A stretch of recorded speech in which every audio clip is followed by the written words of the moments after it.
Chapter 35, Introductions. The bison corpses were the first clue. The veteran adventurers had spent 2 days harvesting the flatback bison herds, their hunts punctuated by unease at the strange happenings. 3 times now, they had stumbled across carcasses that bore the unmistakable signs of a predator: massive puncture wounds, jagged tears through fur and bone, and clear evidence of a ferocious struggle. Whatever had attacked the bison had been strong enough to take down bulls that required their full party to subdue. Worse, the if any remaining meat of the kills was tainted, riddled with some kind of infection that made it unsellable. The plating, however, remained intact, and the scavenged materials were a boon to their coffers. Still, the unsettling evidence was impossible to ignore. "It's not natural," muttered Garrett, their burly frontliner, as he hefted a carved bison plate into their cart. "Nothing we've seen in these plains hunts like this. You don't kill a bull like that without showing yourself." The ranger, Lena, crouched over the tracks near the second carcass, her sharp eyes narrowing. "Whatever it is, it's big," she said, brushing away a tuft of trampled grass. "Tracks are faint, heavy, but careful. It's moving like it doesn't want to be found." Garrett snorted, adjusting the strap of his gauntlet. "Let's hope it stays that way. If this thing's leaving kills behind, it's either already full or doesn't care about the rest of us. Either way, we don't want to cross its path." "I don't know, looks pretty eaten to me," Lena says, kicking the bison corpse. The rest of the group murmured in agreement as they finished packing their spoils. As they made their way back toward Valos, the unease lingered. Whatever was out here in the plains was no ordinary predator. Reporting it to the guild was the next logical step. Jannet had departed the plains early, his massive form cutting a path through the tall grass as the first light of dawn broke over the horizon. The previous night's hunt had left him satiated, though his human memories still reeled at the thought of raw meat. His lizard brain, however, reveled in the satisfaction of a successful kill. He had grown accustomed to cooking again in Newskar. Bison tartare, he thought wryly, suppressing the faint churn of nausea from the ghost of his human self. The sovereign's golden eyes scanned the horizon as he traveled, his tongue flicking out to taste the air. He had no intention of running into the human adventurers again. While they had shown no hostility thus far, he saw no need to push his luck. Instead, he moved with purpose, heading back to the meeting place where Clyde had promised to return. As Jannet walked, his thoughts drifted. Images of the small village he had left behind, old Ben's weathered face, Jessica's bright laughter, Tom's determined gaze, flashed through his mind. He wondered if the nobles had truly learned their lesson, if the villagers had managed to hold on to their grain. His instincts told him he would need to check on them one day, to ensure they had not been trampled by the weight of human cruelty once again. But for now, his path lay elsewhere. If Clyde kept his word, Jannet might finally secure the means to move freely in human lands. The possibility brought a strange flicker of hope, tempered by the weight of his hunger and his sovereign instincts. By the time Clyde arrived, the sun was high in the sky, casting long shadows across the plains. Jannet had spent the morning basking in the warmth, his dark scales soaking in the sunlight as he lay hidden beneath a copse of trees near the road. He straightened as he spotted Clyde approaching, his massive frame shifting from a relaxed sprawl to a more deliberate posture. Clyde dismounted from his horse with the confidence of a man carrying both good and bad news. His weathered face bore its usual calm mask, but Janet's keen eyes detected the faint lines of tension in his brow. "You've been patient," Clyde said as he approached, his tone almost conversational. Jannet inclined his head slightly, the motion slow and deliberate. "Patience is the strength of my kind," he replied, his voice a low rumble. "Have you returned with an answer?" Clyde nodded, though his expression remained guarded. "After much debate, the Adventurers Guild has agreed to your proposal," he said. "But there are conditions." Janet's tongue flicked out, tasting the air for any sign of deceit. He found none. "Explain." Clyde gestured for him to follow, leading them a short distance away from the road. Once satisfied that they were out of earshot, he continued. "The guild has agreed to grant you provisional membership, a trial period, if you will. But it's not without restrictions." Janet's golden eyes remained fixed on Clyde, unblinking as he listened. "First," Clyde said, "you'll be held to a one-strike policy instead of the usual 3. Any breach of guild rules, no matter how small, will result in immediate expulsion, and likely worse." Jannet inclined his head slightly. Reasonable. Second, Clyde continued, you'll only be allowed to travel within human settlements as part of a prearranged guild party. At no point are you to be left unsupervised within a city or town. And the third? Clyde's expression hardened. Any crime, whether intentional or accidental, will result in immediate execution. No trial, no appeals. The guild is taking a massive risk by even considering your membership, and they're not inclined to show leniency. Jannet was silent for a moment, his mind turning over the implications. He understood the weight of these conditions, the precarious balance he would need to maintain to navigate human society. But in the grand scheme of things, it was a small price to pay. I accept, he said finally, his voice steady. Clyde let out a breath he hadn't realized he was holding. Good, he said, a wry smile tugging at the corner of his mouth. I'd offer to shake on it, but I doubt that translates well here. Jannet allowed himself a faint huff of amusement, the sound more growl than laugh. Indeed. Clyde stepped aside, motioning for the young adventurers to come forward. They did so hesitantly, their nervous energy palpable as they stood before the massive lizard.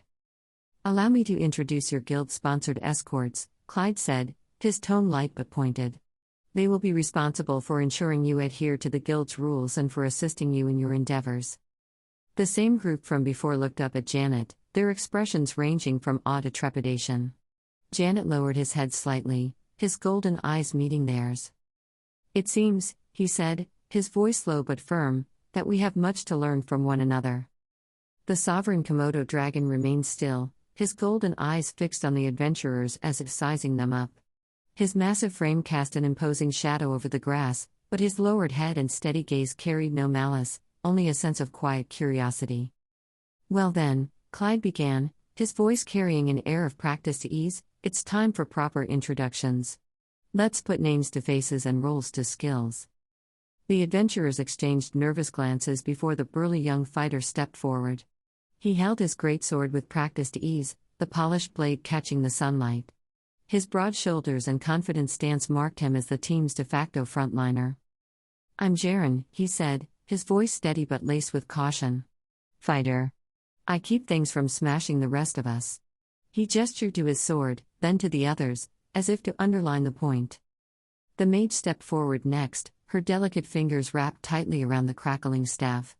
Her short-cropped hair framed a face that looked younger than her calm demeanor suggested. Fiala, she said curtly. Mage. Spells, fire, ice, lightning, whatever it takes to get the job done. Her tone carried a hint of defiance, though her eyes betrayed a flicker of unease as she looked up at Jannet. The ranger was next, their movements fluid and almost feline as they adjusted the bow slung across their back. I'm Callus, they said simply, their voice soft but firm. Ranger. I handle ranged attacks and scouting. Their sharp, green eyes lingered on Jannet for a moment, studying him with a mixture of wariness and intrigue. The healer stepped forward last. She was the smallest of the group, her pristine robe slightly out of place among the rugged adventurers.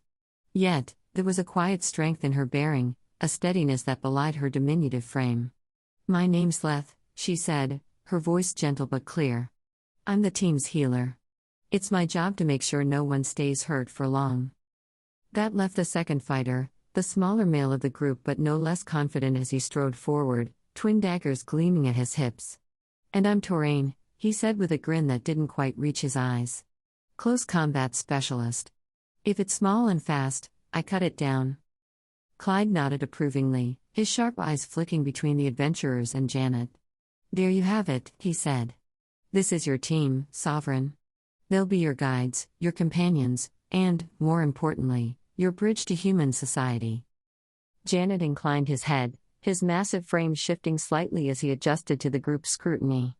I'm the Sovereign of Newskar, he said, his voice low but resonant. I will do my best to respect your ways and your guidance. The adventurers seemed to relax slightly at his tone, though their nervousness lingered. Clyde, ever the mediator, decided it was time to lighten the mood. Now, a bit of formality, he said, producing a polished silver badge from his satchel. The badge was larger than the typical ones handed to adventurers, clearly crafted for Jannet's immense size. Its surface gleamed in the sunlight, the emblem of the Adventurers Guild etched in intricate detail. This is your identification as a trial member of the guild. It's important for both recognition and accountability. Clyde paused, glancing at the group. Someone will need to affix this to our sovereign here. Volunteers? The adventurers hesitated, their eyes darting between the badge and Jannet. The Komodo dragon lowered his head slightly, his golden eyes watching them with what could almost be described as patience. Leth stepped forward, her small hand steady despite the slight tremor in her voice. I'll do it, she said. The group exchanged glances, but no one objected. She approached Jannet slowly, the badge clasped tightly in her hands. Standing before his massive frame, she hesitated for only a moment before reaching up and attaching the badge to a strap Clyde had provided. The silver badge hung prominently against Janet's dark scales, catching the light as Leth stepped back, her face a mix of relief and pride. Well done, Clyde said with a nod, his tone warm. He reached into his satchel again, producing a set of smaller silver badges. And for the rest of you, a reward for your willingness to take on this responsibility. Congratulations, you're now officially silver-ranked adventurers. The group's reaction was immediate. Fiala's eyes widened in surprise, Touraine let out a low whistle, and even Jaren couldn't hide the grin spreading across his face. Callus and Leth exchanged excited glances, the tension of the moment giving way to genuine elation. Jannet observed the shift in their demeanor with quiet satisfaction.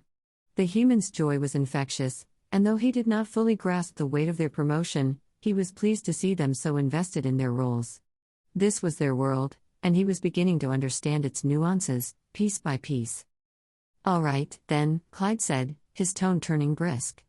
Let's get moving. Sovereign, you'll accompany the group to the city gates. Remember, stick with them at all times. Humans are still going to be wary of you, and for good reason.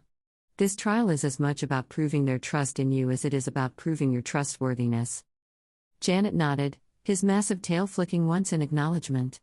Understood. The group set off toward the city, the adventurers chatting animatedly about their new ranks and the opportunities they would bring. Jannet followed behind, his powerful strides easily keeping pace. As they approached the gates, the mood shifted slightly, the bustling activity of Valos coming into view. For the first time, Jannet would step inside a human city, not as a conqueror or a predator, but as something else entirely. Clyde Vistone strode toward the gates of Valos with a purpose that belied the nerves bubbling just beneath his polished facade. His mind buzzed with the implications of what he'd just accomplished. He had done it. Against all odds and amidst the layered bureaucracies of the Adventurers Guild, he had pushed his proposal through. The sovereign Komodo dragon, this massive, speaking enigma, was officially a trial member of the guild. Sure, the council didn't know that he was a Komodo dragon. Clyde had left the words at the creature, and yet somehow it worked. The council had been more malleable than he'd expected, which was either a stroke of luck or an ominous sign. Clyde wasn't sure which yet, but for now, the pieces were falling into place. The kingdom needed strength now more than ever. The shifting tides of rumors about border unrest, sightings of monsters growing bolder, and whispers of turmoil in the southern reaches, all of it pointed to a grim future. The guild wasn't ready. It needed assets, and it needed them quickly. The sovereign was an unprecedented asset. And Clyde? Clyde was the man who'd brought him in.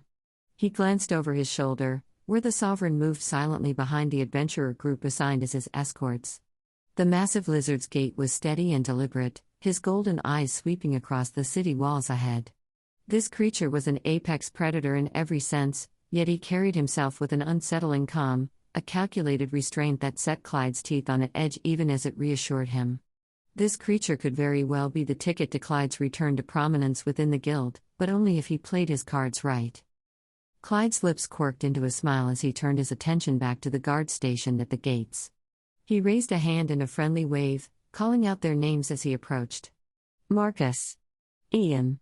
Beautiful day, isn't it? The two guards exchanged wary glances before returning the greeting. Marcus, the taller of the two, adjusted his helmet and squinted past Clyde toward the group approaching behind him. His eyes widened slightly as he spotted Jannet, his hand reflexively tightening on the haft of his spear. Clyde, Marcus began, his tone cautious. What exactly is that? That, Clyde said smoothly, gesturing toward Jannet with a sweep of his arm, is our newest guild trial member. Meet the sovereign of Newskar. The guard stared at him as though he'd just suggested letting a wyvern perch atop the city walls. Marcus's mouth opened and closed a few times before he managed, "You can't be serious." "I am entirely serious," Clyde said, his tone affable but firm. "The Adventurers Guild has approved it. The Sovereign here has agreed to our rules and will be working under my supervision. He's here to help, not harm." Marcus and Ian exchanged another look, their expressions skeptical. Behind Clyde, Jannet stood motionless, his massive form casting a long shadow over the group. The adventurers flanking him shifted nervously, clearly feeling the weight of the guard's scrutiny as well. Clyde stepped closer to Marcus, lowering his voice to a conspiratorial tone. "Look, I get it. This is unusual. But the guild knows what it's doing. This guy's strength will be a boon for Valos, especially with everything going on lately. Just give him a chance, yeah?" The guard hesitated, then sighed heavily. "You're the branch leader, Clyde. If you say it's cleared, I won't argue. But you'd better keep an eye on that thing. One wrong move, and the entire city will lose its mind." "Of course," Clyde said, clapping Marcus on the shoulder with a practiced grin. "You've got my word." With a reluctant nod, Marcus signaled for the gates to be opened. The heavy wooden doors creaked as they swung inward, revealing the bustling streets of Valos beyond. Clyde turned back to the group, his smile still firmly in place. "Well, then," he said, gesturing grandly toward the city. "Welcome to Valos, Sovereign." Jannet inclined his massive head slightly, his golden eyes flicking toward the guards before returning to Clyde. "Thank you," he said simply, his voice low and resonant. The adventurers hesitated for a moment before stepping forward, their silver badges gleaming faintly in the sunlight. Jannet followed, his bulk moving with a surprising grace that belied his size. Clyde fell into step beside him, the adventurers trailing just behind as they entered the city. The streets of Valos were alive with activity, merchants hawking their wares, children darting between carts, and townsfolk bustling about their daily routines. Conversations hummed through the air, a backdrop of ordinary life that began to falter as heads turned toward the new arrivals. Whispers spread like wildfire as people caught sight of Jannet. Mothers pulled their children close, merchants paused mid-haggle, and even the occasional soldier froze in place. Eyes widened, and voices rose in hurried murmurs, the presence of the massive lizard causing ripples of unease to roll through the crowd. Clyde kept his stride measured, his expression carefully composed. This was expected, anticipated, even. Valos was a small city, and its residents were unaccustomed to the unusual. Janet's arrival would be the talk of the town within minutes, but that was part of Clyde's plan. If handled correctly, this moment could cement his reputation as the man who brought strength and stability to the region in uncertain times. "Keep moving," Clyde murmured to the adventurers, his tone low but firm. "Don't stop. Let them see us as a united group." The adventurers obeyed, their nervous energy palpable but their steps steady. Jannet remained silent, his golden eyes sweeping across the crowd with an inscrutable gaze. He seemed unfazed by the attention, his massive frame towering above the humans around him. As they neared the guild hall, Clyde allowed himself a small smile. This was only the beginning. He had maneuvered himself into a position of control, over the adventurers, over the lizard, and potentially over the entire guild in this region. The Sovereign might be the centerpiece of his plan, but it was Clyde who held the reins. All he had to do was keep the pieces moving in his favor. And Clyde Vistone was very, very good at moving pieces. Chapter 36, A Welcome to Valos. The gates of Valos creaked open, revealing a city that was alive with motion and noise but stifled by an undercurrent of tension. As Jannet stepped into the bustling streets, he immediately felt the shift in atmosphere.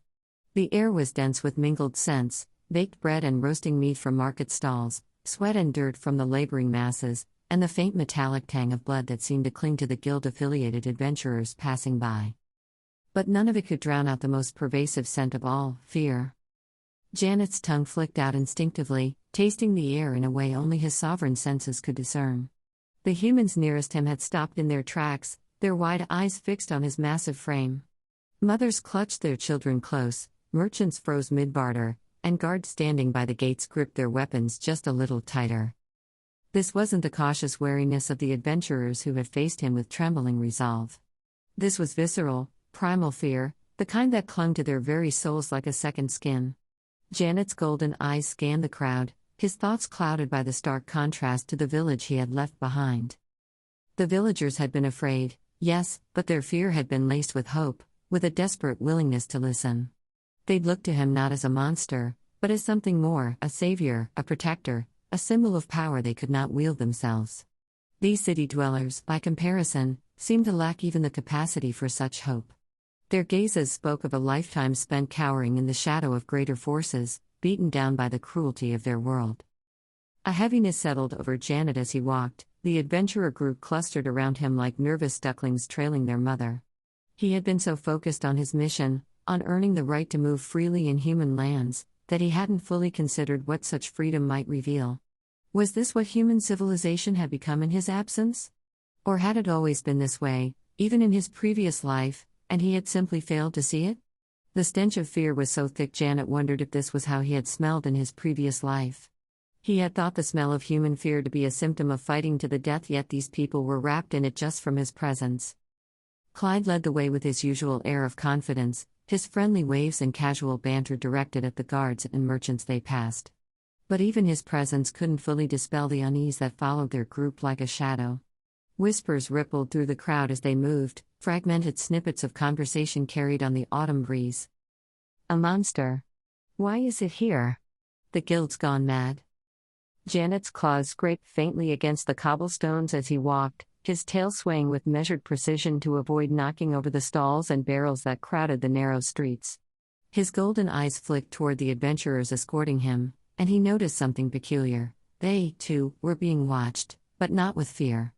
The humans who glanced at the adventurers seemed almost envious, their gazes lingering on the silver badges that gleamed proudly on their chests. It was then that Jannet noticed the subtle difference in the adventurers themselves.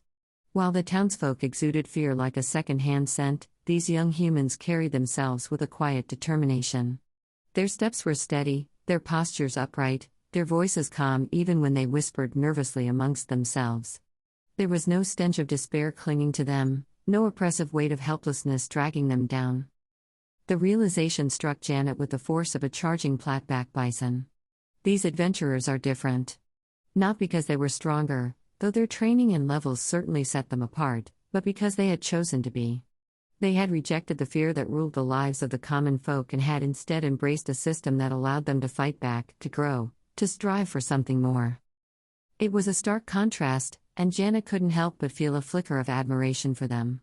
He didn't fully understand the human adventurer system yet, but it was clear that it offered a path out of the helplessness that had plagued his village in his previous life. These young adventurers might be naive and inexperienced, but they were trying, and that alone set them apart.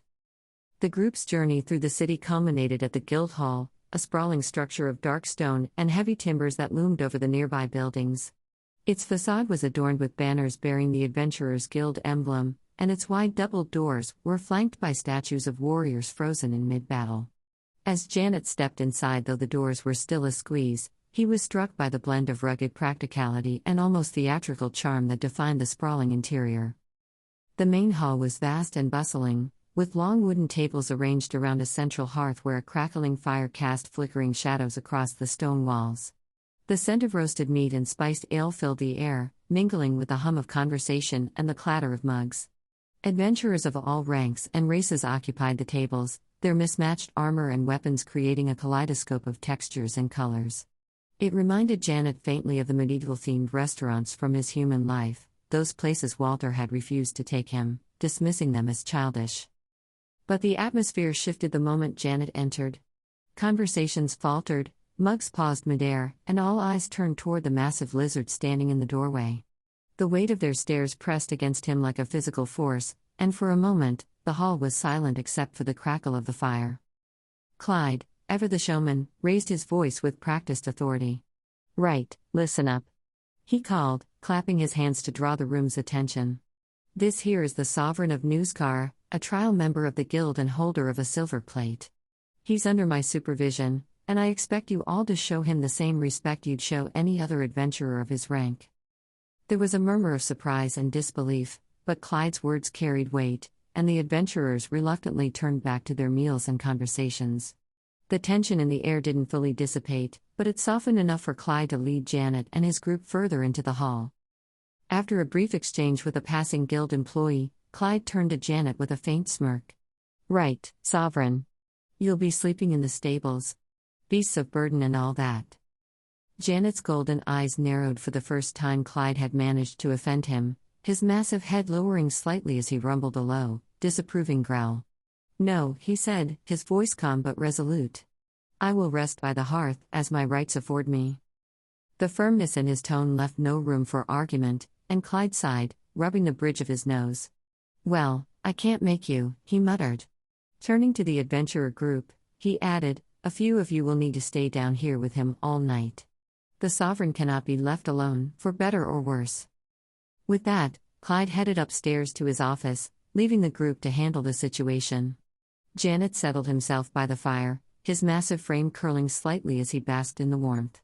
The adventurers pulled a table closer to him, their initial nervousness fading as the crackle of the flames and the promise of food eased the tension. When the food arrived, Janet's stomach rumbled audibly, earning a chuckle from Leth. But as the dishes were placed on the table, Janet's eyes narrowed at the sight of vegetables mixed with the meat. "I am no rodent," he declared, pushing the plate away. "I will not eat gross foods like plants.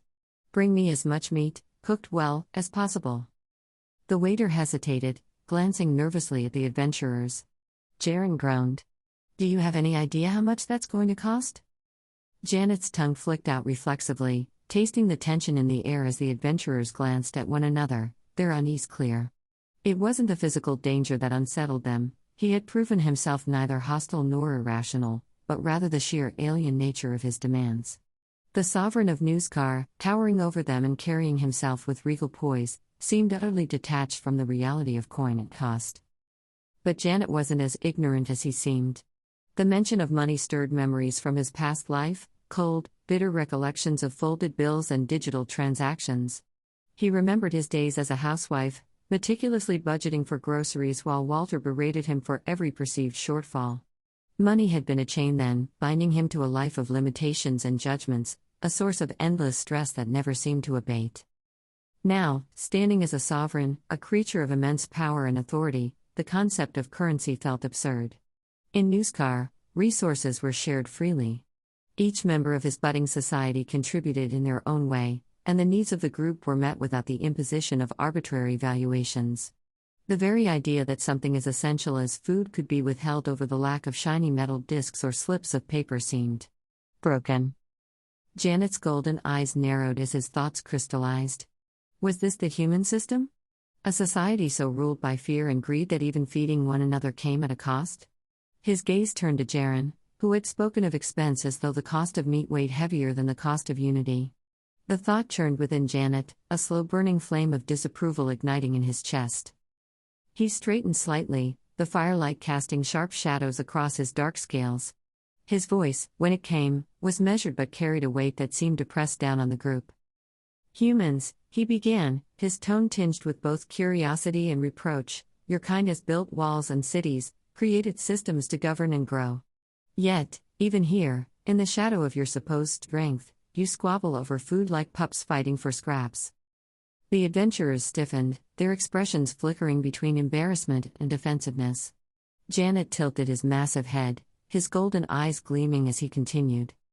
"In Newskar," he said, "we do not hoard. We do not barter life's necessities as though they are luxuries. If one of my lizards is hungry, they are fed. If one is wounded, they are tended to. This is not weakness, it is strength, a foundation upon which a society thrives. And yet you, with all your advancements, cling to the idea that survival is something to be bought." The adventurers exchanged exasperated looks but ultimately relented, negotiating a smaller portion of meat for Jannet. As they ate, the conversation turned to Janet's earlier observation. "You are different," Jannet said, his golden eyes fixed on the group. "You do not carry the stench of fear like the others." The group exchanged glances, their expressions thoughtful. Finally, Fiala spoke. "That's because we're adventurers," she said simply. "Most humans. We're not strong. Compared to other races, we're at the bottom of the ladder. For a lot of people, there's no point in trying to get stronger. But adventurers choose to use the system, to train, to level up. We strive for something more. Jannet considered this, his tail flicking thoughtfully. And what do you hope to achieve by striving? The question hung in the air, each adventurer reflecting on their own answer. For the first time since arriving in Valos, Jannet felt a glimmer of understanding. These humans, for all their flaws and frailties, carried within them a spark of something greater. The adventurers chuckled nervously, the moment of tension breaking into something lighter. But Janet's words lingered, a quiet challenge hanging in the air as the group resumed their meal. As the evening wore on, the lively hum of the guild hall began to dim. Adventurers trickled out one by one, some heading to their quarters upstairs, others wandering into the quiet streets of Valos. The fire in the hearth had burned low, casting long shadows across the room, but it still offered enough warmth to keep the chill of autumn at bay. Jannet lay curled near the hearth, his dark scales gleaming faintly in the flickering firelight. The remains of his meal, a modest collection of stripped bones and scraps of sinew, sat on a low wooden platter beside him. It was nowhere near enough to satisfy his sovereign-sized appetite, but he refrained from ordering more, if only to avoid pushing Jaren further into exasperation. The fighter was clearly trying his best to be patient, but his frustration had been palpable by the time the last round of meat had arrived. Now, Jaren sat back in his chair, his arms crossed and his greatsword leaning against the table beside him. His stern expression softened slightly as he watched Janet's golden eyes flicker from one adventurer to the next, as though measuring something unseen. Fiala leaned forward, her hands cradling a mug of warm cider, the faint steam curling in the cool air. "So, Sovereign," she began, her tone curious but careful, "what do you think of us so far?" Jannet tilted his head, his gaze lingering on her for a moment before shifting to the others, Jaren with his furrowed brow, and Leth, the healer, who sipped quietly from her own mug. The rest of the group had already retired, leaving the three of them to their odd new companion. "You are young," Jannet said after a moment, his deep voice rumbling through the near-empty hall. "Eager to prove yourselves, but not reckless. That is rare among your kind." Fiala arched a brow. "Our kind? You mean humans?" Jannet inclined his head. "Yes. In my experience, humans often let fear or pride dictate their actions. You, however."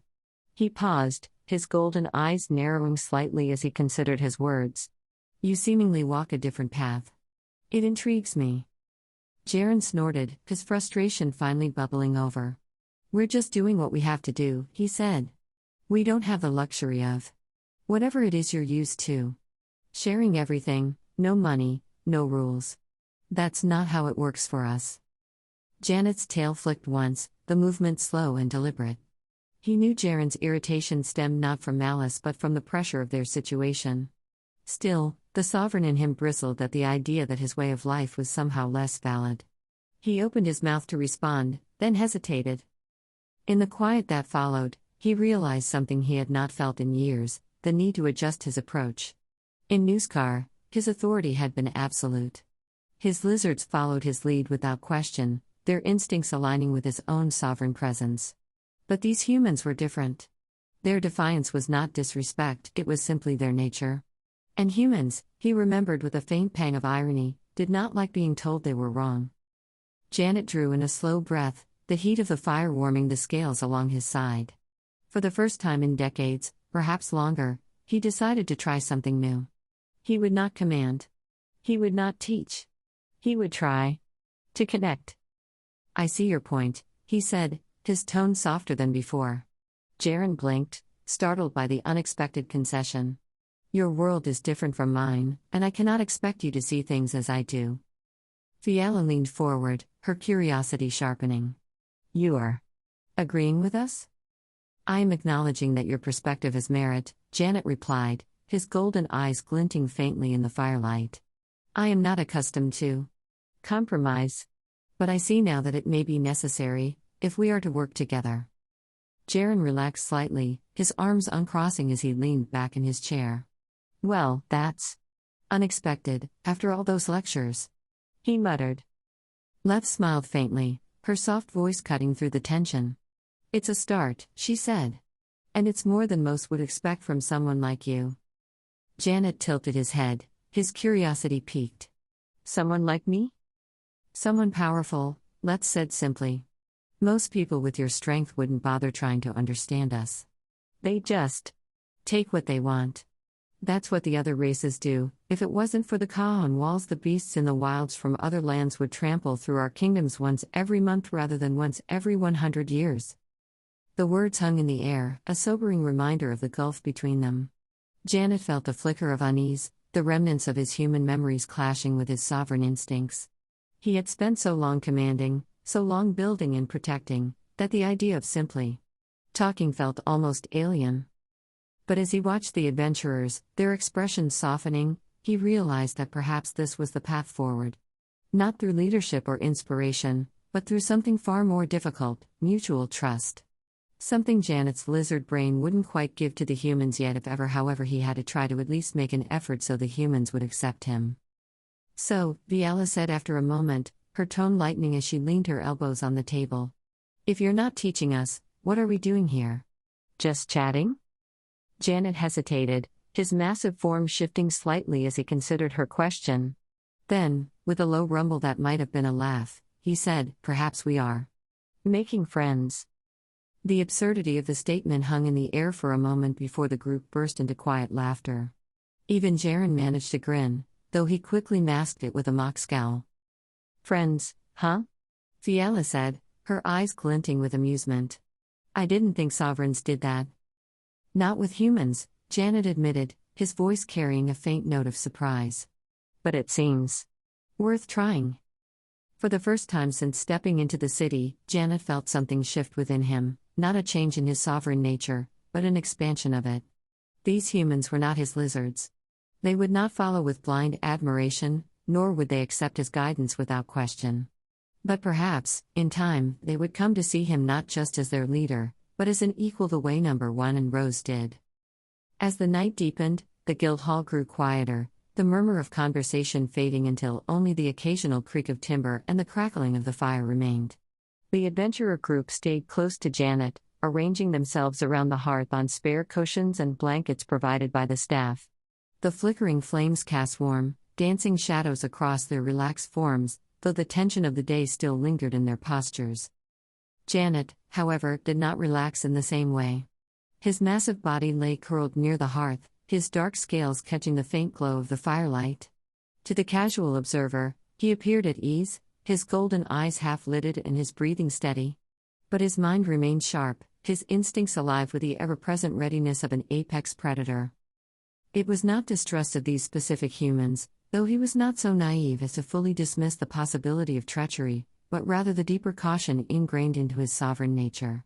The openness of the guild hall, the unfamiliarity of the city, and the lingering scent of fear in the air all kept him from succumbing to the vulnerability of true slumber. Still, his lizard brain allowed a kind of half-sleep, a state where his body rested but his senses remained vigilant. In this space, dreams began to creep in, strange, vivid things that mingled the present with the past. The warmth of the hearth shifted in his mind to the humid embrace of the jungle. The soft rustle of the adventurer's movements became the calls of birds and the distant chatter of his kin. He saw Rose, her scales glinting in the dappled sunlight as she wove through the underbrush, her hissing calm and commanding as she coordinated the patrols. There was Number 1, his stalwart second-in-command, whose keen mind and sharp claws had been invaluable in the early days of newscars formation. Jannet could almost hear the low rumble of his voice as he delivered another report, the faint pride in his tone evident despite his attempts to remain stoic. Lil Guy, quick and inquisitive, darting between the others with an energy that never seemed to wane.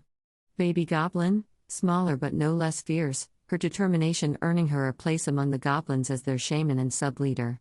Michelangelo and Raphael, the two lizard boys who had taken to Newscar with wide-eyed wonder, their bond growing stronger with every passing day. And inquisitive Randall ever tinkering away.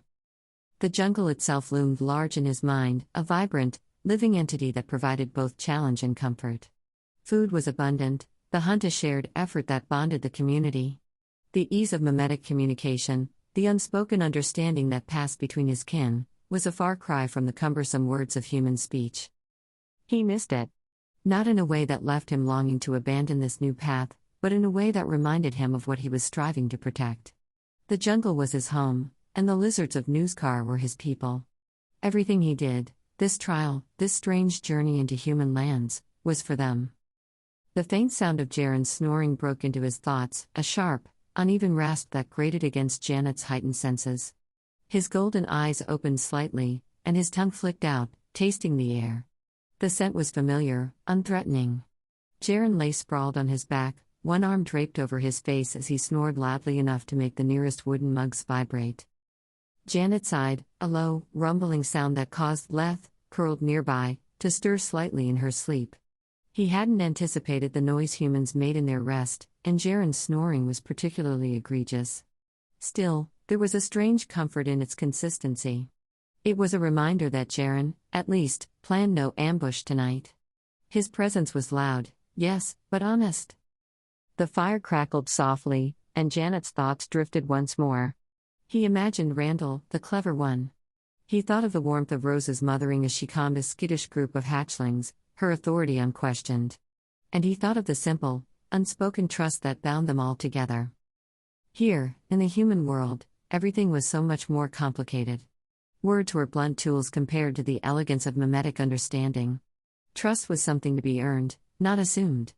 And yet, as his gaze flicked over the sleeping forms of Jaren, Fiala, and Leth, he felt the flicker of something new, a tentative sense of camaraderie, fragile but real. The night stretched on, and Jannet allowed himself to slip further into his half-sleep. The dreams of the jungle faded into the quiet sounds of the guild hall, the warmth of the hearth a small comfort against the unfamiliarity of this world. For now, at least, he would rest, and he would dream of home. Chapter 37, Paths of the Plains. The days that followed Janet's induction into the guild were far from idyllic. If anything, they were a stark reminder of humanity's more unpleasant inclinations. Outside the Guildhall's relative sanctuary, Jannet encountered a world wrapped in suspicion and mistrust. The streets of Valos seemed carved from stone and fear in equal measure, and the reactions to his presence mirrored the walls themselves, unyielding and cold. Jannet spent much of his time within the Guildhall, never venturing out without an escort from his adventuring team. Even then, the experience was seldom pleasant. He endured the stares, the whispered rumors, the quickened steps of humans who sought to put as much distance as possible between themselves and the monster in their midst. It was during one of these tense walks through the city that a memory from Janet's previous life surfaced. A poem, something about humanity's finest art. It had been scrawled on a printout tucked into a library book. By someone named Charles, perhaps. The words had struck her then, speaking to the frailty and complexity of people's connections to one another. What is their finest art? Jannet mused to herself, himself, as she observed the city's denizens. Was it their fear? Or was it their cruelty, though both seemed to be on full display in Valos? Back in his housewife days, this behavior had felt systemic, almost expected, an endless loop of people being unkind, driven by insecurity, desperation, or simple habit. And now, with a sovereign's instincts for observation sharpened to a fine edge, Jannet could see the pattern repeating in a broader, more visceral context. Perhaps people weren't so different after all, whether they lived behind castle walls or suburban fences. Within the confines of the Guildhall, Jannet found a measure of respite. Adventurers were a curious breed, more inclined to view him as a fascination than a threat. They watched him with open awe and whispered admiration rather than the fear and revulsion of the townsfolk. He became an odd sort of icon among them, a living, breathing legend. But even this held its own frustrations. The adventurers in his team, youthful and brimming with naivety, had not immediately grasped the implicit hierarchy of Janet's presence. To the sovereign, it was obvious that he should lead. His instincts and size, his sheer presence, dictated it. Yet the humans balked at his natural authority. They bickered over decisions, treated his commands as suggestions, and displayed an autonomy that felt foreign in the structured dynamic of Newscar. At first, Janet's irritation mirrored the way Walter or Richard had once treated her in her human life, dismissive, controlling, and suffused with an air of exasperation. But the realization struck like a claw to the chest: Jannet was behaving no better than they had. If he was to lead these humans, it could not be through command alone. He would have to meet them halfway, acknowledge their independence, even if his instincts rebelled against it. It was a difficult adjustment, but Jannet began to treat his companions as equals, at least in principle. And to his surprise, it yielded results. Their bond grew stronger, though the sovereign still struggled to suppress the paranoia that gnawed at the edges of his trust. Humans, after all, were fickle creatures. And yet it was not like his interactions with the other lizards was so domineering. Memetics flowed so much more smoothly than words. Jannet wondered if the failures of humankind could be accounted for by semantics. Within the party, however, a rift had formed. Over the course of their hunts and discussions, the group had pieced together the rumors surrounding Janet's past, specifically, the slaughter of the human army. Jannet, for his part, had never attempted to hide the truth. He explained the circumstances repeatedly. The humans had attacked his people, and as their sovereign, he had been duty-bound to protect them. It was defensive, not malicious. But the weight of the revelation was not easily cast aside. Fiala, Leth, and Torain sided with Jannet, their youth lending them an openness to the idea of following him on his mission to the capital. Jaren and Callus, however, hesitated. Their familial ties and tribal bonds to Valos weighed heavily on their decision-making, and they were reluctant to leave the city they had come to call home. Tension simmered for days as the group debated their path forward. During this time, they continued to hunt together, their newfound silver ranks granting them access to more lucrative jobs. These hunts often devolved into what Jannet privately considered farcical exercises. He would execute a well-timed ambush, decimating their quarry in moments, only for the humans to cheer as though they had achieved the victory themselves. Their youthful energy was infectious, though, and Jannet found himself oddly charmed by their enthusiasm. It was during one such hunt, watching Torain's triumphant grin as he drove his daggers into a fallen beast, that Jannet remembered something striking. He wasn't even 10 years old yet, by lizard standards. For all his sovereign instincts and authority, he was still a fledgling in many ways, and perhaps that was why he found himself resonating with the humans' naivety. He would learn to be better to the lizards and to the humans, as all entities deserved decency in Janet's mind. After nearly a week of heated discussions and shared hunts, the group's division finally resolved. Jaren and Callus, though torn by their obligations, ultimately chose to accompany Jannet to Daunturia. It was not an easy decision, but the bond they had forged with their sovereign, however unconventional, proved strong enough to sway them. Preparations for the journey began in earnest.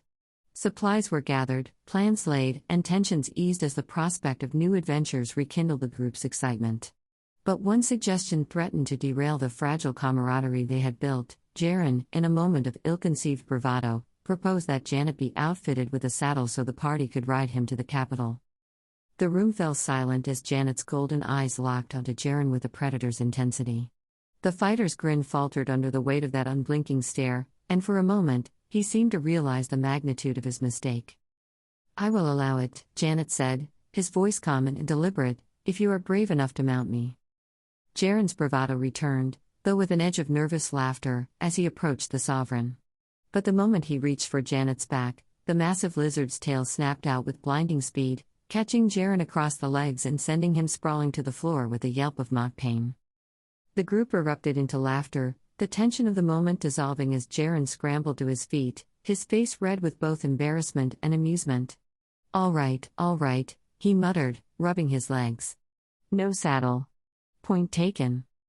The incident became a running joke as the group continued their preparations, their spirits lifted by the shared moment of levity. By the time they set out for Daunturia, they were united in purpose, if not entirely in temperament. Before the group could fully commit to their journey to the capital, Jaren and Callus revealed their reservations in more detail. Both had siblings they were responsible for, young, impressionable children who depended on them for safety and support. For Jaren, it was his younger brother, a bright but headstrong boy named Javin, who idolized adventurers but had yet to step into the field himself. Callus had two younger sisters, Mia and Esme, whose quiet smiles and wide eyes spoke of a life spent clinging to their older sibling for stability. Adventuring, as it turned out, was more than a profession for many, it was a necessity born from the need to protect others. For Jaren and Callus, the prospect of leaving Valos wasn't just about abandoning familiarity, it was about ensuring their siblings could survive without them. Jannet found himself surprisingly moved by their honesty. It aligned perfectly with his sovereign instincts, protecting the weak, ensuring the survival of the group. Even his human memories chimed in agreement, recalling the fierce devotion he'd once poured into caring for Walter, even when that devotion went unappreciated. If this was what it meant to behave a little more human, Jannet could embrace it. He just hoped his excitement wasn't too obvious. There was something mildly embarrassing about how eagerly he wanted to help. The sovereign of Newskar had an image to uphold, after all. The group agreed to delay their departure by a few days to speedrun jobs, pooling funds to leave behind a surplus for Jaren and Callus's siblings. Janet's approval of this plan was met with raised eyebrows but no objections. In fact, the adventurers seemed more at ease knowing their sovereign had a soft spot for the vulnerable. It was an unexpected but welcome development. The jobs they selected were a step above their usual rank, pushing their skills and teamwork to the limit.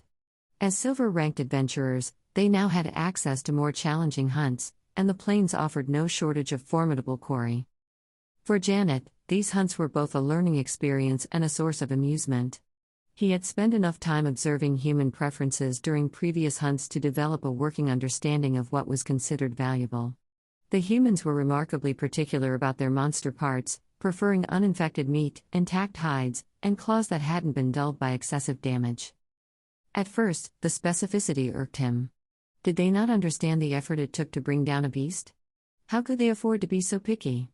But as the group explained their reasoning, higher quality parts fetched better prices and carried less risk of disease. Jannet began to see the logic. Still, he couldn't help but feel slightly offended on behalf of his kills. This infection nonsense is ridiculous, he muttered after one particularly harrowing battle with a massive plains beast called the razorhorn buck. The beast's thick hide was covered in jagged spines, and its meat, though tender, was only deemed acceptable after careful inspection. Meat is meat. Humans are absurdly delicate. Jaren, wiping blood from his great sword, chuckled. Maybe, but delicate humans pay the bills, sovereign. You're lucky you can eat whatever you kill. Saves us a fortune. This arrangement suited Jannet just fine. Feeding himself with the party's kills was not only economical but also gave him a chance to sample the unique flavors of plains creatures. The monsters here were markedly different from those in the jungle. Where jungle beasts were lean, tough, and adapted for constant battle, the creatures of the plains were larger and fattier, their bulk serving as a natural defense against predators. Jannet quickly developed a taste for the richer, softer meat, and his mind turned toward Newskar. The gnomes in his territory would drool over such delicacies, and Jannet could already imagine the trade deals he could negotiate. A steady supply of plains meats would not only elevate the diets of his people but also serve as leverage to extract more of the gnomes' inventions. Life in Newskar would improve dramatically with such an arrangement. As the group hunted, Janet's role shifted from all-encompassing predator to something more collaborative. While his sheer power often turned the tide of battle in their favor, he began to let the adventurers take more initiative, stepping in only when their lives were at risk or when a kill needed to be executed with precision. Through trial and error, he learned what parts to preserve and what to destroy. His claws, while formidable, had to strike with just enough force to incapacitate without rendering the beast's valuable components useless. His tail, a weapon of mass destruction in the jungle, became a scalpel in the plains, knocking creatures off balance or breaking their legs without damaging the hides. It was a delicate balance, but Jannet relished the challenge. The adventurers, too, adapted to working alongside him. They learned to read his movements, timing their attacks to complement his ambushes. Leth's healing magic kept everyone in fighting shape, while Fiala's spells provided range support that Jannet grudgingly admitted was useful. Torain's agility and Jaren's brute strength added layers of complexity to their strategies, and even Callus's quiet precision with her bow began to shine. Despite himself, Jannet found their youthful enthusiasm infectious. They celebrated every victory with unabashed joy, their laughter filling the air as they dissected their kills and divided the spoils. It was a stark contrast to the cold efficiency of his hunts in the jungle, and for the first time, Jannet felt something resembling camaraderie with his human companions. The nights on the plains had grown colder as autumn deepened, the chill creeping into the air like a silent intruder. The group made camp in a sheltered spot, their tents pitched in a rough circle around a central fire. Jannet lay a short distance away, his massive form half submerged in the shadows beyond the firelight. Steam rose faintly from his dark scales, the enchanted ring of warming keeping him comfortable despite the icy wind that rustled the dry grass. He glanced at the campfire, where his companions were huddled close, the glow of the flames casting flickering shadows across their faces. Their laughter drifted toward him on the breeze, mingling with the crackle of the firewood. They joked and teased, their camaraderie undiminished by the long days of hunting and travel. Jannet flicked his tongue, tasting the air. The faint scent of roasted meat and the tang of sweat from exertion lingered, but there was no hint of danger. The plains were vast, and while predators roamed, none had dared approach their camp since Janet's massive form had made itself known. Despite the relative safety, one member of the group looked less comfortable than the others. Leth sat closest to the fire, her hands wrapped around a steaming cup of tea. She shivered visibly, her small frame seeming even smaller beneath the oversized cloak draped around her shoulders. Her breath puffed in faint clouds as she tried to warm herself, but the fire wasn't quite enough to ward off the cold. Jannet observed her for a moment before shifting his massive tail. He stretched it out toward her, the heat radiating from his scales washing over her like a warm breeze. "Here," he rumbled softly, his voice low enough not to disturb the others. "Lean against my tail. It will keep you warm." Leth glanced at him, her wide eyes reflecting the firelight. "Are you sure?" she asked hesitantly. "I do not need all this heat," Jannet said, his tone calm. "You humans seem less suited for this weather." With a grateful smile, Leth scooted closer and leaned against the base of his tail. The warmth seeped through her cloak almost immediately, and she let out a contented sigh. "Thank you," she murmured, resting her head against the scaled surface. Jannet watched her for a moment before tilting his head back to gaze at the stars. The sky above the plains was vast and unbroken, a canvas of countless pinpricks of light that stretched endlessly in all directions. He had always found the stars to be both comforting and humbling, their eternal presence a reminder of how small even a sovereign could be in the grand scheme of things. "They're beautiful, aren't they?" Leth's voice broke the silence, soft and thoughtful. "Yes," Jannet replied simply. They were the same in the jungle, though the canopy often obscured them. Leth chuckled. "You sound almost wistful." "I suppose I am," Jannet admitted, his golden eyes still fixed on the sky. "The stars are the one constant, no matter where I go." "They are. Unchanging." Leth nodded, her gaze following his. "Sometimes, when I look at them, I feel like they're watching over us. Like they're reminders that no matter how small or insignificant we feel, there's something greater out there." Jannet considered her words, his tail twitching slightly beneath her. "Do you truly believe that?" She hesitated, her expression thoughtful. "I think so. My healing magic, it comes from the gods.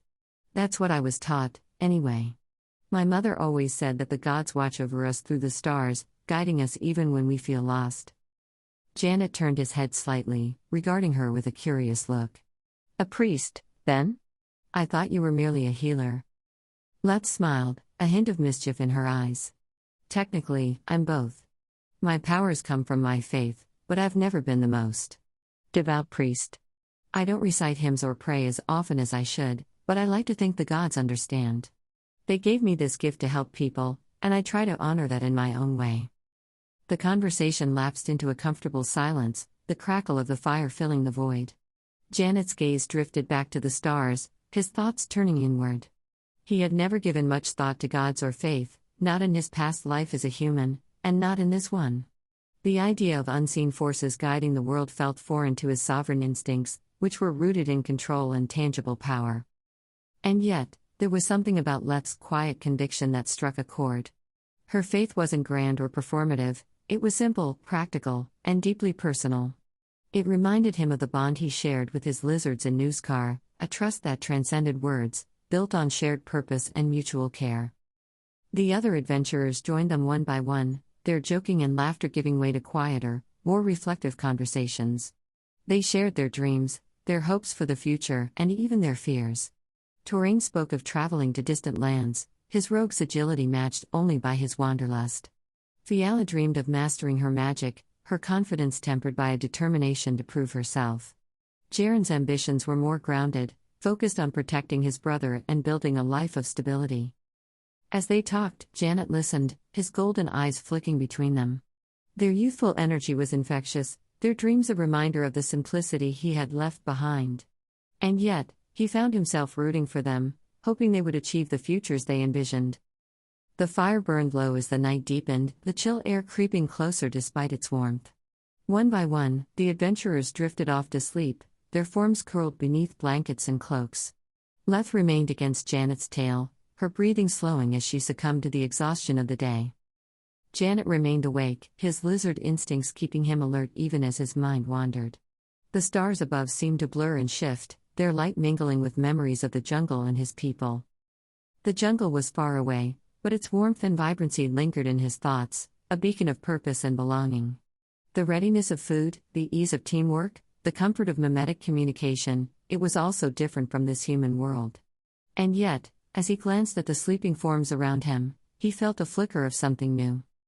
Perhaps, in time, he could forge a bond with these humans that was just as strong. It wouldn't be easy, trust was a fragile thing, and humans were not lizards. But the potential was there, faint and glimmering like the stars above. Jannet allowed himself to relax slightly, his golden eyes half-closing as he settled into his half-sleep. The cold wind brushed against his scales, but he barely noticed, the warmth of the fire and the steady presence of his companions grounding him in the moment. The first rays of dawn painted the plains in hues of gold and amber, casting long shadows that stretched toward the slumbering adventurers. The fire had long since dwindled to glowing embers, the faint wisps of smoke curling lazily into the cool morning air. Jannet's golden eyes opened slowly, his keen senses taking in the subtle shifts in the world around him, the rustle of the grass in the breeze, the rhythmic breathing of his companions, the faint calls of distant birds greeting the new day. For a moment, he remained still, his mind caught between the lingering haze of his half-dreams and the sharp clarity of wakefulness. Memories of the jungle flickered like echoes, Rose's commanding hiss, the soft chatter of hatchlings, the dense canopy alive with life. Yet the scent of the plains and the muted stirrings of the human camp pulled him firmly back to the present. Then, it came, a familiar, piercing ping that resonated not in his ears, but deep within his mind. Jannet froze, his body tensing instinctively as the notification appeared in his vision, bright and undeniable. System alert. Unique event triggered. Anomaly detected in regional parameters. Entity recognized, sovereign designation, Jannet of Newscar. Immediate attention required. Jannet's tail twitched, the scales along his back rippling as a chill unlike any he had felt before coursed through him. The world seemed to hold its breath, the quiet of the dawn suddenly feeling too still, too fragile. He rose to his full height, his golden eyes scanning the horizon as his instincts roared to life. For the first time in years, perhaps ever, Jannet felt a pang of uncertainty. Yet beneath it, buried deep within his sovereign core, was the familiar flicker of resolve. Whatever awaited him, he would face it. Jannet's golden eyes narrowed, the notification still glowing faintly in his mind like embers refusing to die out. The words anomaly detected and unique event triggered echoed ominously, each syllable heavier than the last. His tail lashed once against the ground, a deliberate movement to center himself as he processed what the system had just laid before him. Unique events were rare, even his fragmented human memories understood that. This wasn't just a milestone, it was a divergence, a crossroads that the system itself had chosen to acknowledge. And the mention of his sovereign designation brought a sharper edge to the situation. The system was watching him in ways it hadn't before.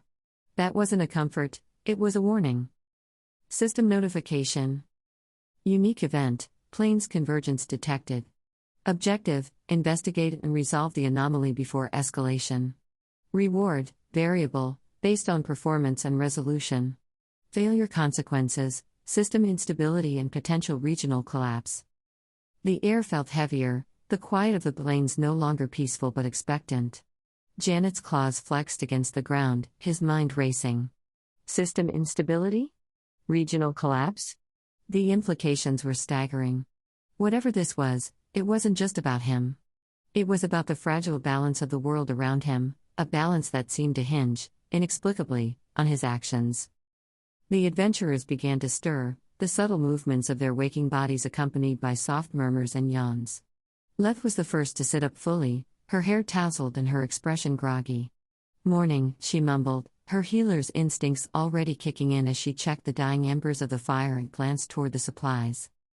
Jannet didn't respond immediately, his focus still trained on the horizon. The system's urgency had sharpened his senses, and though nothing yet seemed amiss, the weight of something lingered just beyond his ability to grasp it. "Jannet?" Leth's voice carried a note of concern now. She stood, brushing off her robes, and approached cautiously. The others began to rouse, Jaren groaning as he stretched and Fiala muttering something about the cold. "I'm fine," Jannet rumbled, though the tension in his body belied his words. "But we need to move soon. Something is wrong." "Wrong?" Jaren echoed, his brow furrowing as he hefted his sword and looked around. "What do you mean? Did you sense something?" Jannet turned his gaze toward him, the golden eyes gleaming with an intensity that made the fighter step back slightly. "The system has issued a unique event," Jannet said. "A convergence. An anomaly in the region. It's something unnatural." The group exchanged uneasy glances. Even the brash Touraine, usually quick with a quip, seemed at a loss for words. "None of us got anything right?" he asks. "Aren't quests like legends? What does that mean for us?" Fiala asked finally, her grip tightening on her staff. Chapter 38, Mistakes and Heroes. The horizon stretched wide and unbroken before Jannet, the golden grasses of the plains rippling like waves under the touch of a steady wind. His senses were alert, honed to the unfamiliar weight of the system's urgency. The ping had been vague, offering no clear direction or insight, yet its resonance lingered in his mind like the fading echo of a predator's roar. Whatever anomaly the system had identified was out here, waiting to be found. He knew he couldn't waste time. His human companions were far behind, their two-legged gait ill-suited to the sovereign's speed.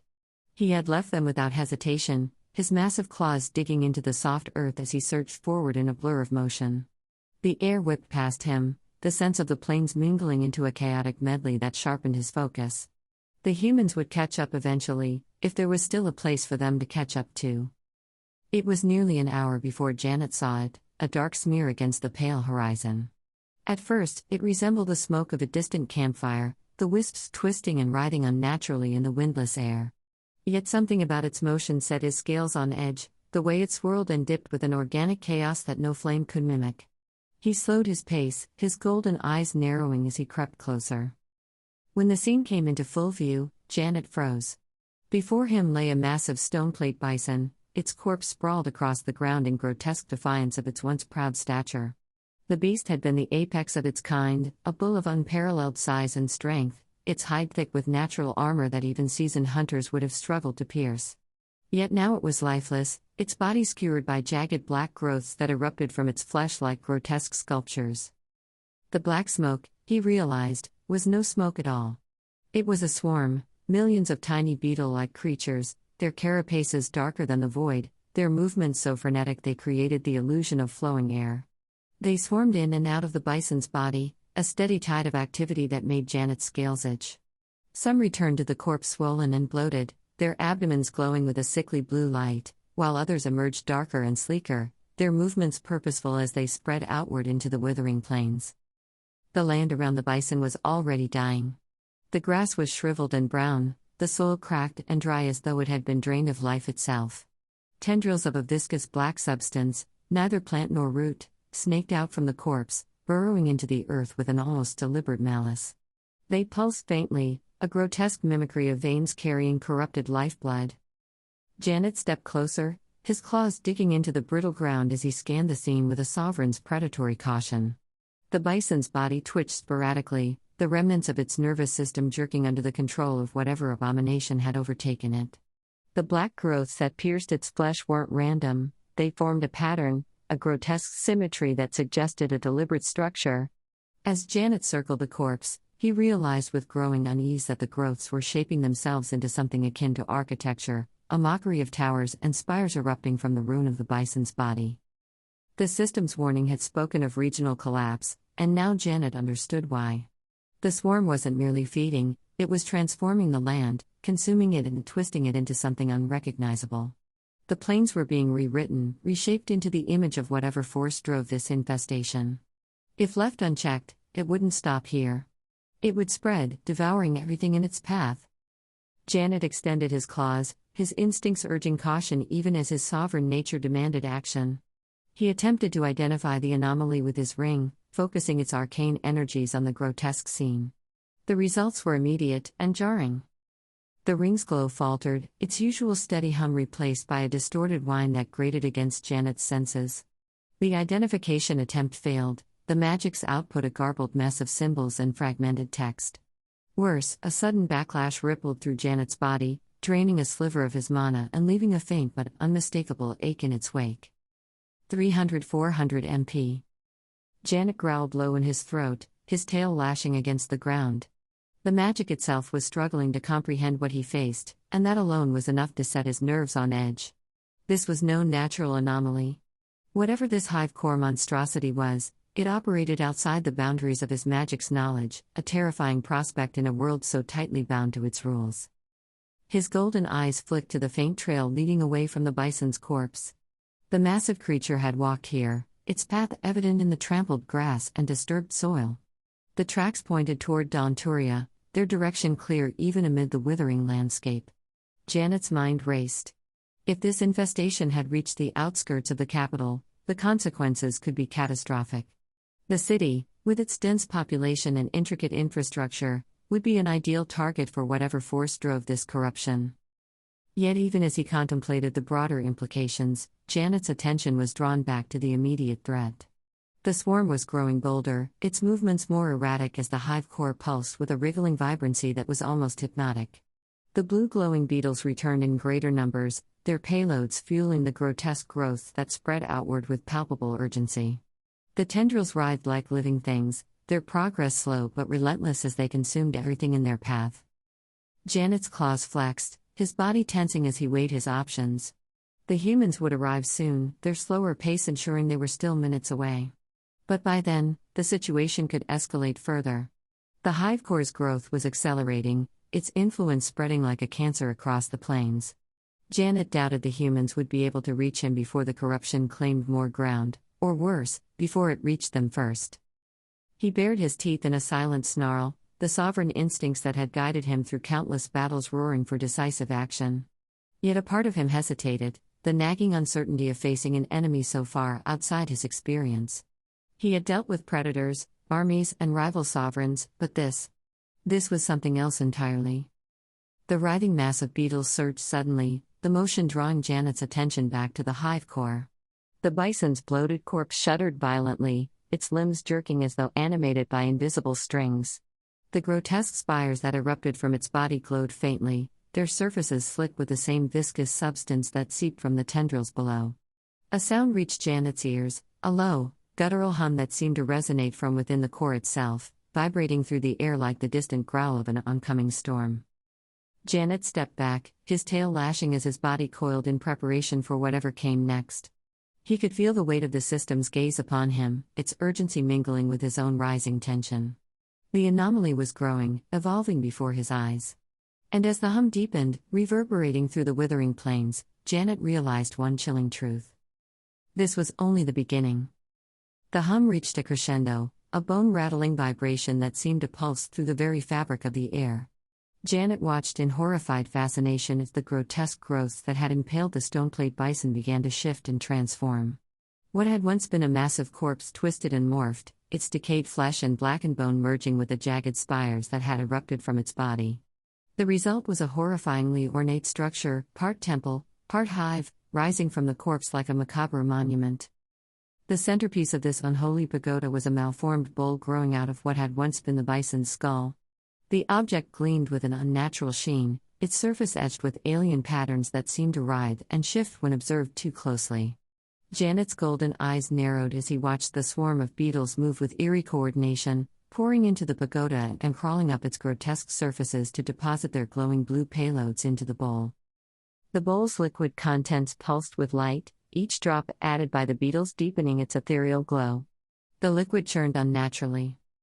Whatever this was, whatever it was becoming, it was wrong on every level. The very sight of it set his instincts screaming, an alien sense of dread that clawed at the edges of his sovereign composure. He couldn't wait for the humans. This had to end now.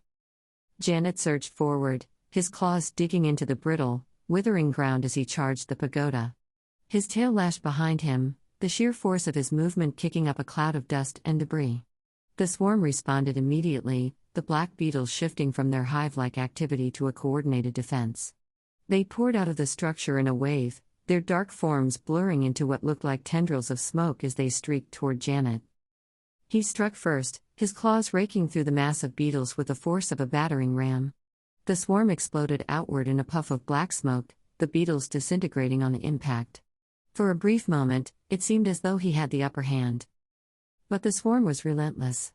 The black smoke reformed almost instantly, the shattered beetles knitting themselves back together and surging forward again. Jannet lashed out with his tail, a sweeping motion that cleared another swath of the swarm, but the numbers were overwhelming. They pressed in from all sides, their movements like an endless tide. The first bite came as a faint itch against his scales, almost imperceptible. Then another, and another, until the sensation grew into a maddening swarm of invisible teeth gnawing at him. Jannet snarled, twisting and rolling to dislodge the swarm, but the beetles were ethereal, their bites sapping not his flesh but his mana. For the first time since arriving in this world, Jannet felt truly helpless. His mana dropped rapidly, the swarm's attacks draining it at an alarming rate. He had never needed to rely on his mana before, his sheer physical strength and sovereign authority had always been enough. But now, as the swarm fed on him with impunity, he realized how unprepared he was for an enemy that defied the rules he understood. The black tendrils of the swarm wrapped around his limbs, their movements fluid and insidious. Jannet roared, his claws raking at the ground as he tried to break free, but the swarm was too coordinated, too persistent. His mana ticked to zero, and with it came a sense of dread he had never experienced before. And then the system pinged. System notification, level decrease. Level 13, level 12. Jannet froze, his golden eyes widening in shock. Deleveling. The concept was almost unthinkable, a reversal of the progression that defined life in this system-bound world. He felt the loss immediately, an intangible weakening that sent his thoughts spiraling. What would happen if he reached level 1? Or worse, if he hit 0? Another ping. System notification, level decrease. Level 12, level 11. The swarm intensified, their ethereal bites driving deeper into his essence as the level drain continued. Janet's mind raced, his instincts screaming at him to retreat, but the swarm was relentless. They clung to him like a living shadow, their presence an all-consuming force that left no room for escape. He thrashed wildly, his claws carving deep furrows into the ground as he fought against the tide. His tail lashed out, smashing into the pagoda with enough force to crack its grotesque surface, but even that wasn't enough to stem the swarm. The beetles swirled around him, reforming as quickly as he could destroy them, their dark bodies a mockery of his strength. Janet's breath came in ragged gasps, his golden eyes darting toward the glowing bowl at the center of the pagoda. It pulsed with a malevolent energy, its contents shimmering with an unnatural light that seemed to grow brighter with every passing moment. The bowl was the key, he could feel it. But getting to it was impossible with the swarm tearing him apart. Another ping. System notification, level decrease. Level 11, level 10. The realization hit him like a thunderclap. He was losing. For the first time since becoming a sovereign, Jannet faced the stark reality of his own mortality. He had grown overconfident in his youth. This was a force that cared nothing for his strength, his authority, or his sovereign pride. He roared again, a sound of pure defiance that echoed across the withering plains. His claws struck out blindly, tearing through the swarm even as it reformed around him. The black smoke seemed to laugh at his efforts, its tendrils tightening like a noose. He had miscalculated. For the first time, his sovereign instincts had led him astray. And now, the cost of his arrogance loomed before him like the maw of the abyss. The party ran as fast as their legs could carry them across the endless expanse of the plains, the golden grasses whipping at their boots as they struggled to keep Jannet in sight. The sovereign had bolted without warning, his massive, muscled frame disappearing into the distance with a speed none of them could match. It wasn't like him to leave them behind, not without a word, not without a plan. And that worried them more than anything. "He's never done this before," Torain muttered between breaths, his twin daggers bouncing against his thighs as he kept pace with Jaren. "What's gotten into him?" "Maybe he saw something," Jaren replied, his voice tight with exertion. "Something big enough to make even him panic."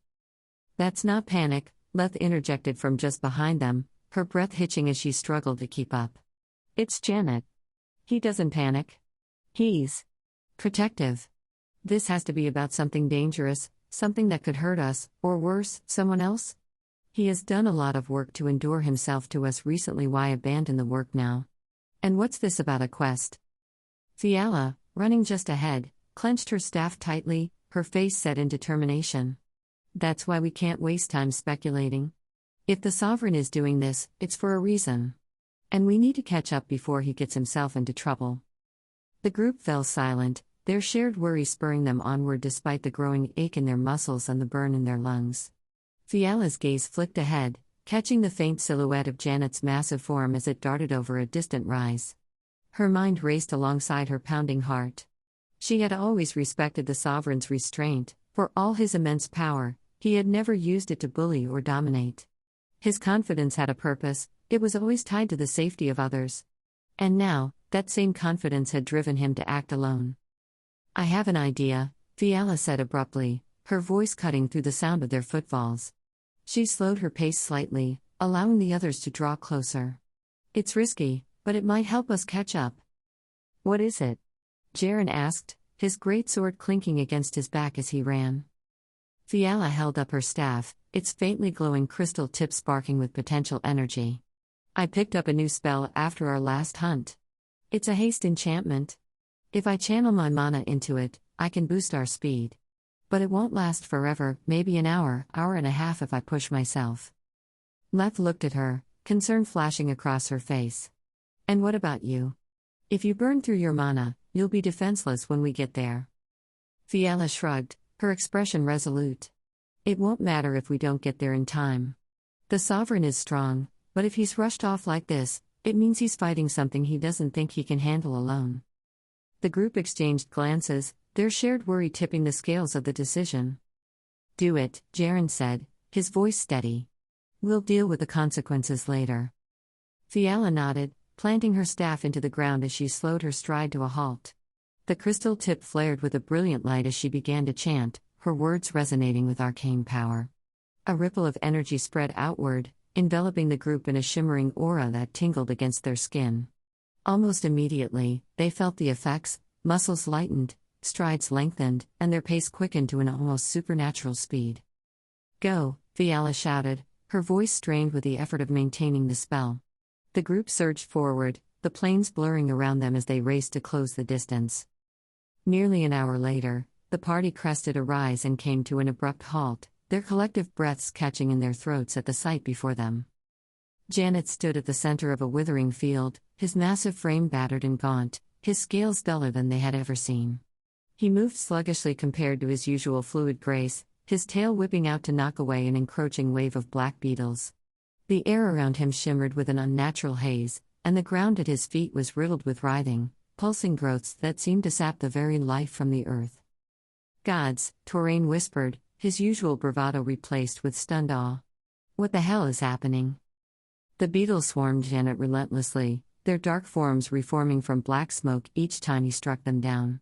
His claws raked through the swarm, but it was clear he was losing ground. For every beetle he crushed, another took its place, and his once imposing figure looked dangerously close to collapsing. We have to help him, Leth cried, breaking into a run toward the embattled Sovereign.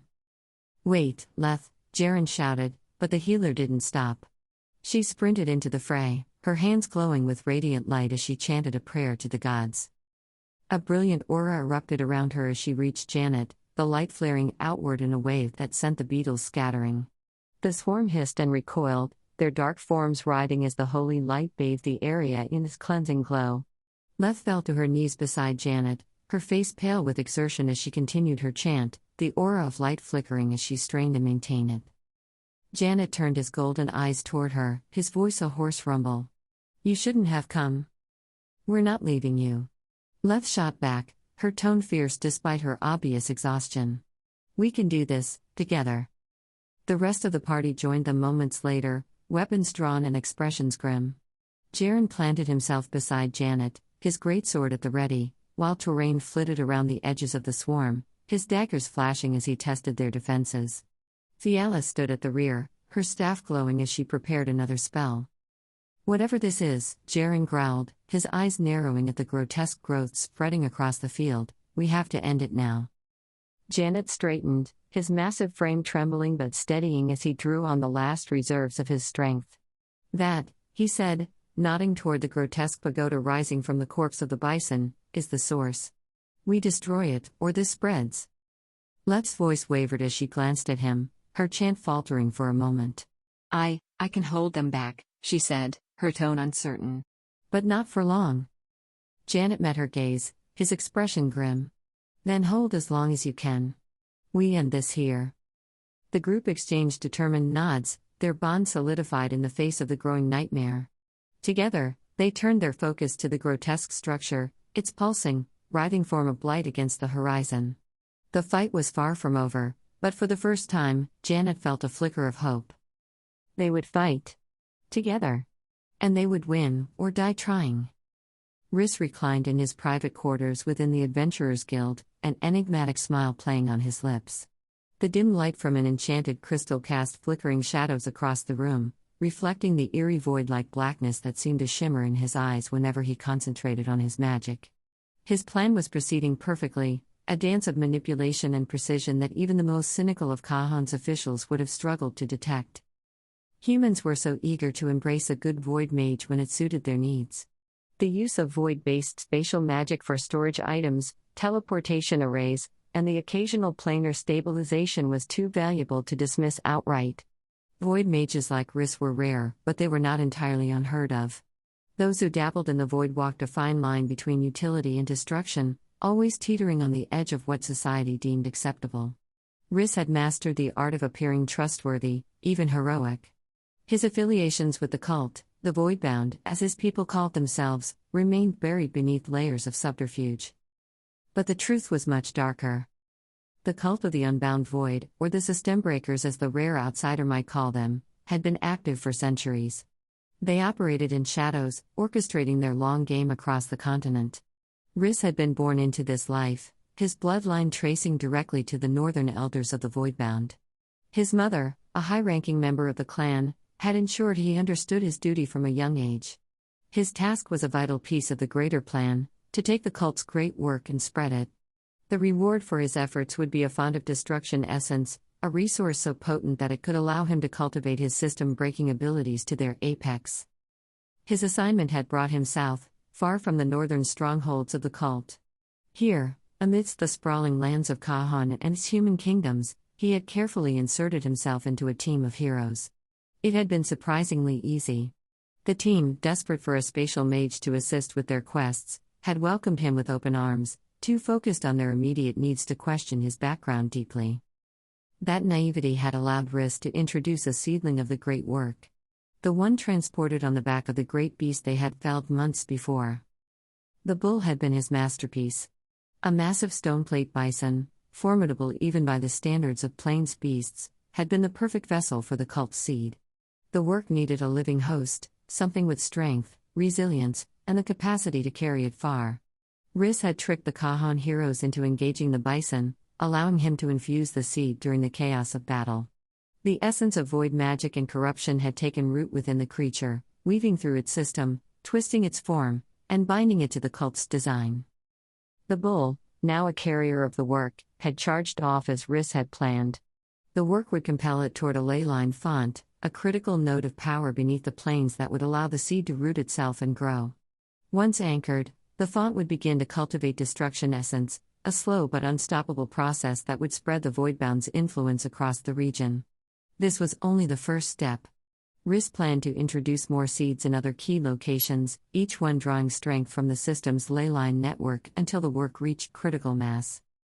Rhys leaned back in his chair, his fingers tracing lazy patterns in the air as he summoned a small wisp of void energy. The inky tendril writhed and twisted, obeying his silent commands. His connection to the void was growing stronger with every success, his reward tantalizingly close. He thought back to the battle with the bison, how easily the heroes had fallen into his trap. They had not even noticed Rhys weaving his magic. The others had been equally oblivious, too preoccupied with surviving the winter than to deal with the consequences of a rampaging bull. It had been laughably easy to explain the bull's strange behavior afterward. The void is unpredictable, he had said, feigning concern as the bison fled into the distance. Perhaps its connection to the leyline font made it more attuned to void magic. We'll need to investigate further. The heroes had accepted his explanation without question. Why wouldn't they? Riss had spent months cultivating their trust, playing the role of the selfless mage who only wanted to help. They saw him as an asset, a reliable comrade. They never suspected that every word he spoke was a carefully constructed lie. As far as Riss knew, the seed was well on its way to anchoring itself. The bull would have reached the ley line by now, its corrupted system feeding the growth of the font. Soon the great work would begin to transform the area, spreading its influence like a creeping shadow. Riss imagined the chaos it would unleash, the withering of the land, the mutation of creatures, the destabilization of the system itself. And amidst the destruction, he would stand triumphant, the harbinger of a new era. He allowed himself a small smile. The Kahan heroes might call him a friend, but they would soon learn the truth. Riss didn't care for their petty ideals or their fragile alliances. He served a greater purpose, one that transcended their understanding. The Voidbound's elders would be pleased. And Riss? He would bask in the rewards of his success, his name etched into the annals of the cult's history as the one who brought their work to fruition in the south. Riss allowed himself to savor the thought as he leaned back, fingers absently tracing patterns in the void energy swirling before him. The void was pure potential, untethered by the constraints of the divine mandate, that invisible force that shackled even the gods to the rules of the system. The Voidbound, unlike the rest of the world, saw the system not as a divine gift but as a prison. Riss had grown up hearing tales of what lay beyond, whispered accounts of reality unbound by levels, stats, or classes. A chaotic, limitless expanse where true freedom could be found. And with the cultivation of destruction essence, Riss would step closer to that freedom. The font of destruction essence was no mere tool, it was a gateway. When the seed anchored itself and the font fully matured, Riss would gain access to a reservoir of energy that defied system categorization. It would be a power unrecognized by the established rules, slipping through the cracks of the system's rigid frameworks like water through a sieve. With it, Riss would cultivate abilities the likes of which no mage, no mortal, had ever wielded. He dreamed of what those abilities might entail. Already, his connection to the void granted him a unique affinity for spatial magic, but the font would amplify that 100-fold. He imagined himself ripping the very fabric of reality apart, opening pathways to dimensions untouched by mortal eyes. He could sever enemies from existence entirely, casting them into the void where they would be unmade. And the drain, of course, would become his signature. Draining was the void's nature, it consumed, absorbed, and repurposed. With the power of the font, Riss could turn the very essence of his enemies into fuel. He envisioned siphoning health, mana, and vitality with a mere touch, reducing even the most formidable foes to withered husks while he grew ever stronger. Why bother with healing magic when he could simply steal the life force of others to mend himself? But the true prize lay in the system-breaking abilities the font promised to unlock. The divine mandate dictated the system's rules, ensuring balance across all races, classes, and abilities. Even gods were bound by its intricate web, their actions constrained within its parameters. Yet the void operated outside of those bounds, a realm of raw chaos that the system could not fully grasp. Riss had heard whispers of what system breaking entailed, abilities that warped reality itself, rewriting the rules of existence to suit the wielder's will. He imagined wielding cheat skills that bent probability, ensuring every attack landed with devastating precision or deflecting even the deadliest blows. He could rewrite cause and effect, making his enemies' most powerful abilities backfire catastrophically. Time and space would become playthings in his hands. With the void as his ally, he could freeze entire battlefields, manipulate gravity, or rewind moments to undo his enemies' victories. The system would not recognize him as an anomaly, it would struggle to recognize him at all. Yet Riss also knew the risks. The cult spoke of system breaking with reverence and caution. The divine mandate was not merely a set of rules, it was a force of balance. To break it was to invite chaos, and chaos often carried unforeseen consequences. What would happen when the system no longer recognized him? Would it erase him, unable to categorize his existence? Or would he ascend beyond mortality entirely, becoming something the system could not touch? The thought sent a shiver down his spine, equal parts terror and exhilaration. For now, those questions were far in the future. The seed had been planted, the font was beginning to take root, and his task was proceeding exactly as planned. The elders would reward him for his success, granting him access to the deeper secrets of the cult. He would learn the rituals to summon additional seeds, spreading the great work across the land. Each seed would cultivate another font, and with each font, his power would grow exponentially. Riss smiled to himself, his eyes glinting with ambition. The Kahan heroes thought they had recruited an ally, a tool to aid them in their noble quest. In truth, they were pawns in a game far larger than they could comprehend. When the time came, Riss would discard them as easily as a mage dismissing a spent spell. They would be nothing more than fuel for the font, their essence drained to feed his growing power. And then? Then, he would show the world what it meant to be unbound. Riss closed his hand, extinguishing the tendril of void energy before him. The shadows in the room seemed to ripple in response, a faint echo of the chaos that awaited. For now, he would play his role, biding his time until the font matured. But the day was coming, he could feel it in his very core, when he would step beyond the system's reach and take his place as a harbinger of the void. Let the world cling to its rules, its balance, its fragile illusions of order. Riss would show them what lay beyond. He would show them freedom. Chapter 39, Corruption. The oppressive haze of the plains hung like a shroud, stifling even the faintest hint of a breeze. Jannet's massive frame heaved as he clawed his way through the swarm, his golden eyes narrowed in defiance. He was sovereign, chosen by the system to wield authority and strength, to carve a path forward for himself and those who followed him. Yet here he was, his claws sinking into the brittle, corrupted soil, fighting a losing battle against a foe that defied understanding. The swarm of beetles surged around him, a ceaseless tide of black carapaces and shadowy tendrils. Their bites sapped not his flesh but the very essence of his being. It was an unnatural draining, a cruel perversion of the system's balance, and for the first time since his rebirth, Jannet felt the sting of helplessness. His limbs trembled under the weight of his struggle, and his tail lashed wildly, smashing through clusters of beetles only for them to reform seconds later. Damn it, he thought bitterly, his claws tearing through another wave of the swarm. I have come too far to fail here. I will not lose to this. This abomination. The air around him seemed to hum with malevolent energy, the grotesque pagoda at the center of the hive pulsing with a rhythm that felt almost alive. Tendrils of writhing black growth extended from its base, burrowing into the withering earth and spreading corruption like the roots of a twisted tree. The basin atop the pagoda brimmed with a glowing blue liquid, each droplet adding to the unnatural power radiating from the structure. The swarm redoubled its efforts, their movements more erratic as if sensing his faltering strength. Their bites now burned like frostbite, an icy sting that spread through his scales and seeped into his core. Jannet fought with everything he had, his instincts roaring against the encroaching weakness. He struck out with claws and tail, his movements growing more desperate as his mana ticked away with every passing moment. He couldn't allow himself to fall here. He had fought too hard for this new life, clawed his way out of despair to become something greater.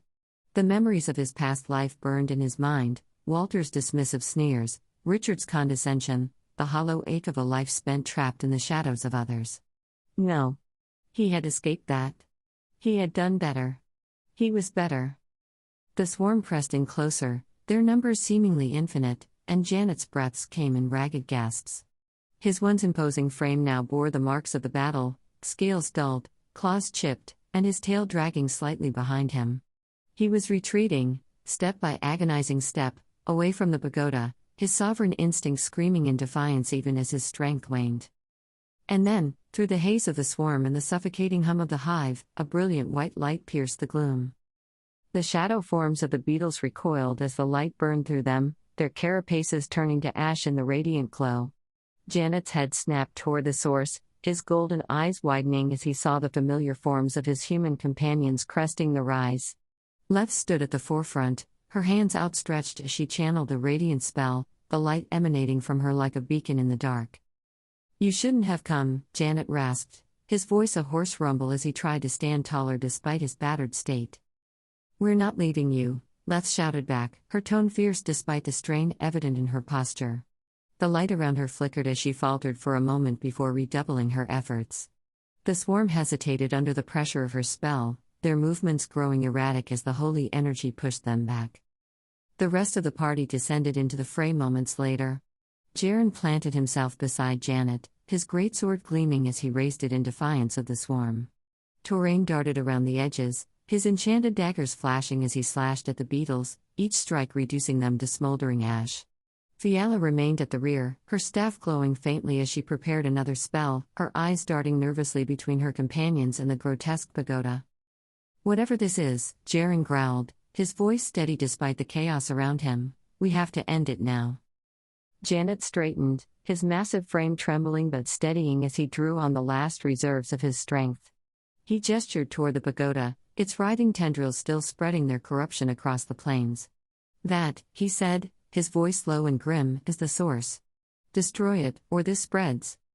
Lef's voice wavered as she glanced at him, her chant faltering briefly. I can hold them back," she said, her tone uncertain but resolute. "But not for long." Jannet met her gaze, his expression a mix of determination and gratitude. "Then hold as long as you can. We end this here." The group moved as one, an unspoken understanding flowing between them despite the chaos that surrounded them. Lef's radiant aura flared brilliantly, its warm, holy light cutting through the swarm with each pulse. The beetles recoiled in writhing waves, their shadowy forms disintegrating as they came into contact with a glowing barrier.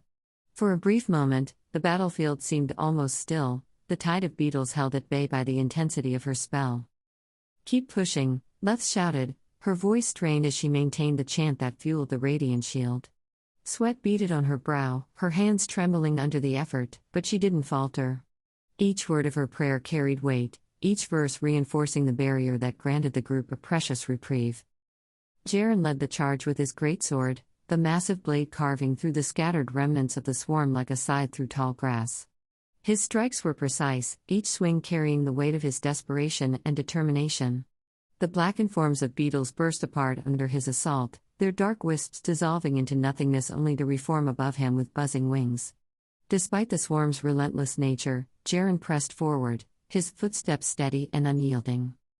Torain moved like a shadow within the chaos, his twin daggers flashing with an eerie green light as they tore through the swarm. The enchanted weapons left trails of faint magic in their wake, and each strike reduced the beetles to shimmering ash. "These daggers were worth every coin," he shouted with a grin, his voice cutting through the cacophony. He darted between the advancing beetles, his agility allowing him to strike swiftly and retreat just as quickly, his movements a blur of lethal precision. Behind them, Fiala stood firm, her staff glowing with a steady, otherworldly light. She channeled her magic with a painful strain more coming from the pagoda. She called out, her tone urgent but controlled.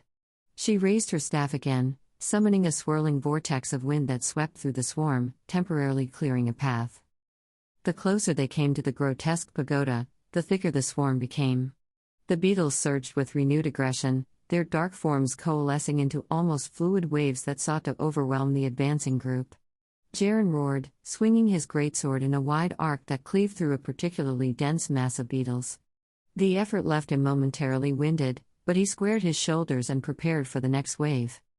"Watch your left," Torain shouted, his voice sharp with warning as a cluster of beetles lunged toward Fiala. She turned just in time, Torin diving to save them, his knives cutting with gleaming enchantments. Jannet, at the forefront of the charge, bore the brunt of the swarm's assault. His massive claws slashed through the horde with savage efficiency, each strike sending fragments of beetles scattering into the air. His tail lashed out like a whip, smashing through the writhing masses that sought to surround him. Yet for every beetle he destroyed, more seemed to take their place, their numbers seemingly endless. Lef's light flickered as she faltered, the strain of maintaining the aura beginning to show. I can't hold this forever," she cried, her voice trembling with both effort and fear. The holy energy around her wavered, the cracks in its once solid barrier allowing a few beetles to slip through. "Then we'll finish it before you need to stop," Jaren bellowed, stepping in front of Leth and striking down the encroaching beetles with renewed vigor. His greatsword flashed in the dim light, a beacon of defiance against the encroaching darkness. "We're almost there," Fiala shouted, her voice hoarse from exertion. "We don't have time to waste," Jannet roared, his voice carrying above the chaos. He pushed past the others, his massive frame drawing the attention of the swarm as he charged toward the pagoda. The beetles surged toward him in a relentless tide, their dark forms coalescing into a nearly solid wall. Jannet surged forward, crashing through the wall, his golden eyes affixing on the writhing pagoda at the center of the battlefield. The grotesque structure pulsed with an unnatural rhythm, its tendrils spreading corruption across the ground with every beat. The basin atop the pagoda shimmered with a glowing blue liquid, its surface rippling as more beetles deposited their payloads. "Sovereign, no," Love cried out, her voice breaking as she reached for him, but he was already too far ahead. His tail lashed out, striking the ground with enough force to shake the corrupted soil, and his claws tore through the swarm with renewed fury. The group watched in stunned silence as Jannet plowed through the horde, his massive form a blur of motion and defiance. For a moment, it seemed as though nothing could stop him. Then the swarm shifted, their movements growing more coordinated as they converged on him with terrifying speed. "Keep moving," Jaren shouted, snapping the group out of their stupor. "We have to back him up, or this is over." With a shared cry of determination, the party pressed forward, their movements fueled by desperation and a flicker of hope. Together, they surged toward the heart of the hive, each step bringing them closer to the source of the nightmare. Jannet led the charge, his massive form plowing through the tide of beetles with raw force. The closer he drew to the pagoda, the more the swarm seemed to focus on him, their numbers thickening as they sought to overwhelm him. Yet he pressed on, his sovereign instincts roaring in defiance of the odds. He couldn't fail now. Not when the lives of his companions, and perhaps the entire region, hung in the balance. The pagoda loomed before him, its grotesque architecture pulsing with malevolent energy. The basin atop it shimmered with a glowing blue liquid, the surface rippling as more beetles deposited their payloads.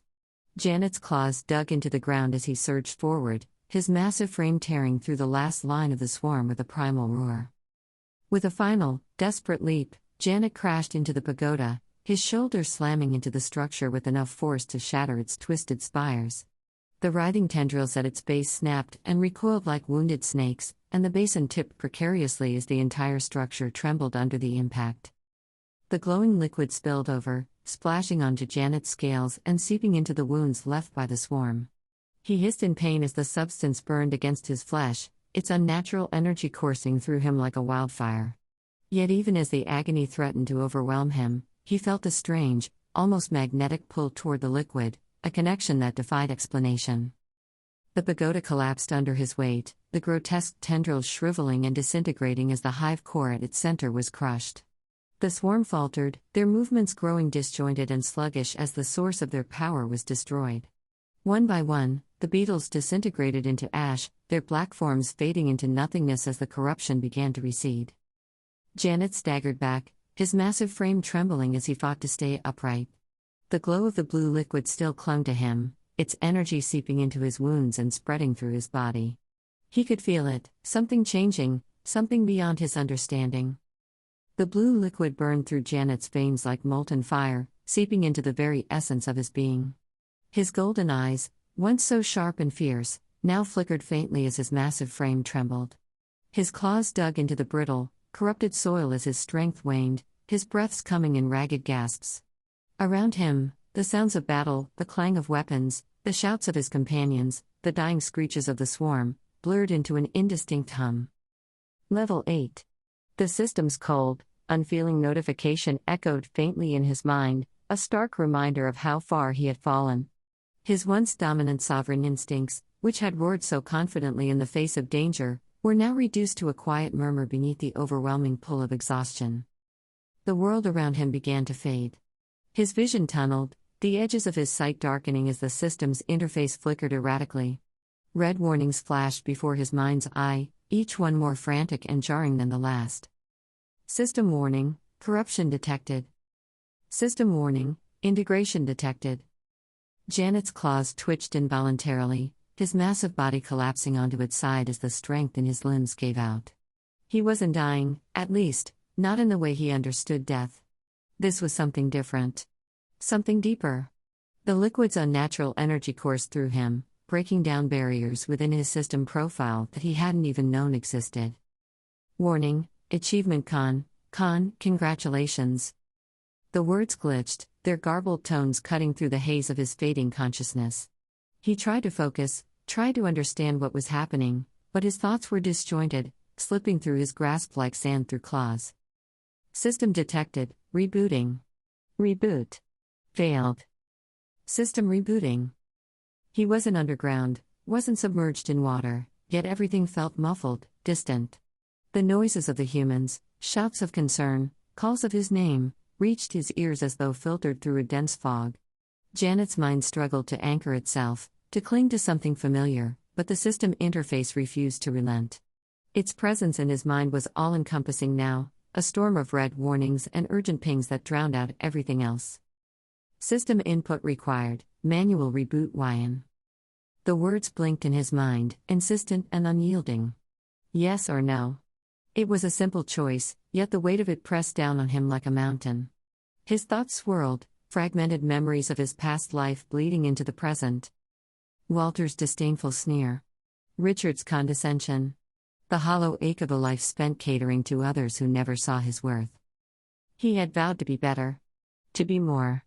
To build something strong enough to shield those who depended on him, whether lizard or human. And yet, here he was, reduced, weakened, teetering on the edge of losing everything he had worked for. Yes or no? The words pulsed in his mind, demanding an answer. Jannet's thoughts sharpened, his sovereign instincts roaring one final time in defiance of the paralysis creeping through him. Yes. The whole point had been to have power, to use it to protect and to build. To ensure no one under his care would ever feel the despair he had once known. Yes, because giving up was never an option. Not for him. Yes. The moment he made his choice, the system screamed. Red flooded his mind's eye, a torrent of errors and warnings cascading in rapid succession. System reboot initiated. Warning: integration unstable. System profile corrupted.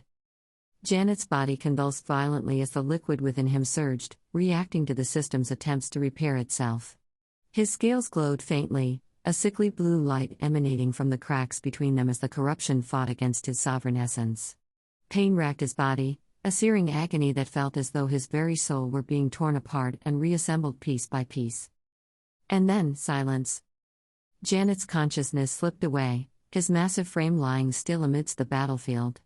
The last thing he registered was the faint, almost imperceptible pulse of the system within him. Sovereign, Leth cried again, her voice trembling as she dropped to her knees beside the sovereign's still form. Her hands trembled as she extended them over his battered body, their familiar golden glow of healing magic flickering into life. The light spilled over his scales, seeking out the countless wounds left behind by the swarm's relentless assault, but as she worked, her breath hitched in confusion. The burns and gouges across the sovereign's obsidian scales didn't respond to her magic as they should have. Instead of mending, they shimmered faintly, glowing with a bluish-golden hue that pulsed like an unsteady heartbeat. The strange markings seemed etched into his scales themselves, forming intricate, almost tribal patterns that spread outward with every passing moment. Leth? Jaren's voice cut through her concentration, rough with worry. The fighter stood nearby, his greatsword still gripped tightly in both hands, his eyes darting between Jannet's glowing form and the surrounding battlefield. Is he alive? Leth nodded slowly, her lips pressed into a thin line. Yes, she said, her voice trembling with uncertainty. But something's wrong. This isn't normal. She stared at the glowing tattoos searing themselves deeper into Jannet's scales.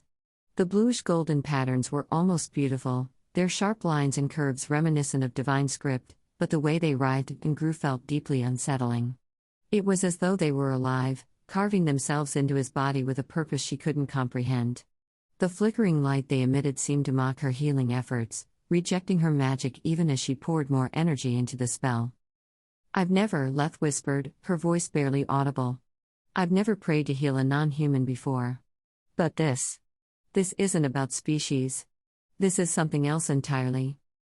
She doubled her efforts, her hands glowing brighter as she channeled her connection to the divine, the words of her prayer spilling from her lips in a desperate chant.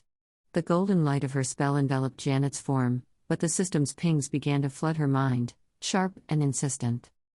No damage detected. Healing not required. The messages repeated, cold and unyielding, as though mocking her attempts to help. Leth's brow furrowed deeply, frustration and confusion warring within her as she continued her chant. But he's hurt, she snapped, her voice breaking. I can see it. I can feel it. Why won't it work? Leth. Jaren's voice was firmer this time, pulling her from her frantic focus. He crouched beside her, his greatsword resting on the ground as he placed a steadying hand on her shoulder. If the system says there's no damage, then what am I looking at? She interrupted, her voice raw with emotion. She gestured toward Jannet's body, her trembling hands hovering over the strange patterns that now covered his scales. This isn't normal. This isn't right. What is this? Torrent stepped closer, his dagger still in hand as his sharp eyes scanned the battlefield. Whatever it is, we don't have time to figure it out, he said grimly. That light, it's not natural. If anything's still out here, it's going to see it from miles away. Callus, standing just behind him, nodded in agreement. Her bow was still in hand, an arrow nocked and ready as she kept her gaze fixed on the horizon. We need to move, she said, her tone clipped. Whatever happened here, it's above our pay grade. We have to get out before something else shows up. The group exchanged uneasy glances, their nerves frayed and their exhaustion palpable. Jaren finally broke the silence, his voice heavy with frustration. Fine. But we're not leaving without him. He gestured toward Jannet, whose massive frame twitched faintly as the glowing tattoos continued to spread. The sovereign's breathing was shallow but steady, his body seemingly caught in some kind of liminal state. Despite his unconsciousness, the aura emanating from him felt oppressive, a weight that pressed down on the group like the eye of a storm. Torrent's gaze lingered on Jannet for a moment before he turned away, his expression unreadable. I'm not carrying him, he muttered, though the usual humor in his tone was absent. Not that I could if I wanted to. We need him to wake up, Calla said quietly, her sharp eyes flicking back to the glowing tattoos. If this is what we're up against, we're going to need all the strength we can get. Jaren nodded, his jaw tightening as he sheathed his greatsword and moved to Janet's side. Then let's make sure we're ready to move the moment he does. Leth hesitated, her gaze lingering on the faintly glowing patterns that marred Janet's once pristine scales. She didn't understand what had happened here, what was happening, and the thought of leaving the mystery unresolved gnawed at her. But the others were right. This place wasn't safe, and the Sovereign couldn't protect them in his current state. I'll stay with him, she said firmly, her hands still glowing faintly as she adjusted her position beside the massive lizard. If he stirs, I'll know. Jaren gave her a curt nod before rising to his feet, his expression hardening as he turned his attention back to the horizon. Torrent and Callus moved to secure the area, their movements quick and efficient despite their visible exhaustion. Fiala lingered at the edge of the group, her staff clutched tightly in both hands as she muttered to herself. The oppressive silence of the battlefield weighed heavily on them, broken only by the faint hum of the glowing tattoos and the occasional whisper of the wind. Each member of the party felt the tension like a physical presence, their unease growing with every passing moment. As the minutes stretched on, Jaren finally broke the silence, his voice low and grim. What do we do if he doesn't wake up? Let's hand stilled for a moment, her golden eyes meeting his with a mixture of determination and fear. He will, she said, her tone resolute. He has to. The twilight in Newscar had a quiet warmth to it, a glow that wasn't just from the gnomish lights strung along the pathways and carved into the walls of their burrows, but from the community itself. What had once been a harsh, unforgiving jungle ruled by survival instincts alone had transformed into something remarkable, a sanctuary carved from determination, ingenuity, and the leadership of their sovereign. Rose stood at the heart of it all, her powerful form basking in the soft illumination. Her golden-green scales shimmered faintly under the light, accentuated by the deep etchings of experience that marked her as the matron of scales. Hatchlings, no larger than her claw, skittered at her feet, some daring to climb onto her massive tail as she gently hissed to calm their exuberance. Her sharp eyes surveyed the bustling village with quiet pride, her nostrils flaring as she drew in the scent of progress and life. Above her, the towering cliffside that had once been their only shelter against the cold upon first arrival, was now merely a backdrop to Newscar's thriving activity. The gnome-engineered warming caves carved into its base glowed faintly with heat and light, providing shelter and comfort even in the chill of the jungle night. Vines woven with glistening dew swung in the faint breeze, their strands threaded with copper and iron fibers brought by gnome traders, materials that had elevated their creations from rudimentary shelters to structures that echoed the sophistication of gnomish ingenuity while retaining the organic beauty of lizard craftsmanship. Rose tilted her head as she watched a pair of goblins argue animatedly over the placement of a new pulley system. Their tiny, nimble hands worked furiously to adjust the mechanism, which was a hybrid of lizard tail sinew and gnome-forged cogs. Behind them, a group of hatchlings hissed with delight as they chased one another across the smooth stone paths that wound through the village. The sight brought a soft rumble of contentment from Rose's chest. It was moments like these that reminded her of why they had endured so much, why Jannet had pushed so hard for trade and cooperation with the gnomes despite the natural wariness of their kind. At first, the rings and voices had been met with distrust. The lizards of Newskar weren't accustomed to tools or speech beyond their leader's instinctive mimetics, but with time, even the most skeptical among them had come to see the value in what Jannet had worked tirelessly to provide. And yet, for all their progress, there were still those who clung to the simplicity of their old ways. Rose's gaze shifted toward the outskirts of the village, where number 1 stood perched on a flat, sunning rock. The twilight bathed his dark scales in shades of blue and silver, making him appear even more stoic than usual. His posture was rigid, his sharp gaze fixed on the horizon as though he could see beyond it, through the jungle, past the mountains, and to wherever their sovereign roamed. Rose approached him slowly, the hatchlings trailing behind her with curious chirps. Number 1's expression didn't waver as she came closer, but his tail flicked slightly in acknowledgement. She held out a small bundle toward him, the gemstones embedded in the rings glinting faintly in the dim light.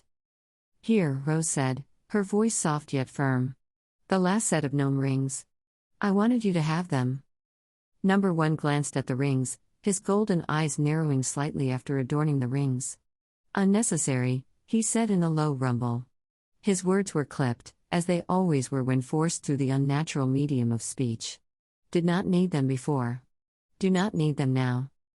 Rose chuckled, a deep, melodic sound that carried warmth.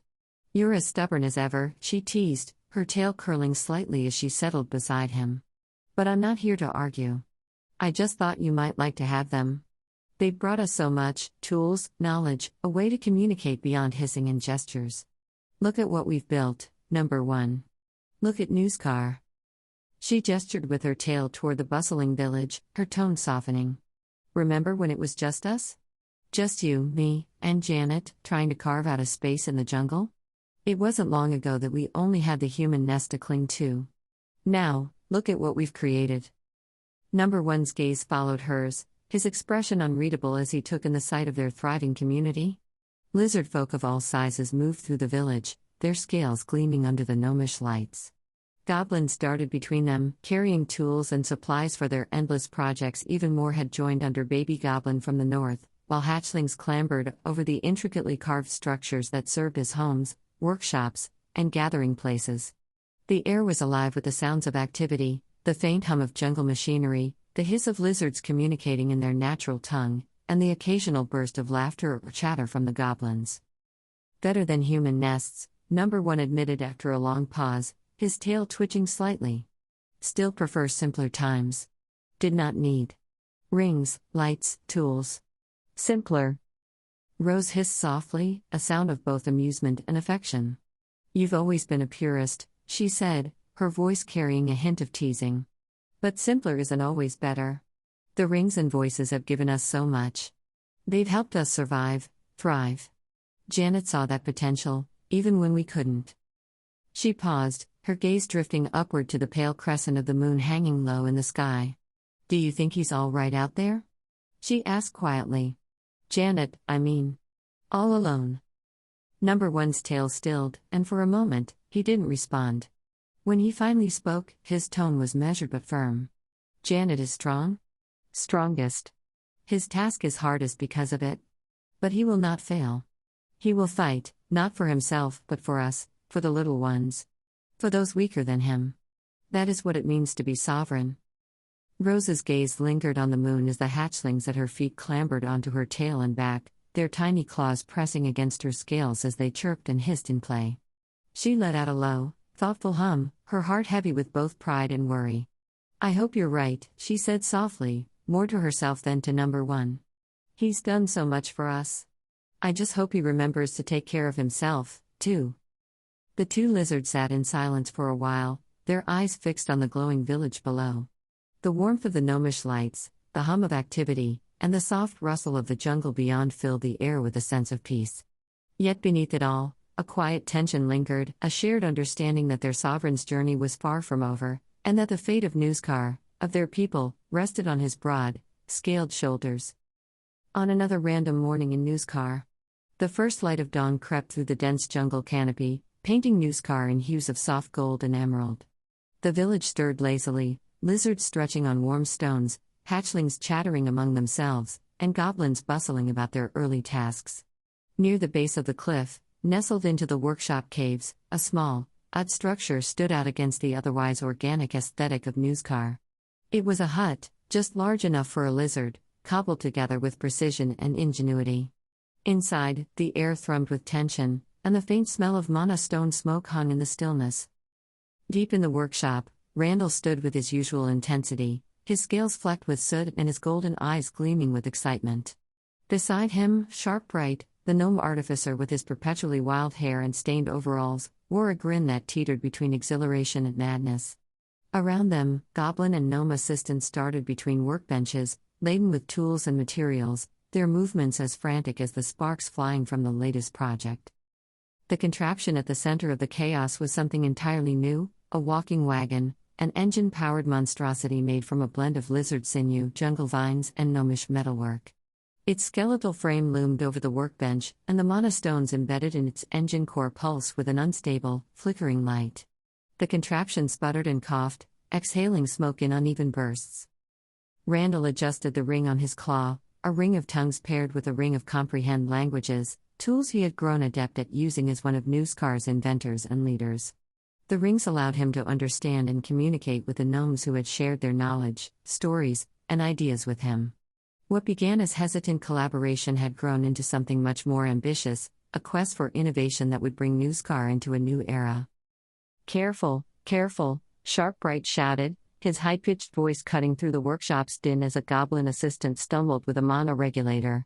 "If that regulator tips, we'll be cleaning soot out of our scales for weeks."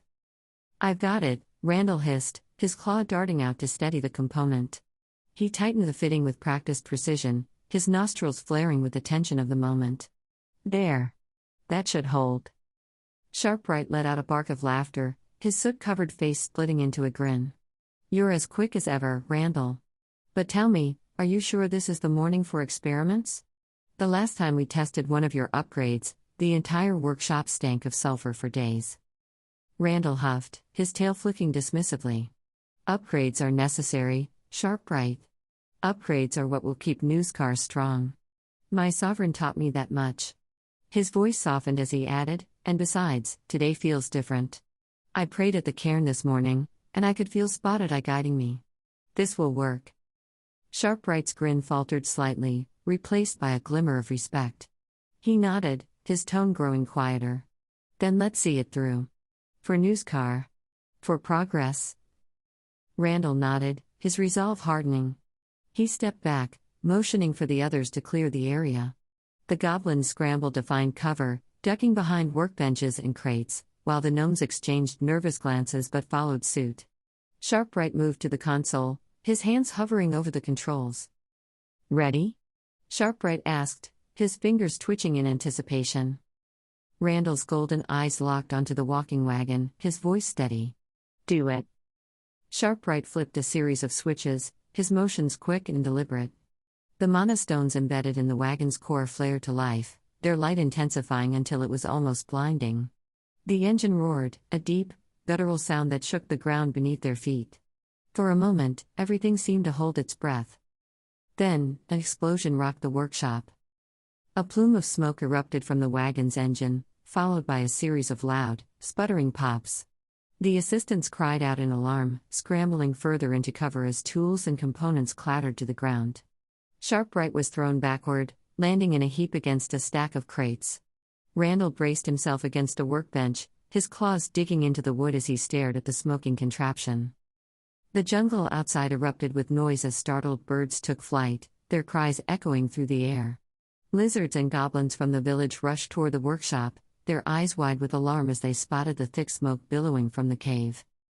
Inside, the chaos subsided just enough for the smoke to begin clearing. Sharpbright coughed, his voice strained as he shouted, "Randall. Are you alive, or do I have to build a contraption to drag you out of here?" Randall's head rose from behind the workbench, his face covered in soot but his expression triumphant. Alive, and so is it. Look. All eyes turned toward the walking wagon, which stood trembling but upright. The engine sputtered again, but this time, instead of stalling, it roared to life. The wagon's legs, long, skeletal constructs reinforced with sinew and bone, shuddered before taking their first, tentative steps. The contraption moved, lurching forward with a jerky, uneven gait. Sharpright's eyes widened in disbelief. By the gods, it's working. The goblin assistants erupted into cheers, their high-pitched voices filling the workshop as they clapped and jumped with excitement. Randall stepped forward, his tail swishing proudly as he watched the wagon take another step, then another. The engine's hum grew steadier, the sputtering replaced by a rhythmic pulse that echoed through the cave. "We did it," Randall said softly, his voice tinged with awe. "We really did it." Sharpright climbed to his feet, brushing soot from his overalls as he approached the wagon. He placed a hand on its frame, his voice uncharacteristically reverent. "It's not just a machine, Randall.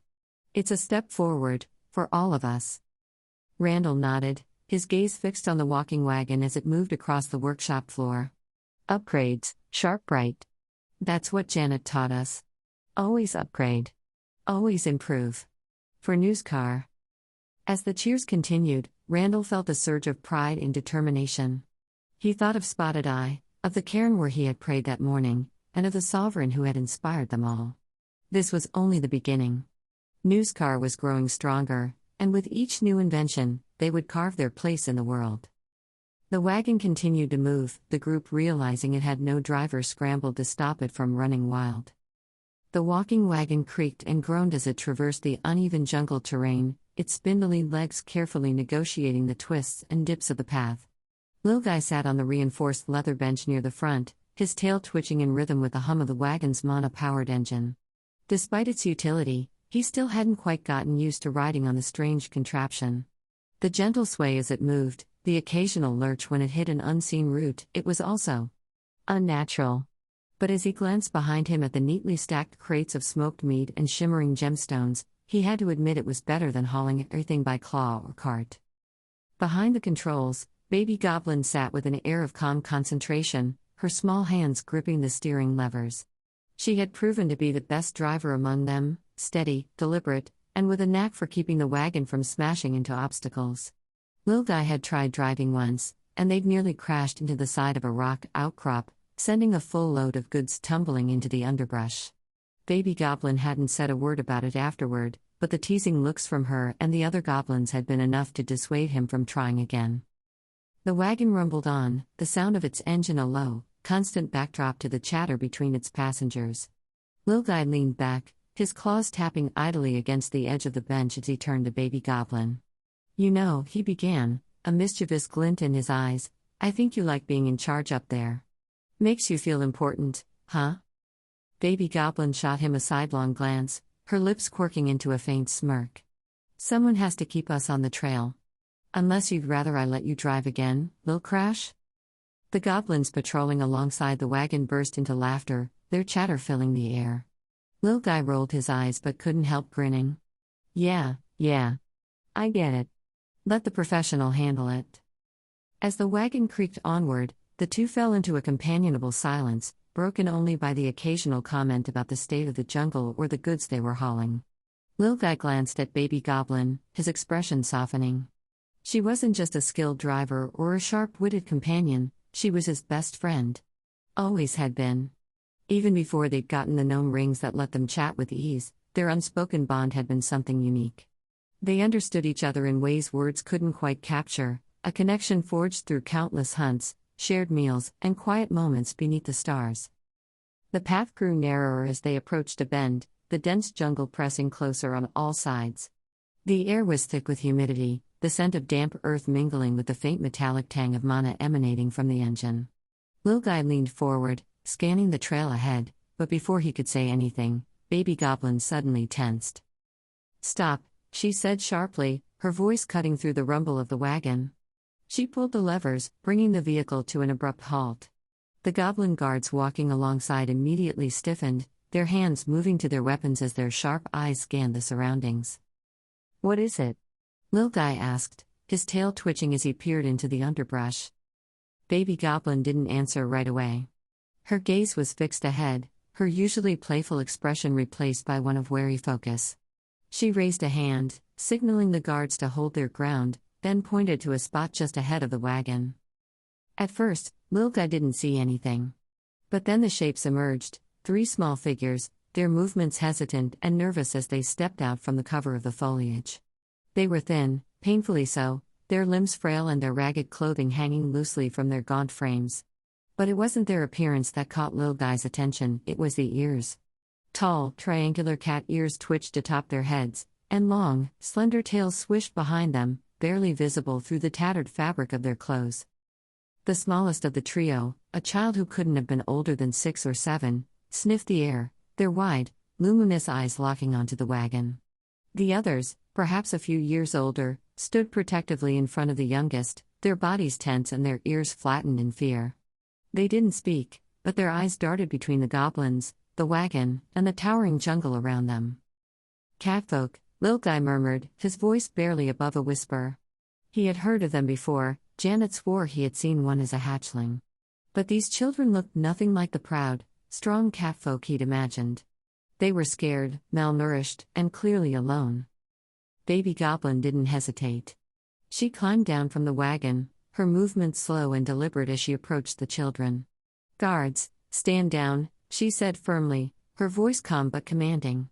The goblins exchanged uncertain glances but obeyed, lowering their weapons and taking a step back. The children flinched as Baby Goblin approached, their eyes wide with apprehension.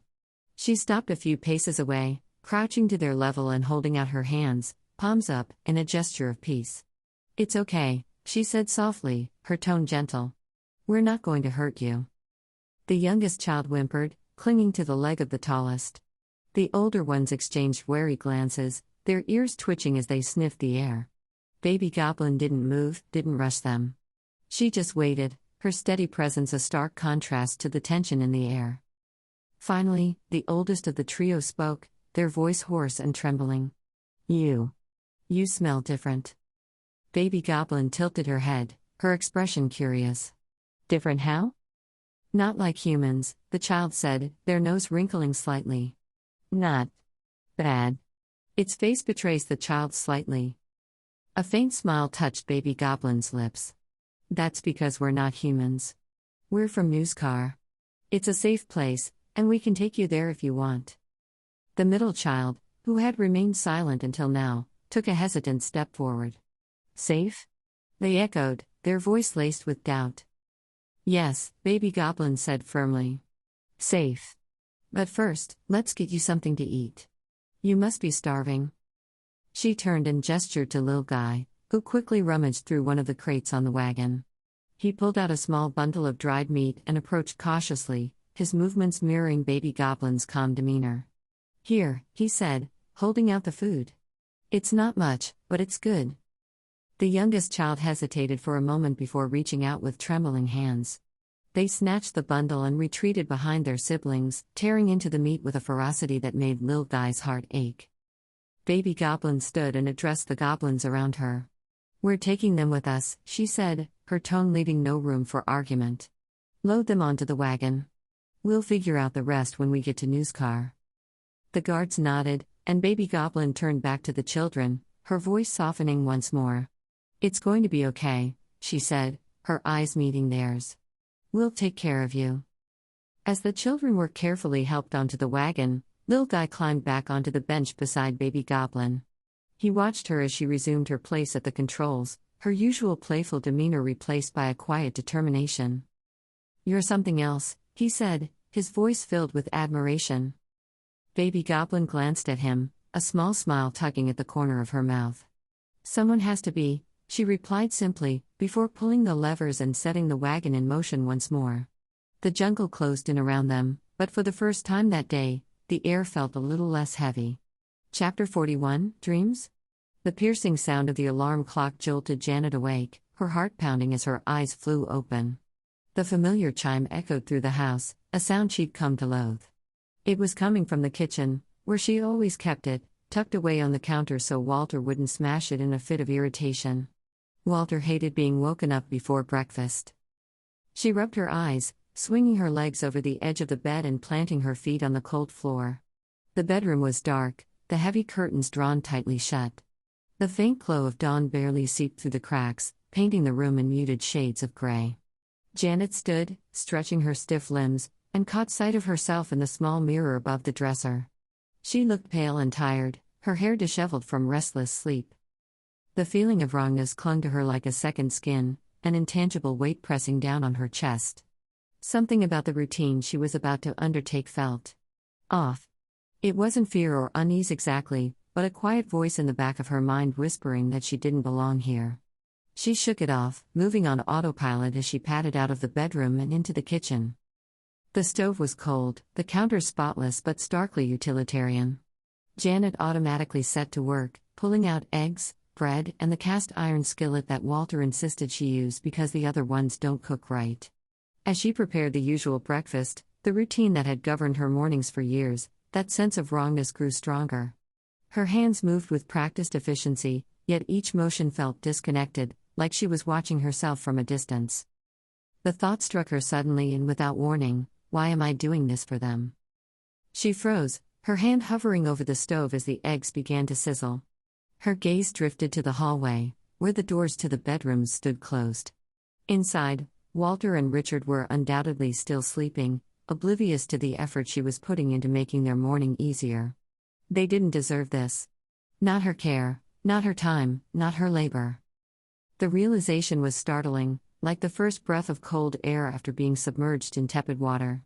She blinked, and for a brief moment, she wasn't standing in the kitchen of her home but somewhere else entirely, somewhere brighter, warmer, where sunlight danced off polished stone and the air was alive with the sounds of life. Newscar. The name rose unbidden in her mind, a fleeting whisper that filled her with a strange sense of pride and longing. What was Newscar? The question faded as quickly as it had come, leaving her with a lingering sense of something better, something more than this. When the eggs were done, Jannet did something she had never done before. She served herself first. She sat down at the kitchen table, her plate heaped with steaming food, and began to eat. The quiet clatter of utensils against porcelain was the only sound in the house, a stark contrast to the cacophony that usually erupted when Walter and Richard came to the table. She didn't wait long. The thunderous stomps of heavy footsteps echoed down the hallway, and a moment later, Walter appeared in the doorway, his face already twisted into a scowl. Richard was close behind him, his wiry frame tense with irritation. "Where's breakfast?" Walter barked, his voice a low growl. He froze when he saw her sitting at the table, a fork halfway to her mouth. His eyes narrowed. "What the hell is this?" Jannet looked at him, calm and unflinching. "Breakfast," she said simply, taking another bite. Richard's face darkened, his lips curling into a sneer. "You're supposed to cook for us. That's your job." Jannet felt something stir within her, a deep, simmering heat that wasn't anger but something far more powerful. She set her fork down and met their glares head-on. "If you want breakfast, make it yourself." For a moment, there was silence, broken only by the soft ticking of the clock on the wall. Walter's face turned an alarming shade of red, and he took a step toward her, his hands curling into fists. "What did you say to me?" he hissed, his voice low and dangerous. "You heard me," Jannet replied, her tone steady. "You've been treating me like a servant for years. That ends now." Walter's fist slammed into the table, making the plates rattle. "You think you can talk to me like that? You ungrateful." "Stop," Jannet said, her voice cutting through his tirade like a blade. "I'm done. If you don't like it, you can leave." Richard, who had been silently fuming, suddenly lunged toward her, his face twisted with rage. But as he reached for her, Jannet felt something shift. The world around her seemed to tilt, and for a moment, she was no longer sitting at the table. Instead, she stood in a void of endless black, her body no longer her own. The kitchen, the house, Walter and Richard, all of it dissolved into nothingness. Jannet blinked, disoriented, and found herself looking down at her hands. They were no longer human. Her obsidian scales gleamed faintly in the non-light of the void, and her claws flexed instinctively as she tried to ground herself. "What is this?" she murmured, her voice echoing in the emptiness. Curious, a voice said, soft and childlike but carrying an undercurrent of something ancient and knowing. Jannet turned sharply, her golden eyes narrowing as she searched for the source. The figure before her was unlike anything she had ever seen. It was small, childlike in form, but its body seemed almost two-dimensional, as though it had been cut from a sheet of glowing white paper. Its eyes were dark and bottomless, its expression one of mild curiosity. "You've been here before," the figure said, tilting its head as it regarded her. "Why are you here again? Did you get tangled up with that cult?" No, that's not it. You weren't supposed to be human, were you?" "What are you talking about?" Jannet demanded, his voice a low growl. "Where am I?" The figure didn't answer immediately. Instead, it floated closer, its glowing outline flickering faintly. "This place isn't for you. Not again. You are an anomaly now." "How fascinating?" Jannet bristled, his tail lashing behind her as she took a step forward. "Answer me. What is this place?" The figure smiled, a strange, unsettling expression that seemed more gesture than emotion. This is the in-between. A place where decisions are made, where paths are chosen. You've been here before, sovereign of Newskar. And now, you're here again. Why, I wonder?" Janet's obsidian scales rippled as his lizard form bristled with frustration and defiance. His claws dug into the ephemeral ground beneath him, or whatever passed for ground in this void.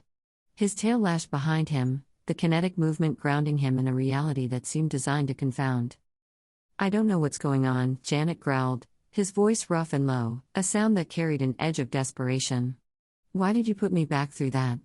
I don't want to be there anymore. I'm better than them, better than those prison guards. Why are you torturing me?" The childlike figure cocked its head to one side, the gesture eerily fluid, its glowing outline flickering like the flame of a candle. "Torture you?" It echoed, its tone light, almost amused. "I didn't do anything to your dreams.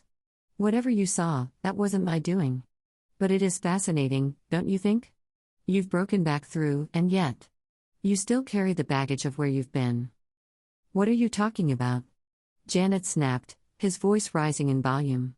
He could feel his sovereign instincts surging beneath the confusion, a primal need to exert control over a situation that seemed to be slipping through his claws. "What does that even mean, broken back through?" The figure's smile widened, though it was less a human expression and more a faint shift in its outline, like a ripple in still water. "You don't see it yet, do you?" it murmured. "Look down." Jannet hesitated, his golden eyes narrowing as he resisted the instinct to obey. But curiosity, and frustration, won out. He lowered his gaze and immediately regretted it. His vision blurred, a dizzying cascade of numbers, symbols, and equations rushing past his eyes like a waterfall of raw data. Lines of calculation intertwined with flashes of geometries too complex to parse, and beneath it all, he glimpsed something vast and alive, a bird's-eye view of a planet, its surface shifting between vibrant landscapes and withering decay. "What is this?"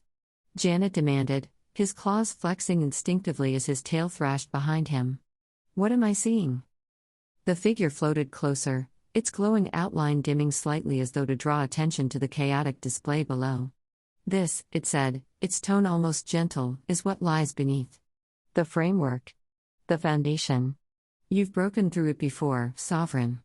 You've glimpsed the system's roots. But what's curious, what truly fascinates me, is why you chose to go back." Janet's golden eyes snapped back to the figure, his frill flaring with indignation. "Go back? Go back to what?" The figure let out a soft, airy laugh, a sound that seemed to resonate more in the mind than in the ears. "The mandate, of course. The rules. The system. You've clawed your way through unimaginable effort to break free of it, and yet you've tethered yourself right back under its watchful gaze. Why?" "I don't even know what you're talking about," Jannet roared, the sound reverberating through the void like a shockwave. "You're just spouting nonsense. What mandate? What rules? I didn't."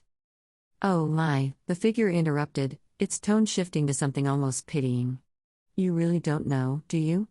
It drifted closer, its glowing form growing faintly brighter.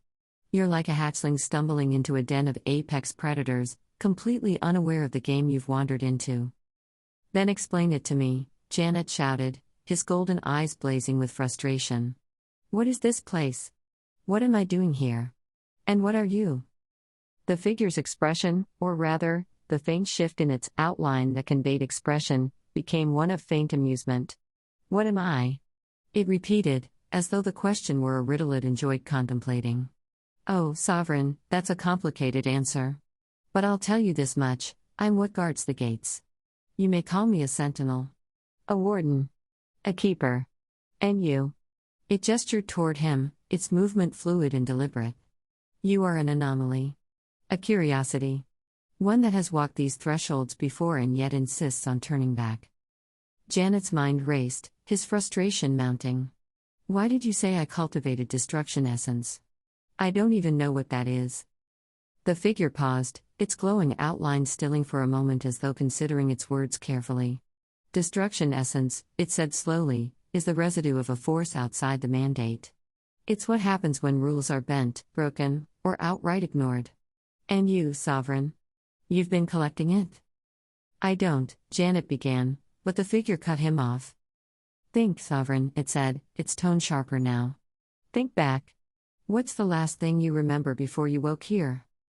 Jannet hesitated, his mind scrambling to piece together the fragmented memories. The battle against the swarm. The grotesque pagoda. The blue liquid seeping into his wounds, burning with an intensity that was almost unbearable. The system's pings, flashing warnings of corruption, of integration, of choices he barely understood. And then. The system, Jannet muttered, his voice low but tinged with realization. It was glitching. There were warnings. It asked me for a choice. The figure's outline brightened, a ripple of what might have been approval radiating through its form. Ah, there it is, it said, almost delighted. You've danced at the edge of the mandate, Sovereign. You've tasted freedom from its chains. But the question remains, why did you choose to return? Janet's claws scraped against the ground as he took a step forward, his golden eyes locked on the figure. Because I had to, he growled. Because I need the system. It's how I protect my people. It's how I build something better. The figure tilted its head again, a gesture that seemed equal parts curiosity and skepticism. And yet, Sovereign, the system you cling to is the same one that binds you. The same one that blinds you. Have you ever considered what lies beyond it? Jannet opened his mouth to respond, but the words caught in his throat. The figure's question hung in the air like a challenge, its implications vast and unsettling. What did lie beyond the system? And why, despite everything, did he feel a flicker of something dangerous and exhilarating at the thought of finding out? The warden's laughter filled the void, a sound that reverberated in Janet's mind as much as it did in the space around him. It was not a cruel laugh but one tinged with an unsettling amusement, as though the warden found Janet's predicament and his flicker of curiosity endlessly entertaining. Well, the warden said, its glowing form rippling like smoke caught in a shifting breeze. I see that glimmer in your eyes, Sovereign. You're intrigued. You want to know what lies beyond the system, don't you? What lies outside the mandate? Janet's frill bristled, and he squared his massive shoulders, defiant even as the warden's words hit uncomfortably close to the truth. What if I am? He growled, his tail lashing behind him. You've been throwing riddles and cryptic nonsense at me this entire time. Maybe I do want to know what all this is about. Maybe I want to understand what's really going on here. The warden let out another laugh, its form brightening momentarily before dimming again. Oh, Sovereign, it said, its tone playful yet menacing. It's far too late for that. You've made your choice, haven't you? You chose to go back. Back under the mandate's watchful gaze. Back into the system's web of rules and constraints. It paused, its glowing head tilting slightly. And anyway, do you truly think I, a warden, a gatekeeper, would let you pass so easily? No. If you want answers, Sovereign, you'd have to earn them. You'd have to defeat me first. Janet's claws flexed against the intangible ground, his instincts flaring in response to the implied challenge. Then why didn't you stop me before? He demanded, his golden eyes narrowing. Why let me go the first time if this is such a big deal? The warden's outline flickered as it leaned closer, its glowing form almost brushing against Janet's. Because you're interesting, it said, its voice dropping to a conspiratorial whisper. Most creatures who reach this threshold? They either fall to the void, consumed by their own greed and ambition, or they throw themselves against me in a futile bid for power. And I? I snuff them out. Simple as that. But you. It drifted back, its movement slow and deliberate. You made a choice twice. A choice to remember and a choice return, to tether yourself back to the system. Do you know how rare that is, Sovereign? How? Fascinating? Janet's tail twitched, his frustration mounting. So what does that mean? What happens now? The warden's laughter echoed again, sharp and unsettling. What happens now? It repeated, its form growing brighter as though it found the question particularly amusing. Now, you live with your choice. Now, you return to your precious system, to your mandate, to your rules. And I? I'll be watching. Its tone shifted, growing darker, more dangerous. You've piqued my interest, Sovereign. That doesn't happen often. I'm curious to see what the mandate makes of you. Perhaps it will embrace you for your defiance, your resilience. Or perhaps it will crush you for daring to toe the line. Either way, it will be entertaining. The void around Jannet began to ripple, the strange, ephemeral ground beneath him dissolving into nothingness. The glowing figure of the warden remained, its presence unyielding even as the world around them seemed to collapse. Farewell, Sovereign of Newskar, the warden said, its voice echoing in Janet's mind as the darkness closed in. And remember, I'll be watching. Always.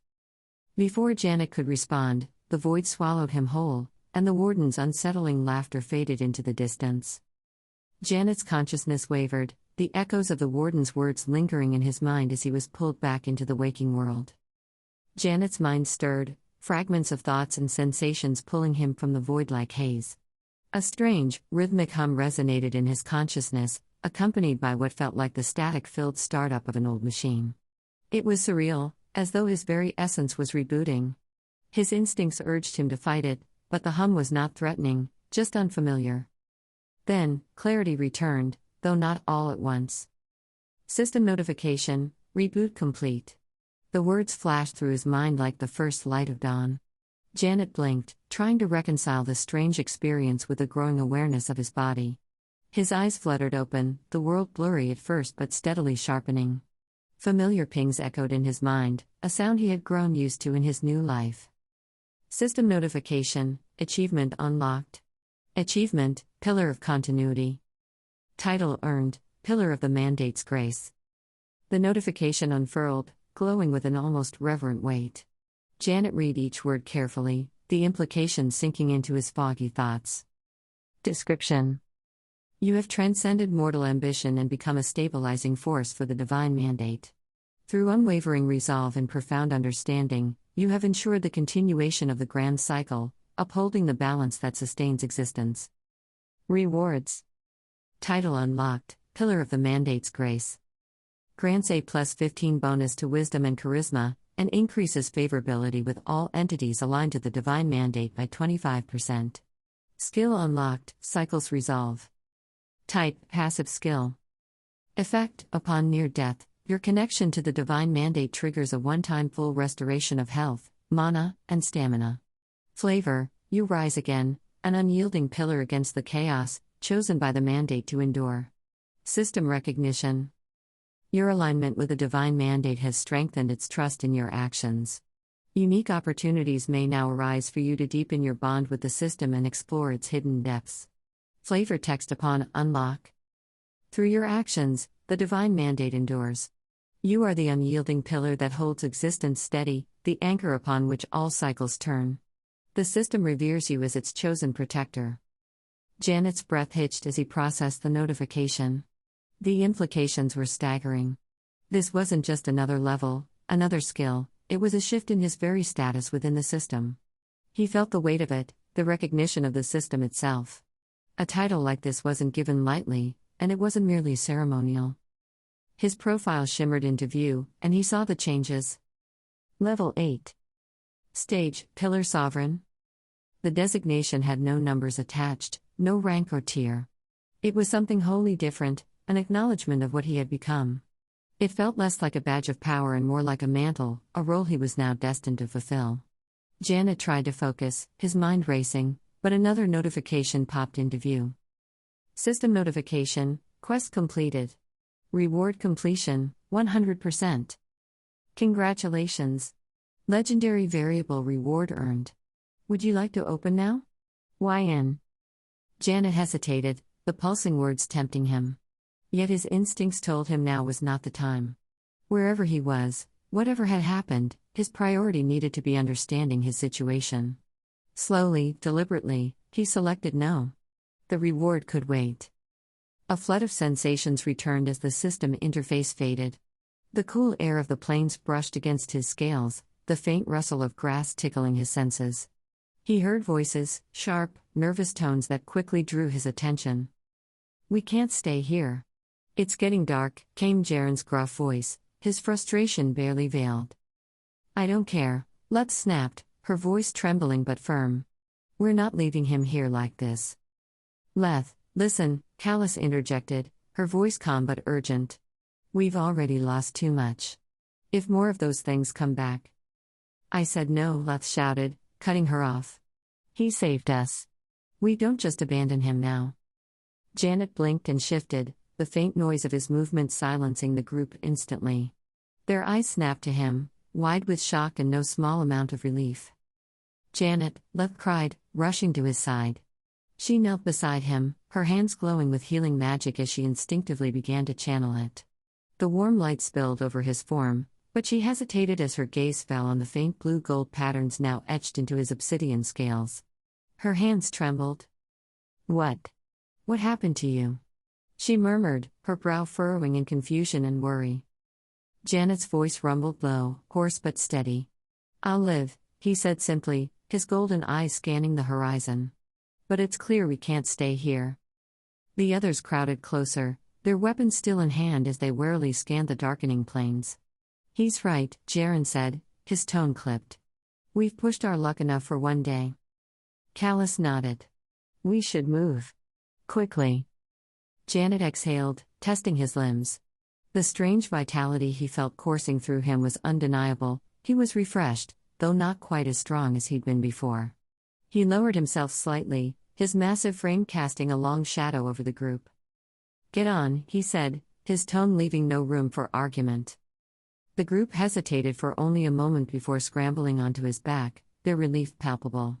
Lev clung tightly to a ridge of his scales, her hands still glowing faintly as if ready to cast another spell at a moment's notice.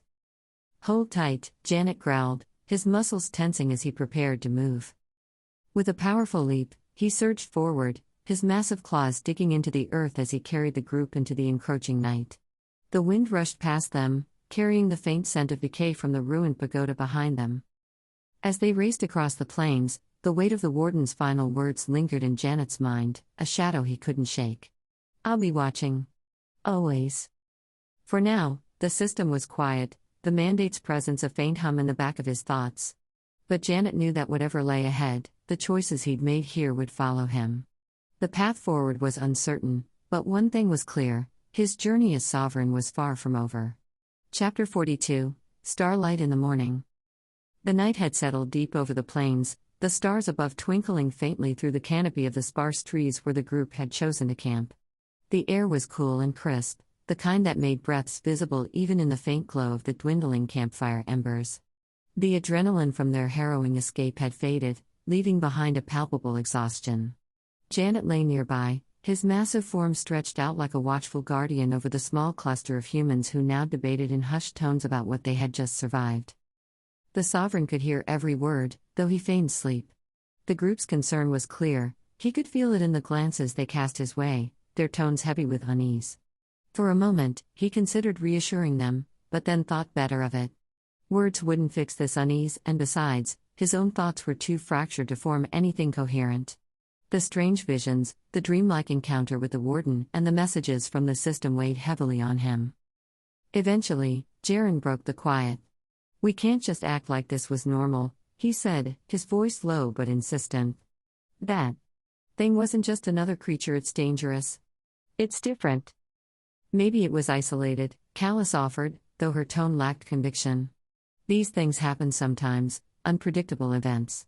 The system's weird like that. It didn't feel isolated, Leth murmured, staring into the dying fire. Her hands, still faintly glowing with traces of healing magic, trembled slightly as she spoke. That corruption wasn't natural. I could feel it, and I'm not even attuned to the arcane. And also we all saw it spreading. Janet's tail flicked, the faint rustle drawing their attention. He raised his head, his golden eyes glinting in the firelight. It wasn't isolated, he said bluntly, his deep voice cutting through their uncertainty. But it's done. We'll rest and decide what to do in the morning. The group exchanged uneasy glances but nodded, accepting his words. They wouldn't get any further answers tonight. As they settled into their sleeping roles, Jannet curled himself around the perimeter of the camp, his massive frame providing both warmth and a physical barrier against potential threats. He stayed awake for a time, his mind cycling through everything that had happened. The warden's cryptic words still echoed in his thoughts, but he shoved them aside. There were immediate concerns, Newscar, his companions, and the strange system changes he had yet to fully explore. The morning came slowly, the pale light of dawn creeping across the plains. Jannet was the first to wake, though it felt like he'd hardly slept. The embers of the fire smoldered faintly, sending wisps of smoke curling into the cool air. The group still slumbered nearby, their faces etched with exhaustion. He shifted carefully, his claws digging into the earth as he pushed himself upright. A familiar ping resonated in his mind, a sound that had grown both comforting and unsettling in its consistency. He focused inward, his consciousness touching the system profile that hovered in his thoughts. New notifications awaited him. The first was subtle but monumental in its implications. A new category labeled magic had appeared in his skill list. His curiosity flared as he examined it, the words unfurling in his mind like pages in a book. Category: Rare Utility/Support Magic. Origin: Divine Mandate Aligned. Description: Pillar magic is an enigmatic and ancient form of magic granted only to those who have achieved unparalleled synchronization with the core principles of the Divine Mandate. It allows the user to anchor, stabilize, and shape the flow of reality itself, bending unseen forces to support their will. This magic does not operate on raw power or destruction but instead thrives on balance, connection, and the reinforcement of universal laws. A hint flashed beneath the description. Sometimes, the greatest strength lies not in breaking the rules, but in ensuring they endure. Below the description, a single spell gleamed faintly, its presence both tantalizing and frustrating. Unseen threads. Influences probability and casual flow subtly, improving outcomes for long-term goals without immediate visibility of effects. Mana cost, 400. Jannet exhaled sharply. His current maximum mana was a paltry 150, a stark reminder of his diminished strength after dropping to level 8. The magic was beyond his reach, a tantalizing promise of power that remained just out of grasp. Still, the concept intrigued him. This wasn't a spell for battle, it was something deeper, something foundational. He would need to grow stronger to unlock its potential. Closing the window, his attention shifted to the second notification, the legendary variable reward. It had lingered in his mind like an unopened gift, and now, curiosity burned too brightly to ignore. System notification. Legendary variable reward earned. Would you like to open now? YN. Jannet hesitated for only a moment before selecting yes. The world around him seemed to blur and distort, his perception twisting as a scene unfolded in his mind's eye. It was a surreal, vibrant vision, a cascade of glowing lights, spinning wheels, and flashing symbols reminiscent of a casino from his past life. The spectacle was overwhelming, the wheels spinning in a riot of colors as Jannet watched with a mix of awe and trepidation. Finally, the wheels slowed, the glowing arrow ticking closer and closer to its final destination. It landed with a soft chime on an image of a shooting star. The system chimed again, the vision fading as a new sensation prickled at the edge of Janet's awareness. Above, the early dawn sky brightened unnaturally, a light growing steadily stronger. Janet's tongue flared instinctively as he stood, his sharp eyes locking onto the source of the disturbance. The light intensified, shifting from a faint glimmer to a blinding radiance that outshone the morning sun. "Get up," he growled, his deep voice rumbling like distant thunder. The others stirred groggily, their movements sluggish as they registered the urgency in his tone. The light above coalesced into a single point, streaking downward like a falling star. It struck the earth with a deafening crash, a shockwave rippling through the ground as debris and dust erupted into the air. The impact was so close that Jannet felt the heat of it against his scales, the force enough to jolt the group fully awake. "What in the gods' names?" Jaren began, his voice trailing off as the dust began to settle. The object was small, no larger than a basketball, and embedded in the ground just a few feet from Jannet. It pulsed faintly, its surface cracked and glowing with an otherworldly light. The air around it thrummed with energy, the vibrations setting Janet's teeth on edge. The group gathered cautiously around the crater, their weapons drawn and their expressions tense. "What is it?" Leth asked, her voice barely above a whisper. Jannet didn't answer immediately. His golden eyes were fixed on the object, his instinct screaming that this was something far beyond their understanding. The cracks on its surface began to widen, a faint hiss escaping as if the object itself was exhaling. The Sovereign took a step closer, his massive frame casting a shadow over the glowing artifact. "Stay back," he growled, his tail lashing behind him as the light intensified. Then, with a sound like shattering glass, the object cracked open completely, releasing a surge of energy that washed over them like a tidal wave. The light flared once more, and then darkness. Jannet peered into the now open geode, his golden eyes narrowing as the soft glow within illuminated the artifact resting at its heart. The item was small enough to fit in a human hand, its casing shimmering with an iridescent aurora of colors that seemed to shift and swirl with an almost hypnotic rhythm. It was shaped like a compass, but its design was anything but conventional. Instead of cardinal directions, the face displayed floating constellations that rearranged themselves in mesmerizing patterns, their movements seemingly dictated by forces Jannet couldn't begin to understand. At the center, the needle was a strand of glowing, pulsing light, faint but steady, as if alive with purpose. System notification. Celestial compass. Description. Forged from starlight and etched with the language of the cosmos, this intricately crafted object holds the power to navigate not just the physical world but the unseen threads of fate itself.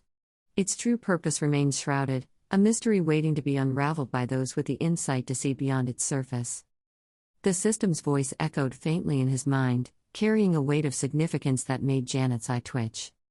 He reached down carefully, his massive claw brushing against the artifact with an almost reverent touch. The compass was cool to the touch, its weight deceptively light given its apparent importance. The swirling constellations on its face pulsed faintly as if responding to his presence.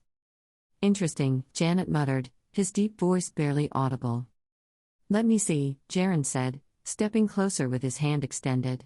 His expression was cautious, but his curiosity was evident. Jannet hesitated for a moment before nodding and lowering the artifact slightly. As soon as Jaren's fingers neared it, the compass flared with a sudden, dazzling light. The group recoiled, the light shot outward, wrapping around Janet's massive limb like a fluid ribbon.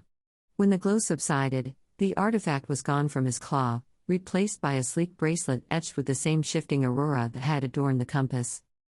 "Well, that's different," Jannet said, flexing his limb experimentally. The bracelet fit snugly but didn't impede his movement. The constellations continued to shift across its surface, now flowing along the bracelet's curved form like liquid starlight. "How does it go back to the compass form?" Fiala asked, her staff clutched tightly as she stared at the glowing bracelet. "Good question," Jannet rumbled. He focused on the thought of the artifact as a compass, his mind reaching for the shape it had taken before. Almost immediately, the bracelet shimmered, its form unraveling and reshaping until the compass once again rested in his claw. He held it up, the glowing needle pulsing faintly as if acknowledging his intent. "Well, that's something?" "Great," Jaren muttered, his tone wry. "A mystery compass. At least it's cool-looking bling." Jannet smirked faintly, his tail flicking with amusement as he tucked the compass into the small pouch tied to his side. "We'll figure out what it does later. For now, it's staying with me." The group seemed satisfied for the moment, though their lingering concern was evident in the glances they kept casting his way. Janet's sharp eyes didn't miss it. He tilted his head slightly, his frill rising with curiosity. "Why do you all look like you've seen a ghost?" he asked, his voice low but steady. Leth stepped forward hesitantly, her hands still faintly glowing with traces of healing magic. "Have you looked at yourself, Sovereign?" she asked, her voice trembling slightly. Janet's brow furrowed, and he shook his massive head. "No." "Why?" Without a word, Leth gestured to one of the adventurers' water basins. It sat nearby, the surface still and reflective under the soft light of dawn. Jannet lowered his head, his golden eyes peering into the makeshift mirror. For a moment, he didn't recognize the creature staring back at him. His black obsidian scales, familiar and unchanged, were now marked by a series of intricate, swirling tattoos that glimmered faintly in shades of dull blue and gold. The patterns weren't random, they were deliberate, almost ceremonial, winding across his body in a way that emphasized his powerful frame. The markings seemed alive, their faint glow pulsing in time with his heartbeat. "It doesn't hurt," Jannet muttered, his voice more thoughtful than concerned. He turned his head slightly, examining the tattoos as they traced along his neck, shoulders, and limbs. The contrast against his dark scales was stark, almost otherworldly. "But it's different." "That's an understatement," Jaren said, his voice tinged with unease. "You look like some kind of divine statue come to life." "Or a war god," Fiala added, her tone a mix of awe and trepidation. Jannet straightened, his golden eyes narrowing as he considered the implications. The markings didn't feel like a curse or a wound, they felt like a part of him, as though they had always been there, waiting to emerge. He exhaled deeply, his tail lashing once behind him.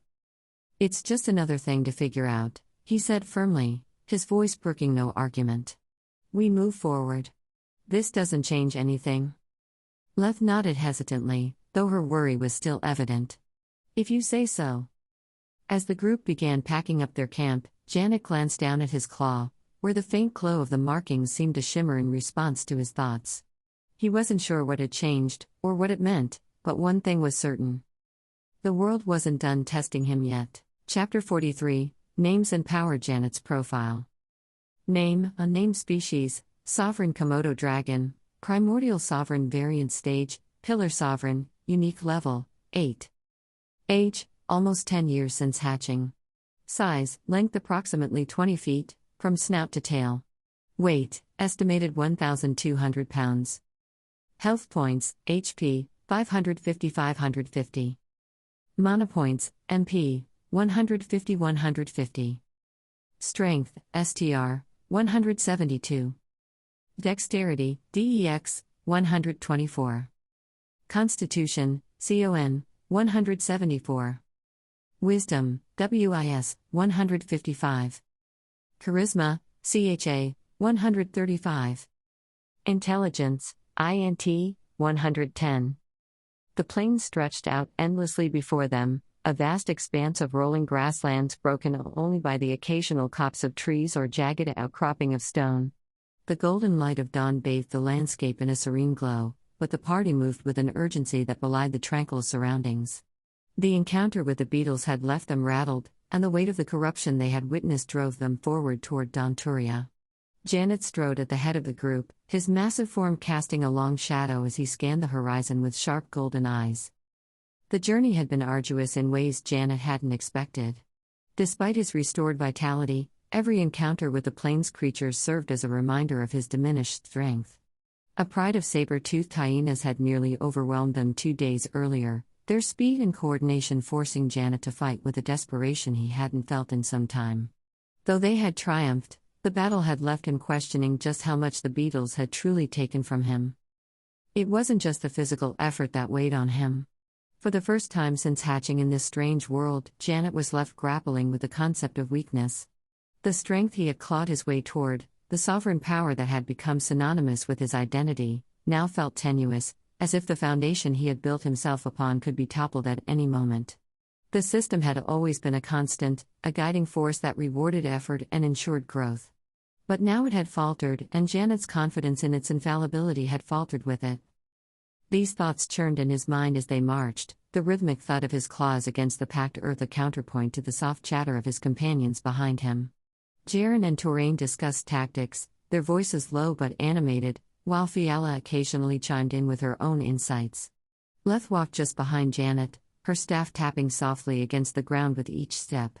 Despite the seriousness of their journey, there was an air of camaraderie among them, a bond forged in the fires of battle and tempered by mutual respect. The compass remained a point of curiosity throughout their travels. During the days, Jannet and Fiala took turns experimenting with it, trying to decipher its purpose and limitations. At first, it had seemed like little more than a trinket, its shifting constellations mesmerizing but inscrutable. However, as they tested its responses to different situations, a pattern began to emerge. When Jannet held it and focused on the idea of combat or challenge, the needle of light would shift, pointing unwaveringly in a single direction. The few times they had followed its guidance, it had led them directly to powerful creatures, beasts that tested Janet's diminished strength but provided valuable experience in return. "It's like it knows," Fiala had murmured one afternoon as they inspected the artifact together. The compass sat in Janet's massive claw, its constellations glowing faintly in the midday sun. "It's not just pointing at random. It's deliberate." Jannet had nodded, his gaze fixed on the swirling patterns. Fiala had tilted her head thoughtfully. "But why does it sometimes point toward Newscar? What could it mean?" Jannet hadn't had an answer for her. The compass's behavior during the night was perplexing, its light dimming and its needle turning toward Newscar as if drawn by some unseen force. It filled him with a quiet unease, a reminder that there was so much about the system, and his own existence, that he still didn't understand. As the days passed, the group settled into a rhythm. They traveled from dawn until dusk, setting up camp each night beneath the open sky. Conversations around the fire often drifted toward lighter topics, their shared laughter a balm against the uncertainty that loomed over them.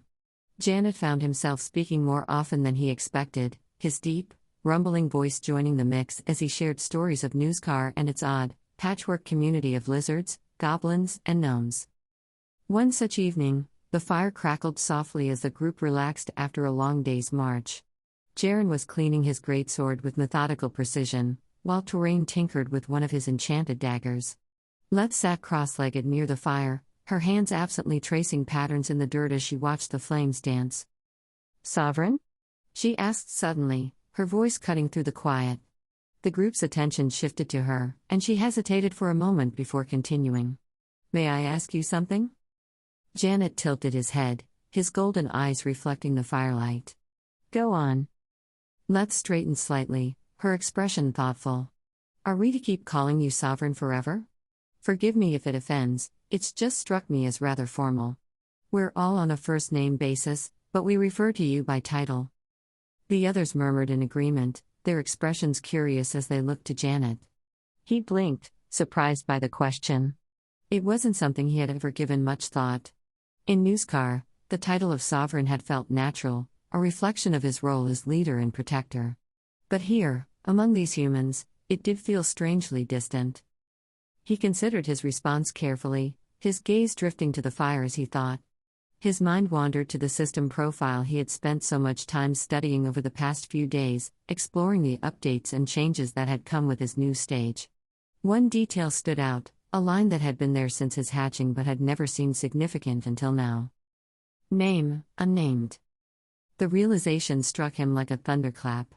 He had no name. Jannet wasn't truly a name, it was a relic of his past life, a precious holdover from a time when he had been something entirely different. He raised his head, his golden eyes meeting Leth's. "I have no name," he said simply. The group stared at him, their expressions a mixture of shock and disbelief. "No name?" Leth echoed, her brow furrowing. "What do you mean?" Jannet rumbled softly, the sound low and contemplative. "Since my hatching, I have been known only as Sovereign. It is the title the system gave me, and I have worn it as my identity. But a name? I have never had one." The fire crackled in the silence that followed, the weight of his words sinking in. Jaren was the first to break it, his tone gruff but thoughtful. "Well, that's something, isn't it? Never thought about it before." Toraine smirked faintly, his sharp eyes glinting with amusement. "Guess we'll just keep calling you Sovereign then. At least until you come up with something better." Leth smiled softly, her earlier tension fading. "It suits you, in a way. But if you ever want a name, Sovereign, we'll be here to help you find it." Jannet looked up at the stars, their distant lights shimmering like tiny, unattainable treasures scattered across the dark expanse. The fire crackled softly beside him, its warmth a comforting contrast to the cool night air. He hummed, a deep, resonant rumble that carried the weight of his thoughts. The name Jannet was precious to him, a tether to his past, to the human life he had once lived and left behind. It was his identity, his core, even if it wasn't spoken aloud in this world. Still, the idea of a name, something gifted to him by these humans who had fought beside him, sparked an unfamiliar warmth. A name carried weight. It could define, mark, and bind. But it could also evolve. He finally spoke, his voice low and deliberate, cutting through the night like a blade. If you wish to give me a name, I would allow it. I may gain many names and titles in my journeys, but a name from you would mark us as companions. I would treasure that. The group exchanged startled glances, the gravity of Janet's words settling over them. Then, slowly, their expressions shifted from shock to excitement. It was as though he had offered them a gift, a chance to leave a lasting impression on someone they revered. For a moment, no one spoke, and then Jaren broke the silence with a gruff chuckle. Well, that's not something you hear every day, he said, leaning back and stretching. The Sovereign asking us to name him? Guess we better make it count. Left's face lit up, and she leaned forward eagerly. It's an honor, Sovereign. We'll find something worthy of you. I'd settle for something simple, Taurine chimed in, twirling one of his daggers between nimble fingers. No need to get too fancy. Or something grand, Viella countered, her tone thoughtful. He's a sovereign, after all. His name should reflect that. The group quickly descended into animated discussion, their voices overlapping as ideas began to fly. Jannet watched them with quiet amusement, his golden eyes glinting in the firelight. He listened, his massive frame relaxed but alert, as they debated and bantered late into the night. Scalebrand, Jaren suggested, his voice heavy with approval. It highlights your armor, your strength. Makes you sound like the warrior you are. Too harsh, Leth countered, her brows furrowing. What about Ashenfang? It ties into his dark scales and the strength of his bite. Still sounds a bit intimidating, Taurine said, smirking. How about Flint? Strong, rugged, and straightforward. Ironhide, Viella interjected. It emphasizes his durability. Nothing gets through him. Jannet rumbled softly, shaking his head at each suggestion. All fine names, but I am not simply armor or strength. A name must be more. The group nodded, taking his words into account as their suggestions began to shift. Victor, Leth offered. It implies triumph and leadership. It's fitting for a sovereign. Regal, Taurine quipped. You can't go wrong with that. It's who he is. Dominus, Jaren rumbled. It means lord or master. Sounds powerful, doesn't it? Jannet remained silent, letting the suggestions wash over him. None of them felt quite right, not yet. Or we could go the friendly route, Taurine said, grinning. Something approachable. Jax, maybe. Or Lance. Short and snappy. Lance? Jaren scoffed. That's ridiculous. Why not Finn? Leth added, her tone light. It's warm, unassuming. It could work. Jannet raised a clawed hand to stop the debate, his rumbling chuckle silencing the group. I appreciate your efforts, but I am not a pet to be given a nickname for amusement. A name must carry meaning. The group quieted, their suggestions taking a more serious turn. Graves, Viella offered. It reflects your grave demeanor. A nod to your past and your determination. Drake, Taurine suggested. A classic nod to your reptilian nature. Halcyon, Leth murmured. It symbolizes peace and stability. It fits your role in stabilizing the mandate. Aegis, Jaren said. Protection and strength. That's what you are. Jannet tilted his head, considering each suggestion carefully. All meaningful, he said, but none feel complete. The group exchanged uncertain glances, their excitement dimming slightly. Then Leth spoke again, her voice hesitant but filled with determination. What about Magnus? Janet's golden eyes focused on her, his expression unreadable. She pressed on, her words gaining strength. In the old texts of the priestly orders, the word Magnus is used to mean great. Then when they tell stories of a sovereign Magnus, the great sovereign, It's not just a name. It's a title, a mark of respect and power. The camp fell silent as the words hung in the air. Jannet closed his eyes for a moment, letting the weight of the name settle over him. It resonated, not just with his current role but with the idea of what he could become. It was a name that acknowledged his strength without limiting him, a name that carried the potential for growth and greatness. When he opened his eyes, they gleamed with quiet approval. Magnus, he said slowly, testing the word. The Great Sovereign. Yes. I will take this name. The group erupted into cheers and laughter, their earlier tension dissolving into celebration. Fiala raised her staff in mock salute, while Jaren clapped Janet's massive shoulder with a grin. Torain leaned back against a log, smirking as he twirled his dagger. Magnus, he said. Yeah, that'll do. Leth beamed, her earlier hesitance replaced with pride. Magnus it is. Jannet rumbled a soft chuckle, the sound carrying both amusement and gratitude. Thank you, he said, his deep voice resonating with sincerity. You are my first human companions, and now you have given me a name. I will carry it with pride. The fire crackled, casting long shadows as the group continued their lively discussion late into the night. And though the road ahead was still uncertain, the bond they shared had grown stronger, their laughter echoing under the starlit sky. For the first time in days, Jannet, Magnus, felt a sense of peace. The fire crackled gently, its embers casting faint flickers of orange light against the shadowed faces of the group. Laughter still echoed softly among them as the excitement of naming Jannet, now Magnus, settled into a quiet camaraderie. Jannet lay still, his massive form stretched along the edge of the camp. His golden eyes were fixed on the horizon, where the stars blinked like distant memories. Then it came, a familiar ping in his mind, the chime distinct and resonant, but softer, less imposing than it had been in Newscar. His tail twitched slightly as the notification unfurled in his thoughts. System notification, achievement unlocked. Achievement, a name etched in stone. Title earned, Magnus, the Seventh Pillar.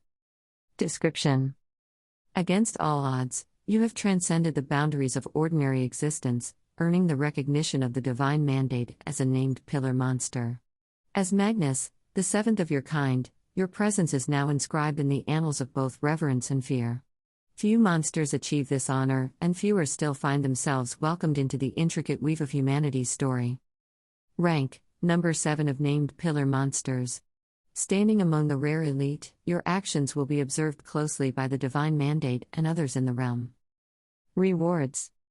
Title unlocked, Magnus, the named pillar. Grants a +20 boost to charisma when interacting with human factions and increases reputation gains by 15% with entities aligned to the divine mandate. Enemies who recognize your name suffer a 5% morale reduction in combat. The world trembles as Magnus, the seventh pillar, takes their place in history. Your name carries weight, sovereign. Bear it with wisdom, for both allies and enemies will look to you as a symbol of power and purpose. Jannet exhaled, the sound rumbling softly like distant thunder. Names in this world, it seemed, carried far more significance than he had first realized. He hadn't anticipated that the simple act of accepting one would ripple through the system itself. A named pillar monster? The phrase felt alien, yet it resonated with a kind of weight he couldn't ignore. His claws dug lightly into the earth as he considered the implications. Named creatures were rare, that much he could infer. And now, by allowing this group to name him, he had tied himself to a concept, a role that went beyond sovereign or even the protector of Newscar. Magnus wasn't just a label, it was an identity that the system, the divine mandate, and even the world itself recognized. He wondered, briefly, if keeping Jannet to himself and the lizards was the right decision. That name was a relic of his past life, of the human he had once been, a symbol of his survival and his resolve. But would withholding it diminish its significance? Or was it something meant to remain sacred, shared only with those who had been there at the start of his transformation? The sound of footsteps broke his reverie. Leth approached cautiously, her steps hesitant but filled with purpose. She knelt beside him, her hands resting lightly on her knees as she tilted her head to meet his gaze. "You've gone quiet, Magnus," she said softly, testing the name for the first time. There was a warmth in her tone, an acceptance that made the name feel less foreign. Jannet blinked, his golden eyes shifting to focus on her. I was thinking, he rumbled, his voice carrying the weight of his thoughts. Names hold power in this world. More than I realized. Lev smiled faintly, her eyes warm. For what it's worth, I think you've chosen well. Magnus suits you. It's strong, commanding. And a little mysterious. Jannet rumbled softly in amusement. It is not a bad name, he admitted. And it feels right, for this place, for this role. The fire crackled between them, its warm glow casting dancing shadows across the camp. Lev lingered for a moment longer before rising to her feet. Get some rest, Magnus, she said, her tone light but sincere. We've got a long road ahead. Jannet watched her return to the others, his thoughts still churning. The divine mandate had named him the seventh pillar, a title that carried far more weight than he yet understood. But as he lay there, his massive form coiled protectively around the camp, he found himself at peace with the name Magnus. It was a gift, a bond, and a promise, a reminder that even in a world filled with chaos and uncertainty, he was not alone.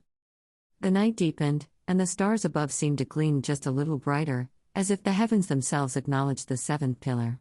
Jannet closed his eyes, the faint hum of the divine mandate's recognition a comforting presence in his thoughts. For now, he would rest. The road to Daunting waited, and with it, the next chapter of his journey. Chapter 44, Gates and Guards. The final stretch of the journey across the human lands had taken on an almost surreal quality. The vast, untamed wilderness had given way to rolling farmland, the fields dotted with simple homesteads, and the occasional cluster of buildings that marked small villages. At first, Jannet, and now Magnus, had noticed only the odd traveler here and there, merchants guiding their laden wagons along dirt paths or farmers driving cattle to pasture. But as the days passed and the great city of Daunting loomed ever closer on the horizon, the trickle of humanity grew into a steady stream.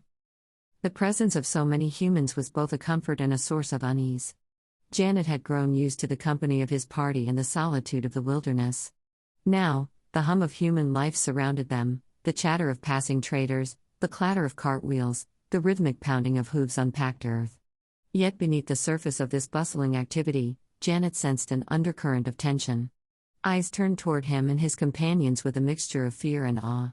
Mothers pulled children closer, merchants hurried their beasts of burden along, and the rare brave soul paused, frozen in place, as though unwilling to believe what they were seeing. Jannet could hardly blame them. His form was striking, obsidian scales etched with shimmering gold tattoos that seemed to pulse faintly in the sunlight. His sheer size alone was enough to unsettle the most seasoned traveler, but combined with his adornments, a silver adventurer's plate and jewelry crafted by gemstone gnomes, he was an undeniable spectacle. Fiala had explained the significance of the jewelry during one of their quieter nights. Gemstone gnomes were legendary even among the most learned magical scholars of human lands. Their enchantments were bespoke and imbued with an artistry that defied replication, their functionality often surpassing the most advanced arcane works known to the kingdoms.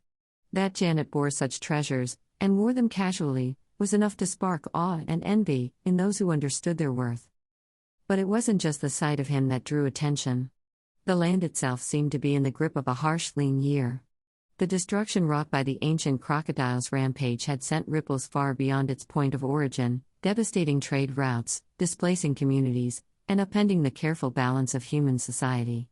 Even here, far from the epicenter, the signs were clear. The people Jannet encountered wore gaunt expressions and ill-fitting clothing, their eyes hollow with hunger and worry. The fields they passed were patchy, many of them abandoned, and the villages seemed subdued, as though the energy had been drained from their very foundations. Jannet and now Magnus couldn't help but draw comparisons to his past life. As Jannet, the housewife bound to the routine monotony of human existence, he had walked similar streets in suburban neighborhoods, felt the quiet desperation that clung to communities on the brink of collapse. The resemblance was uncanny, yet warped by the backdrop of this new world. The humans here seemed harder, their gazes sharper and more calculating, and yet their fear of him was unmistakable. That, at least, was new. By the time the towering spires of Daunting appeared on the horizon, the atmosphere among the party had lightened considerably. The sight of the city was like a balm to their weary spirits, a promise of rest and respite after countless nights spent under the open sky. The sprawling capital was a marvel of stone and steel, its walls gleaming faintly in the midday sun and its towers reaching high above the landscape. This is it, Jaren said, his voice tinged with relief as he shaded his eyes to take in the view. Daunting. Finally. The group joined the main road leading into the city gates, merging into the flow of traffic that included traders, travelers, and farmers bringing their goods to market. Jannet walked at the rear, his massive form looming over the wagons and beasts of burden. His presence caused no small amount of chaos among the pack animals. Horses reared, oxen bellowed, and even the most stoic mule shied nervously as he passed. The resulting commotion drew the attention of the guard station near the city gates. The guards approached swiftly, riding large, feathered raptors with sleek, muscular builds and taloned feet that clicked sharply against the cobblestones. Jannet recognized them instantly, descendants, perhaps, of the jungle raptors he had hunted in Newscar's early days. These beasts were clearly bred for their role as mounts, their plumage well-groomed and their harnesses adorned with polished metal fittings. The guards themselves were clad in gleaming armor, their visors down and their hands resting on the hilts of their weapons as they closed in. "Hold there," one of the guards called, his voice sharp and authoritative. The party halted, their expressions wary as the raptors circled them with practiced precision. The lead guard, a man with a commanding presence, pointed directly at Jannet. "What is the meaning of this? Who is responsible for this creature?" Torain bristled at the guard's tone but held his tongue as Jaren stepped forward. "We're adventurers," Jaren said, his voice steady but firm. He gestured toward Jannet with a sweep of his hand. "And this is Magnus, our companion." The guard's eyes narrowed behind his visor. "Companion? That's a stretch. There are protocols for handling battle beasts, and this thing is clearly beyond your control. You've caused a disturbance among the citizens and their animals." Jannet felt a surge of irritation at being referred to as a thing. His golden eyes narrowed, and his nostrils flared slightly in a display of controlled menace. Before Jaren could respond, Magnus stepped forward, his massive frame towering over the raptors and their riders. The guards instinctively tightened their grips on their reins, their mounts shifting uneasily beneath them. "I am no mere beast," Jannet said, his voice deep and resonant, carrying the weight of authority. The guards stiffened, their surprise evident even through their helmets. "I am Magnus, the seventh pillar and sovereign of Newscar, a nation to the southeast in the jungle lands." The words hung in the air, heavy with meaning. The guards exchanged uncertain glances, their confidence shaken by the calm yet commanding tone of Magnus's declaration. The lead guard opened his mouth to respond, but no words came. Jannet stood firm, his golden eyes gleaming with an intensity that brooked no challenge. Behind him, the party remained silent, their expressions a mix of pride and apprehension as they watched the scene unfold. The crowd that had gathered near the gates whispered among themselves, their curiosity and fear evident in the way they kept their distance while craning their necks to get a better view. The lead guard finally found his voice, though it was tinged with uncertainty. "Magnus. The seventh pillar?" he repeated, as though testing the weight of the name. "What business does a sovereign of the jungle lands have in Daunting?" Jannet tilted his head slightly, his golden eyes never leaving the guard. "My business is my own," he said evenly. "But rest assured, it is not your place to question it. Inform your superiors if you must, but do not presume to detain me or my companions." The guard's grip tightened on his reins, but he made no move to draw his weapon. The authority in Janet's voice, and the weight of his title, left no room for argument.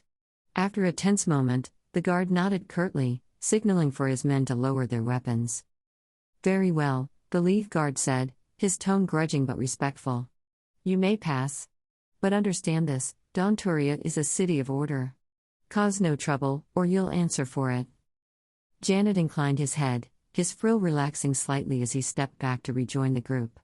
The guards parted to let them through, their raptors shifting nervously as Jannet passed. The crowd whispered more fervently now, their curiosity piqued by the sovereign's presence. As they entered the city gates, the party let out a collective breath, the tension of the encounter finally easing. Jannet remained silent, his golden eyes scanning the bustling streets of Daunting with quiet determination. The city awaited, its secrets and challenges yet to be revealed. The gate guards stood just inside the massive iron-bound doors of Daunting's main gate, leaning lazily on their pikes. One of them, a wiry man with a slightly crooked nose, adjusted his helmet inside. "Well," he muttered, scratching at the stubble on his chin, "that was Something. His partner, a broad-shouldered man with a perpetually sleepy expression, nodded in agreement. Yeah. Never seen anything like it. What else could we do? Big lizard comes up, all shiny and scarred up, with that gold and silver gleaming. Wasn't exactly subtle, was he? Subtle? Crooked Nose snorted. Mate, subtle was out the window the moment he showed up, casting a shadow half the size of the bloody gate. But we had to let him through, didn't we? Couldn't stop him even if we wanted to. Not without a ballista, Sleepy Eyes added, nodding sagely. They both chuckled, sharing an unspoken agreement that the idea of tangling with a creature like that was best left to people higher up the chain of command, or with a death wish. Still, Sleepy Eyes mused, he did talk. I mean, didn't see that coming. And polite, too, Crooked Nose said, his tone slightly incredulous. Called himself Magnus. Magnus the Seventh Pillar or something. Sounds like a right big deal. Yeah, he was polite, Sleepy Eyes agreed. You don't see that often, do ya? Big ol' sovereign monster rolls up, bows his head, and speaks all proper like. Almost makes you want to trust him. The two guards exchanged a look, then shrugged in unison, as if silently concluding that politeness in a giant lizard was reason enough to open the gates. Their casual conversation came to an abrupt halt as the sharp clatter of boots on stone echoed through the gatehouse. Both men straightened instinctively, their lazy postures snapping into something vaguely resembling attention as Captain Leo Reinstock stormed in, his white cloak trailing behind him like a banner of righteous fury. His expression was thunderous. You too. Reinstock barked, his voice cutting through the air like a blade. Do you mind explaining to me why, exactly, there is an unregistered sovereign creature the size of a war wagon strolling into my city? The guards froze, exchanging a brief, panicked glance before Crooked Nose cleared his throat nervously. Well, sir, you see, he talked? Talked? Reinstock's eyes widened, his disbelief palpable. Talked? That's your excuse? You're telling me a giant lizard talked and you just waved him through? Well. Yes, sir, Sleepy Eyes said, scratching the back of his neck awkwardly. He was. Very polite, sir. Said he was Magnus, the Seventh Pillar. Sovereign of something or other. Real proper like, too. Not the kind of creature you'd expect to cause trouble. For a moment, Reinstock was too stunned to respond, his mouth opening and closing as he struggled to process what he was hearing. Finally, he pinched the bridge of his nose and exhaled sharply. So let me get this straight. A giant lizard walks up to the gate, introduces himself like he's attending a royal banquet, and you two just let him in? The guards exchanged another glance, then shrugged helplessly. Seemed like the right thing to do at the time, Crooked Nose muttered. Yeah, Sleepy Eyes added. He had this presence, you know? Like, he didn't seem the sort to start trouble. Real dignified, if you ask me. Reinstock stared at them, his expression a mixture of incredulity and barely contained fury. He opened his mouth, then closed it again, as if realizing that no amount of shouting would undo what had already been done. Finally, he threw up his hands in exasperation. Unbelievable, he muttered. Absolutely unbelievable. You had one job, and this is what I come back to? To be fair, Crooked Nose said hesitantly, even if we tried to stop him, not much we could have done, sir. He's massive. And polite, Sleepy Eyes chimed in again, as though that point was particularly important. Reinstock stared at them for a long, silent moment before shaking his head and turning on his heel. Idiots, he muttered under his breath as he stalked away, his cloak snapping behind him. Absolute idiots. The two guards watched him go, then glanced at each other again. Well, Crooked Nose said after a moment, guess we're not getting commendations for this one. Could have been worse, Sleepy Eyes replied, leaning back against the gatehouse wall. He could have been rude. They shared a quiet chuckle, their camaraderie undeterred by Reinstock's wrath. The towering gates of Daunting, majestic and carved with the intricate symbols of the kingdom's history, were only the prelude to the chaos that followed. Jannet, though now Magnus to the humans, kept his gaze steady, his golden eyes scanning the labyrinthine streets that stretched before them. This city was a hive of activity, bustling with merchants hawking their wares, children darting through narrow alleys and guards patrolling with practiced ease. Yet his presence, a living monument of obsidian and gold, warped the rhythm of the city's day-to-day life. It was clear from the outset that news of his arrival traveled faster than the group's pace. At first, it was little more than a ripple, a few curious stares from shopkeepers, a farmer dropping his bundle of hay in stunned silence, a child pointing wide-eyed before being swiftly pulled away by a nervous parent. But as the party moved deeper into the heart of Daunting, the ripple swelled into a wave. More and more people began to gather, cautiously keeping their distance but following the group's progress with rapt attention. Some whispered in hushed tones, while others simply stared, their faces a mixture of awe and unease. Jannet maintained his stoic demeanor, his massive form cutting an imposing figure as he strode beside his human companions. Yet inwardly, he was beginning to question their decision to enter the city so openly. Walking the streets of Daunting with an obsidian-scaled sovereign at their side was proving to be a spectacle that ground the usual flow of traffic to a crawl.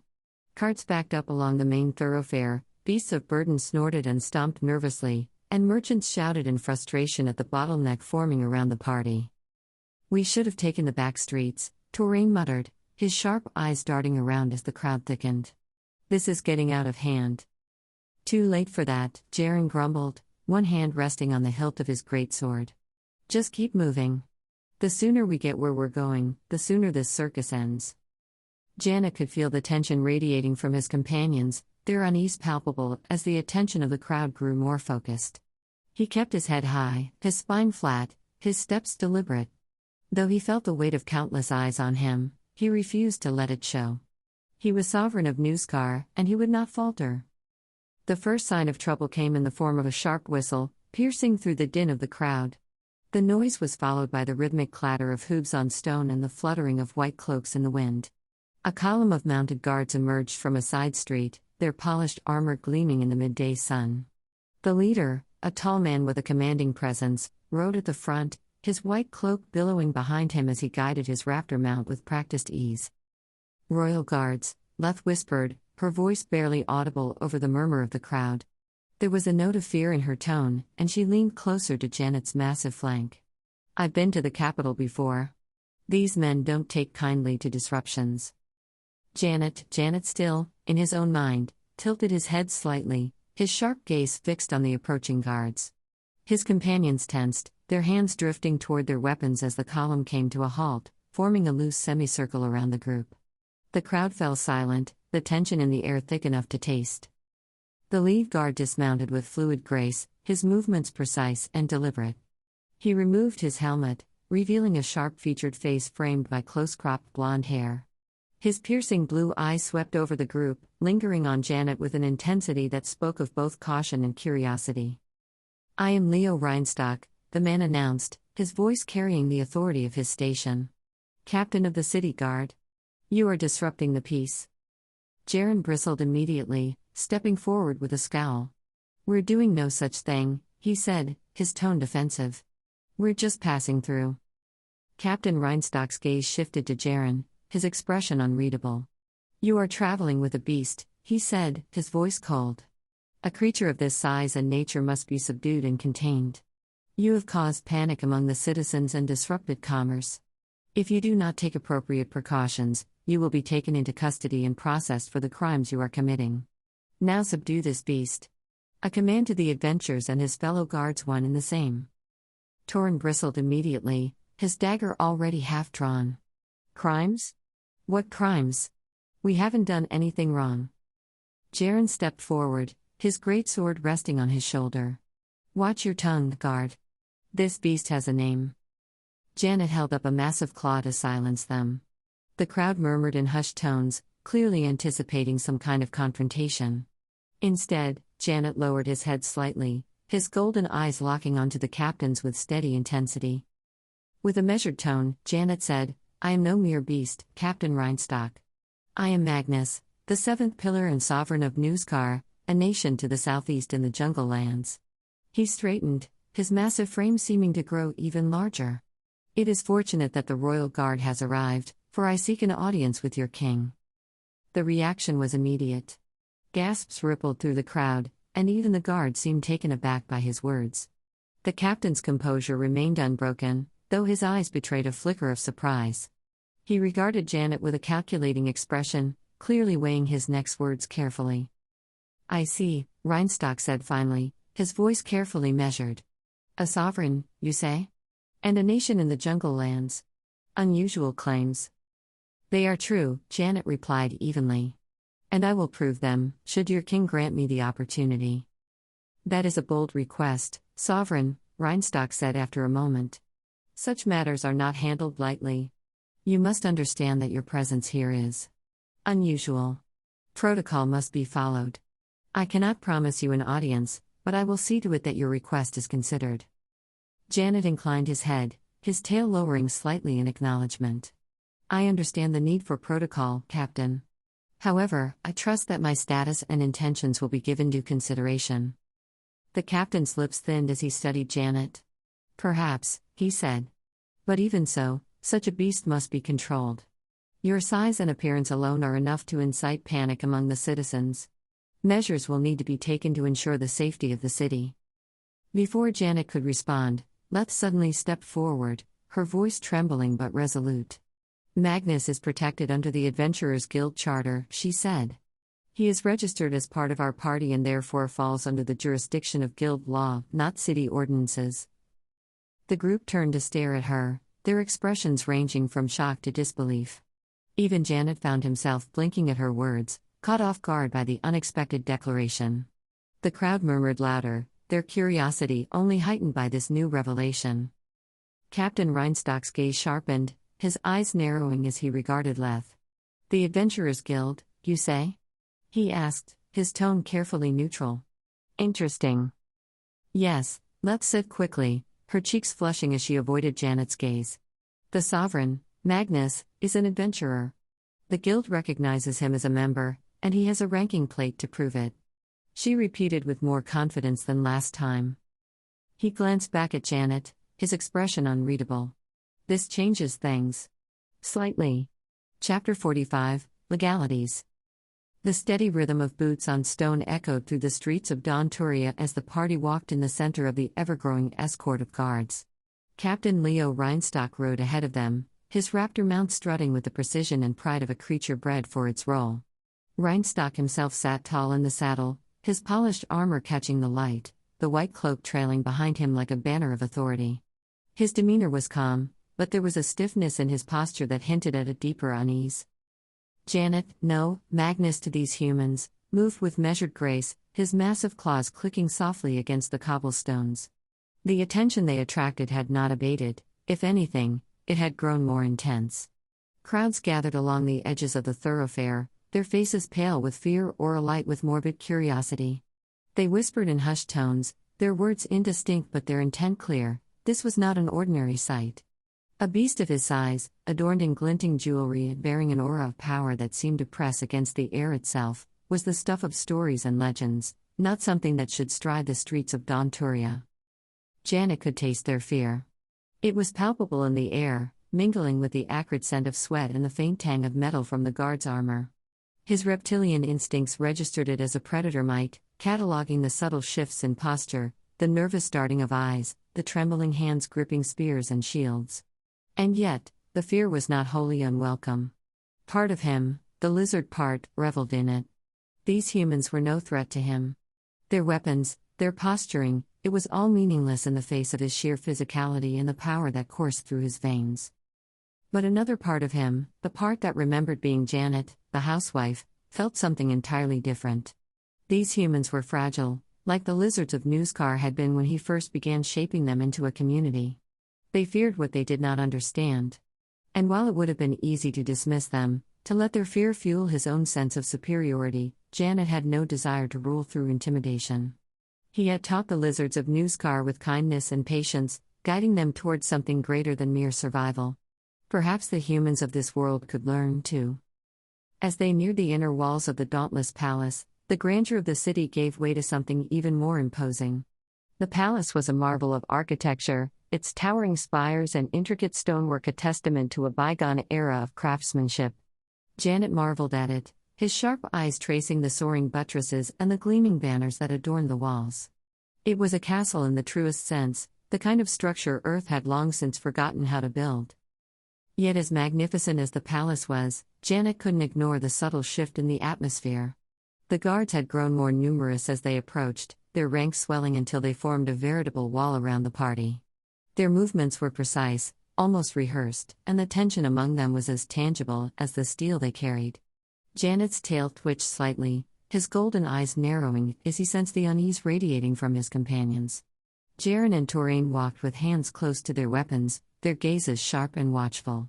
Leth stayed close to Janet's side, her knuckles white as she gripped her staff. The group's progress slowed as they entered a wide courtyard at the base of the palace's outer wall. The guard headquarters loomed ahead, a fortress within a fortress, its heavy iron doors flanked by sentinels who stood at rigid attention. The air was thick with anticipation, the murmurs of the crowd outside the gates fading to a tense silence. Jannet could feel the eyes of the guards on him, their gazes darting between his massive form and the adventurers who walked beside him. "Hold formation," Captain Reinstock commanded, his voice cutting through the murmurs of the crowd that had gathered just beyond the perimeter. "We will ensure this situation is handled with the utmost care." Captain Reinstock dismounted smoothly, handing the reins of his raptor to a waiting attendant. He turned to face the party, his expression calm but his tone clipped. "You are to remain here while we sort this out," he said, gesturing to the looming doors of the headquarters. "I trust you will not make this process more difficult than it needs to be." Jannet inclined his head slightly, his tone measured as he replied, "I have no intention of causing trouble, Captain. But I trust you will extend us the courtesy of fairness in your proceedings." Reinstock's lips pressed into a thin line, but he nodded curtly.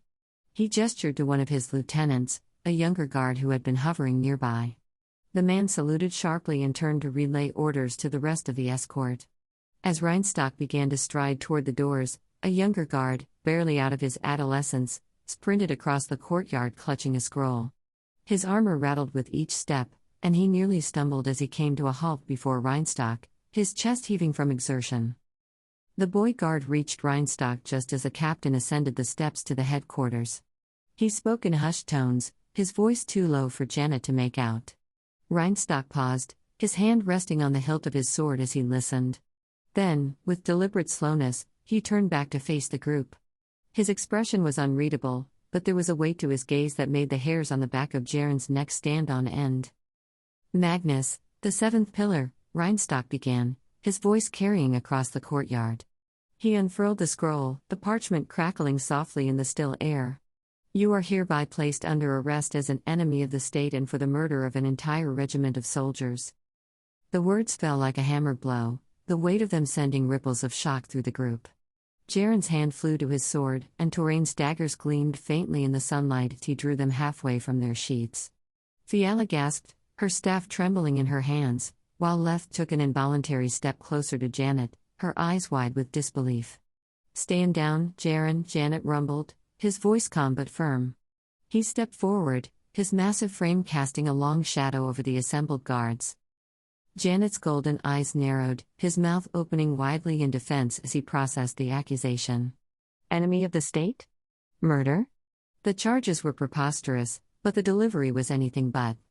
All he had done was defend his own home. The guards around them had shifted subtly, their stances growing more aggressive, their hands tightening on the hilts of their weapons. The air was electric with tension, the courtyard teetering on the edge of chaos. Janet's voice was calm, though it carried the undercurrent of a growl.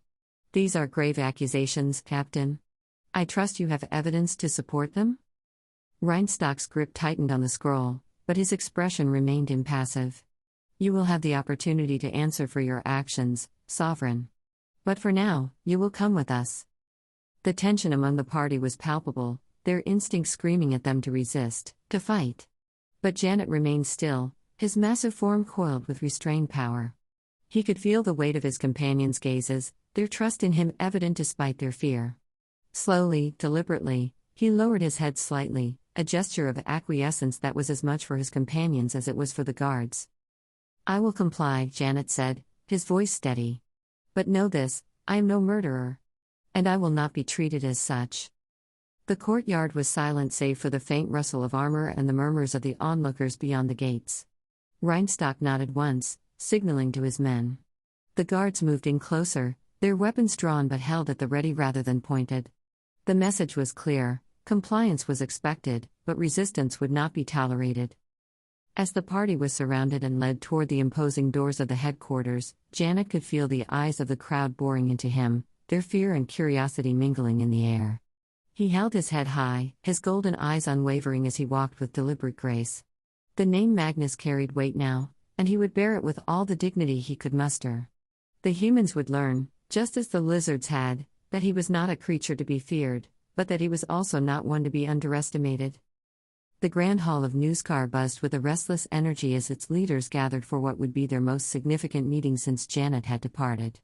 The newly completed cave arena, carved from the rich stone and reinforced with goblin ingenuity and gemstone gnome craftsmanship, stood as a testament to the unity and vision of their diverse community.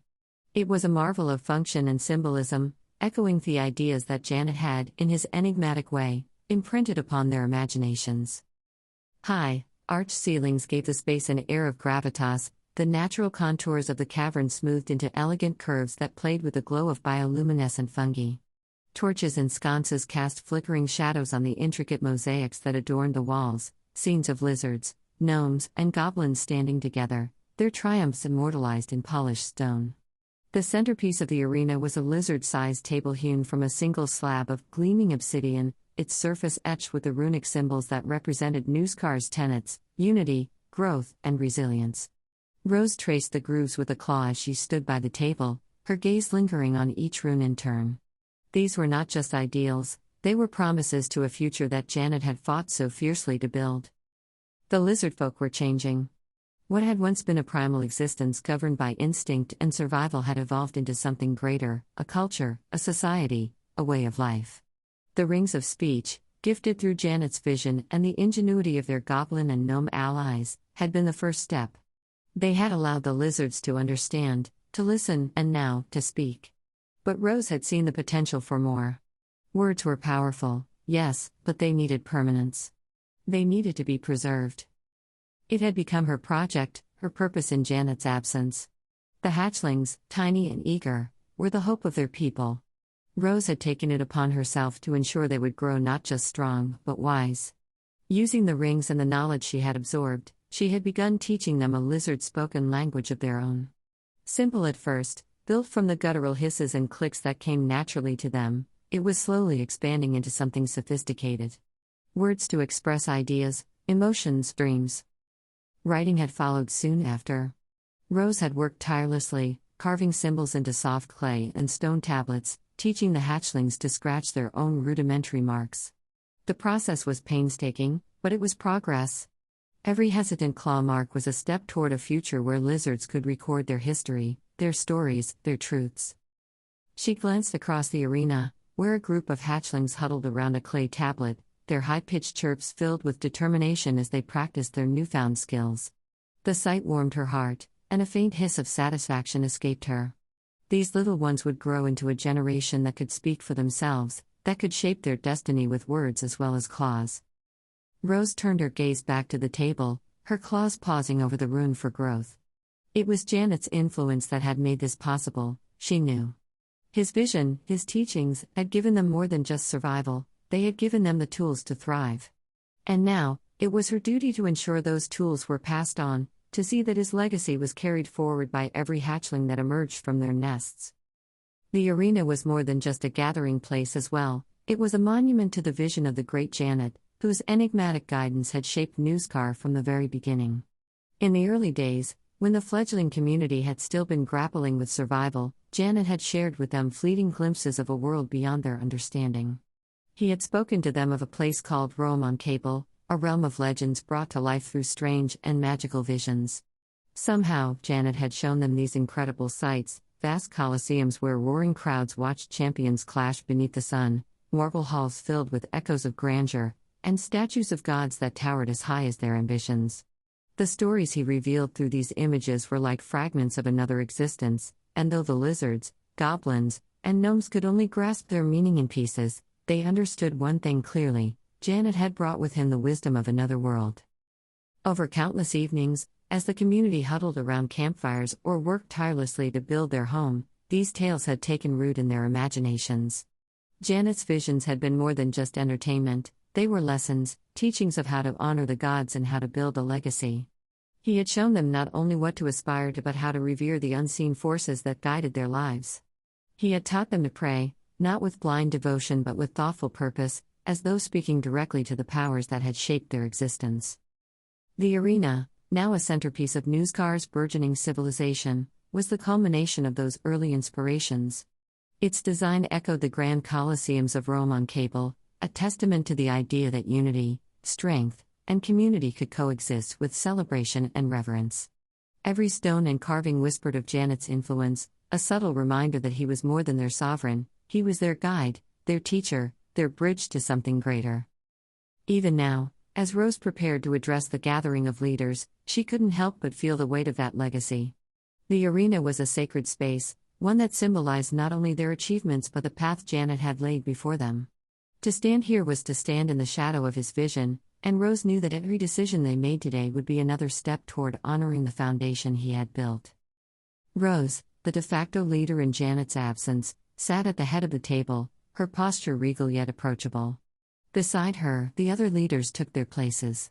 Randall, the inventive mind behind Nuskar's technological advancements, adjusted the notes spread before him with methodical precision.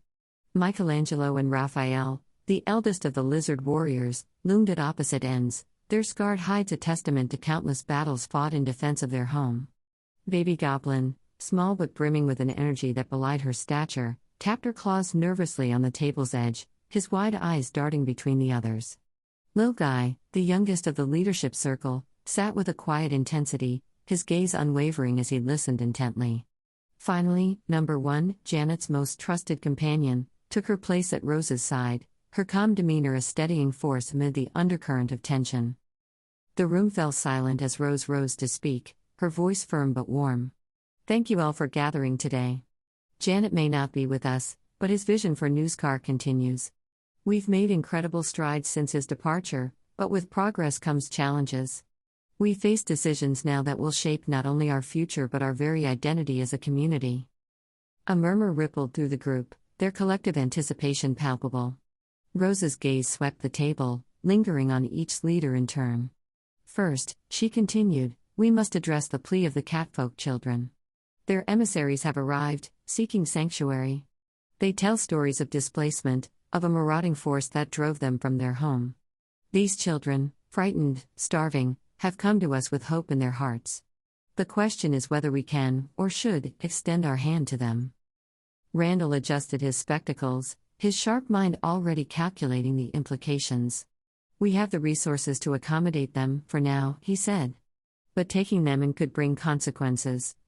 If their enemies track them here, we risk drawing unwanted attention to Nuskar." Michelangelo's tail thumped against the stone floor. "We fought off worse than marauders," he growled. "If they come, we'll deal with them." "But at what cost?" Raphael countered, his voice measured but firm. "Our priority must be the safety of Nuskar. We cannot jeopardize all we've built for a decision made out of sentiment." Baby Goblin piped up, her voice high-pitched but resolute. "Sentiment isn't weakness. Jannet taught us to be more than just survivors. He taught us to build something better. If we turn them away, what does that say about who we are?" The room fell into a contemplative silence, the weight of the argument pressing down on them. Rose folded her hands on the table, her expression pensive.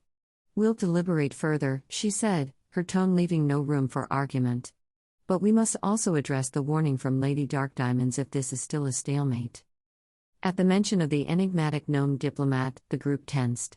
Lady Darkdiamonds had been a cornerstone of their burgeoning trade agreements, her influence and resources instrumental in Nuskar's rapid growth. But her latest communiqué had been ominous. Baby Goblin retrieved a parchment from her satchel, her movements uncharacteristically solemn. "She says the gnomish laws are clear," she read aloud, her voice steady despite the tension in the room. "Rapid technological and magical advancement is discouraged. They fear drawing the attention of larger powers." "Larger powers?" Lil Guy asked, his voice quiet but firm. "Like who?" "Empires," Randall said grimly. "Kingdoms. Maybe worse. She's warning us that if we don't slow down, we'll attract attention that Newscar might not be able to withstand. Raphael snorted. Cowards. They limit themselves out of fear. That's not our way. It's not about cowardice, number one shot back. It's about survival. The gnomes have thrived by staying under the radar. If we push too far, too fast, we risk becoming a target. Rosa's claws tapped against the table as she considered the implications. Lady Dark Diamonds has also hinted that if we don't heed her advice, the gnomes may withdraw. Their presence here is integral to our way of life. Losing them would be devastating. The group fell into a heavy silence, the gravity of the situation sinking in. The gnomes had brought advancements and stability to Newscar that would take decades to replicate on their own. But to compromise their vision of progress, to halt the very momentum that defined them, it felt like a betrayal of Magnus's teachings. Randall broke the silence. There's a balance to be struck, though it pains me, he said. We don't need to abandon our advancements, but we can be strategic. We focus on what strengthens us internally, what protects us, rather than what draws attention. And what about Lady Dark Diamonds? Michelangelo asked. How do we convince her to stay? Rosa's gaze turned distant, her mind already working through the possibilities. We show her that we're not reckless, she said slowly. That we understand the risks and are taking steps to mitigate them. If we can demonstrate that our growth is controlled and purposeful, she may reconsider. The leaders nodded in agreement, their resolve strengthening. The road ahead was fraught with uncertainty, but they would face it together, as Magnus had taught them.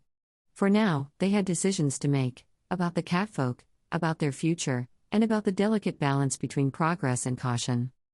The heavy air of tension thickened as the guards continued their advance, their weapons drawn but steady, like predators circling their prey. Janet's companions bristled, the urge to fight or flee etched on their faces.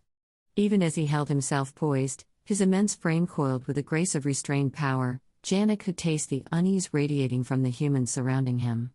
His golden eyes flicked over them, measuring, calculating, but resolute in his silent declaration that he would not allow himself or his companions to be cowed. Then, cutting through the oppressive silence like a blade, came the unmistakable shriek of a voice. Wait. Wait. Stop everything. The sound ricocheted off the high stone walls of the courtyard, sharp and commanding in a way that belied its pitch.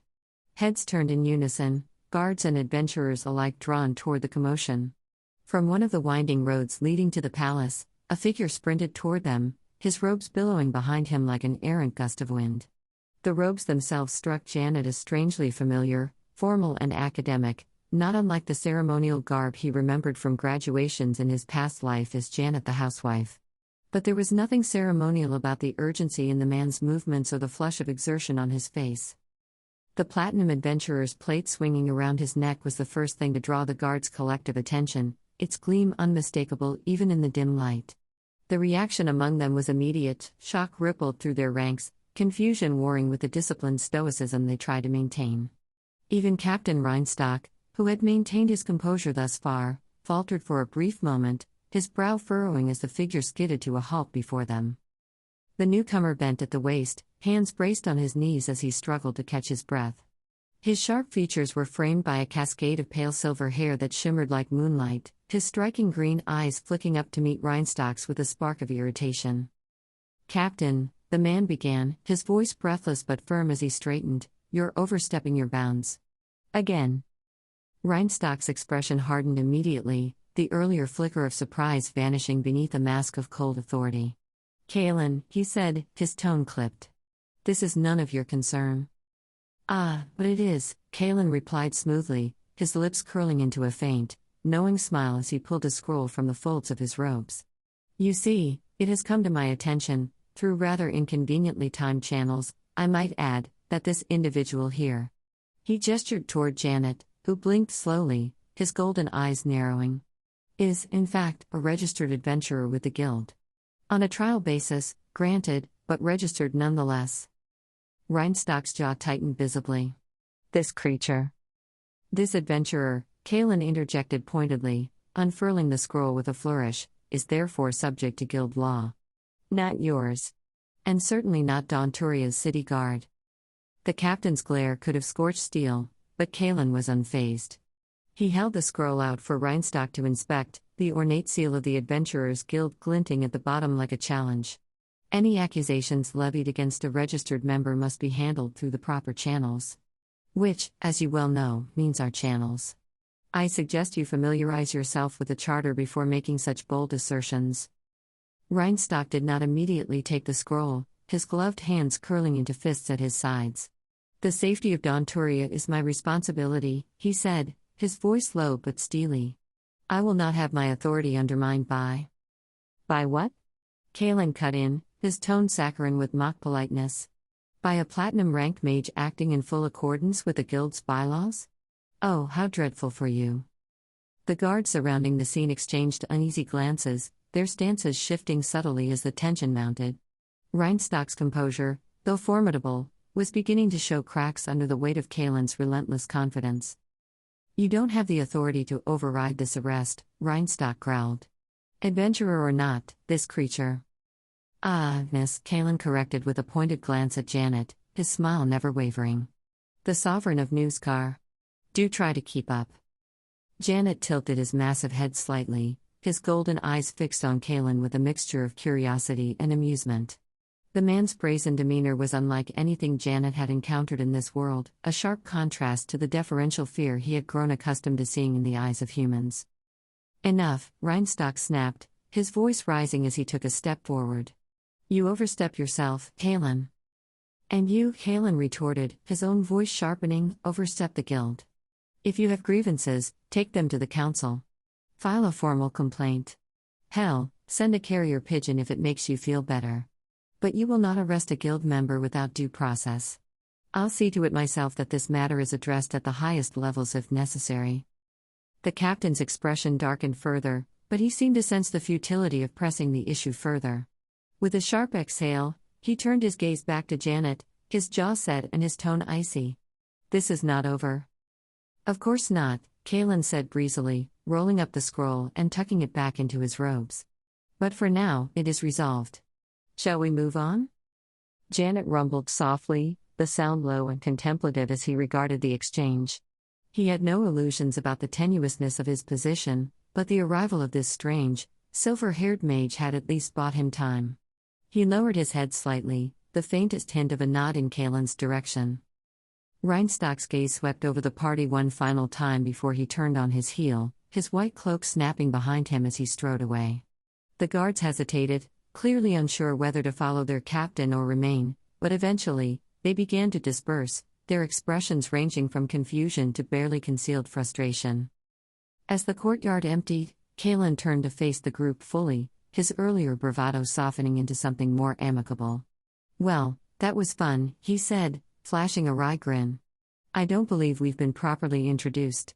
Kalen Phalora, at your service. Platinum rank mage, occasional legal representative for the Adventurers Guild, and, his grin widened, your ticket out of this mess. Chapter 46, Interweaving Plans.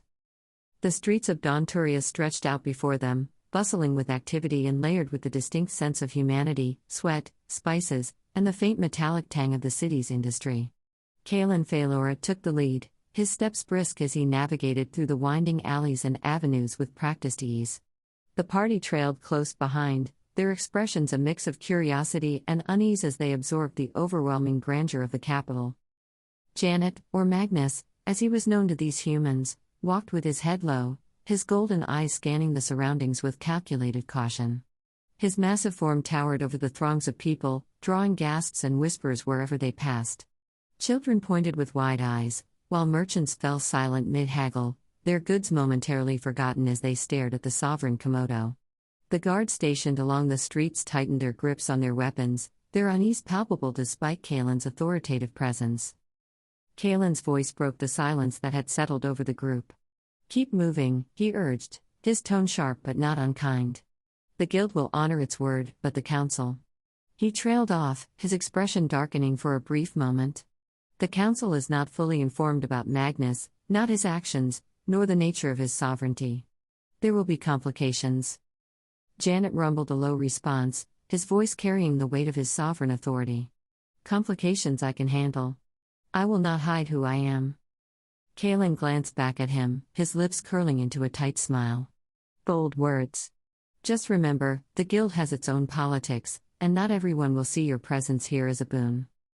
The group pressed onward, the din of the city rising around them. The capital's adventuring guild branch came into view, a sprawling complex that dominated the surrounding district. Unlike the modest hall in Valos, this guild was an entire subsector of the city, its grounds filled with bustling shops, lively taverns, and guild-affiliated facilities. The main building loomed above them, an architectural marvel of towering spires and intricate carvings that seemed to shimmer under the midday sun. Jannet paused as they approached, his sharp gaze taking in the sight. The structure reminded him of the castles he had only read about in his human life, fairy tales brought to life in stone and steel. It was a stark contrast to the simpler, more utilitarian design of Newskar, and he couldn't help but feel a twinge of admiration. Impressive, isn't it? Kalen said, noticing Janet's lingering gaze. The guild here functions as a hub for adventurers across the kingdom. You'll find no shortage of talent, resources, or ambition within these walls. As they entered, the atmosphere shifted. The hall was a cacophony of activity, filled with adventurers of all shapes and sizes. Tables were laden with maps, contracts, and tankards of ale. The air was thick with a hum of conversations, the occasional burst of laughter, and the clatter of weapons being inspected and repaired. It was a chaotic yet organized space, a testament to the guild's role as a cornerstone of the adventuring world. The group's arrival did not go unnoticed. Conversations faltered, and heads turned as the adventurers took in the sight of Jannet. His massive frame seemed to fill the space, his obsidian scales gleaming under the hall's enchanted lights. Whispers spread like wildfire, and Jannet caught snippets of their words. A monster. No, a lizard. What's it doing here? Kalen raised a hand, commanding the room's attention. Listen up, he called, his voice cutting through the murmur of voices. This is Magnus, sovereign of Newskar and a provisional member of the Adventurers Guild. He's under my jurisdiction, and I expect all of you to treat him with the respect due to any silver-ranked adventurer. A murmur of assent rippled through the crowd, though the tension in the room remained palpable. Jannet stood tall, his golden eyes meeting the curious and wary gazes of the adventurers. He knew that respect would not come easily, but he had no intention of shrinking under their scrutiny. Kalen led the group deeper into the hall, his steps purposeful as he guided them to a quieter corner. You'll be staying here for the night, he said, gesturing to a modest space partitioned by heavy curtains. It's not much, but it's yours. Use this time to rest and prepare. The council meeting is in 2 days, and I suspect it will be challenging. Janet's tail flicked in quiet irritation, but he inclined his head in acknowledgement. Very well. As the group settled into their temporary quarters, Jannet allowed himself a moment to reflect. The journey to Daunturia had been fraught with danger and uncertainty, but the capital presented challenges of a different kind. The weight of diplomacy, the scrutiny of the guild, and the looming presence of the council all threatened to test his resolve. Yet amidst the uncertainty, there was a spark of determination. Jannet had come too far to falter now. The sovereign Komodo would not bow to fear or doubt. He would face whatever trials lay ahead, not just for himself, but for those who depended on him, the lizards of Newskar, the humans who had placed their trust in him, and the fragile alliances he sought to build. As the curtains closed around their makeshift quarters, Janet's thoughts turned to the future. The capital was a place of power and intrigue, a crucible in which his mettle would be tested. He would rise to the challenge, one step at a time. Duke Phaeron sat alone in his dimly lit study, his fingers drumming impatiently against the polished wood of his desk. The chamber, lined with shelves of ancient tomes and adorned with faded banners of his once proud house, felt oppressively small. The air was thick with the scent of parchment and candle wax, a cloying reminder of the stagnant state of his affairs. Nothing had gone right this year. His mind churned with a litany of failures that had tarnished his standing at court. His cousins had been humiliated, his ventures sabotaged, and now this, the damned lizard that had upended his plans. Reports from his remaining loyal retainers painted a picture of utter humiliation. The sovereign Komodo had devoured his grain stores, struck down his second cousin with impunity, and now had the audacity to march into the capital under the banner of the Adventurers Guild. The drumming of his fingers ceased as he leaned back in his chair, the weight of his position pressing down on him. The king would not be pleased. Feyron's failures were no secret, and the court buzzed with whispers of his diminishing influence. He could already picture the scene: the king seated upon his gilded throne, the ever-present shadow of the void mage Riss lurking nearby. That insufferable mage had the king's ear, and Feyron knew well how Riss relished every opportunity to twist the knife of his disdain. The mage seemed to have other plans too. With a heavy sigh, Feyron pushed himself to his feet, smoothing the creases of his embroidered tunic. The summons to the royal chamber could not be ignored, and delaying would only worsen the sting of what awaited him. He strode from his study, his boots echoing against the marble floors of his estate as he made his way to the waiting carriage. The ride to the palace was a somber affair. The streets of Daunturia passed by in a blur, their vibrant energy muted by the weight of his thoughts. By the time he arrived, the grandiose halls of the palace felt more like a mausoleum than a seat of power. The assembled nobles in the antechamber greeted him with cold smiles and thinly veiled contempt, their eyes glinting with the thrill of his downfall. When the herald announced his presence, Feyron stepped into the throne room with a practiced air of confidence that barely masked the dread coiling in his stomach. The king sat resplendent upon his throne, his gaze sharp and unreadable. Riss stood at his side, a faint smirk playing at his lips as his dark eyes glimmered with something close to satisfaction. The tension in the room was palpable as Feyron approached, his every step a battle against the oppressive weight of his failure. He bowed low, his voice steady despite the turmoil within. "Your Majesty, I stand before you as your loyal servant." The king's gaze bore into him, and Feyron braced himself for what was to come. The king's expression remained impassive as he spoke, his voice resonant and controlled. "Loyalty, Duke Feyron, is a weighty claim. Yet the Borderlands, entrusted to your care, have seen more ruin than order. Reports of corruption, failure, and chaos reach me as frequently as the tide." Feyron straightened slightly, his tone measured but defensive. "Your Majesty, corruption is a grave accusation. I have indeed lost soldiers to the calamities wrought by the beast, but the rampage of the ancient crocodile devastated my lands. My people languish not from neglect, but from catastrophe." The king's sharp gaze bore into him. "And yet, Duke, catastrophe demands leadership. Your duty to protect the kingdom's borderlands is not diminished by adversity. It is heightened. Instead, I find the lands rife with suffering, grain stores pillaged, and now." His eyes narrowed. "A sovereign lizard strides freely into my capital under the guild's aegis." Feyron clenched his fists, struggling to maintain his composure. Before he could respond, Riss leaned close to the king, his voice a low whisper meant only for the monarch's ears. Feyron's sharp eyes caught the faintest twitch of discomfort in the mage's posture, a shadow of pain that flickered across his otherwise imperious demeanor. Whatever injury Riss nursed, it did not lessen the venom of his words. The king straightened, his voice cutting through the thick silence. "Bring him in." The chamber doors opened, and Feyron's breath caught as his second cousin was led inside, his once proud form shackled and hunched in disgrace. The man's voice, trembling but clear, echoed through the throne room. "I confess to corruption, Your Majesty. Grain meant for the people was sold, the profits squandered." The nobles murmured among themselves, their disdain palpable. Feyron's face burned with shame and fury as he turned his gaze to the king his second cousin was supposed to be dead. But the monarch's expression remained cold, unyielding. "For your family's betrayal, for the failures to protect this kingdom, and for the chaos you have allowed to flourish," the king declared, his voice like steel, "your title is forfeit. You are stripped of your lands, your privileges, and your standing. Riss, step forward." Feyron's heart sank as the void mage approached, his smirk now a full grin. The king continued, "For your service to the crown in our time of need and your unyielding loyalty to me since our meeting, I name you the new Duke of the Borderlands." The chamber erupted in whispers as Feyron stood frozen, his world crumbling around him. The weight of his failures bore down on him, and the last vestiges of his pride shattered beneath the king's decree. Riss stood motionless in the grand hall, the weight of the king's decree settling upon him like a mantle of iron. The assembled nobles around him, still murmuring in quiet shock, cast sidelong glances that bristled with a mixture of curiosity and fear. He barely noticed. His attention was focused inward, on the relentless pulse of pain that throbbed in his head like a drumbeat of failure. It had been weeks since the agony began, weeks since the seed had been severed from the font in the northern wilds, and yet the echoes of that catastrophic loss lingered within him, refusing to fade. The king's voice called him back to the present.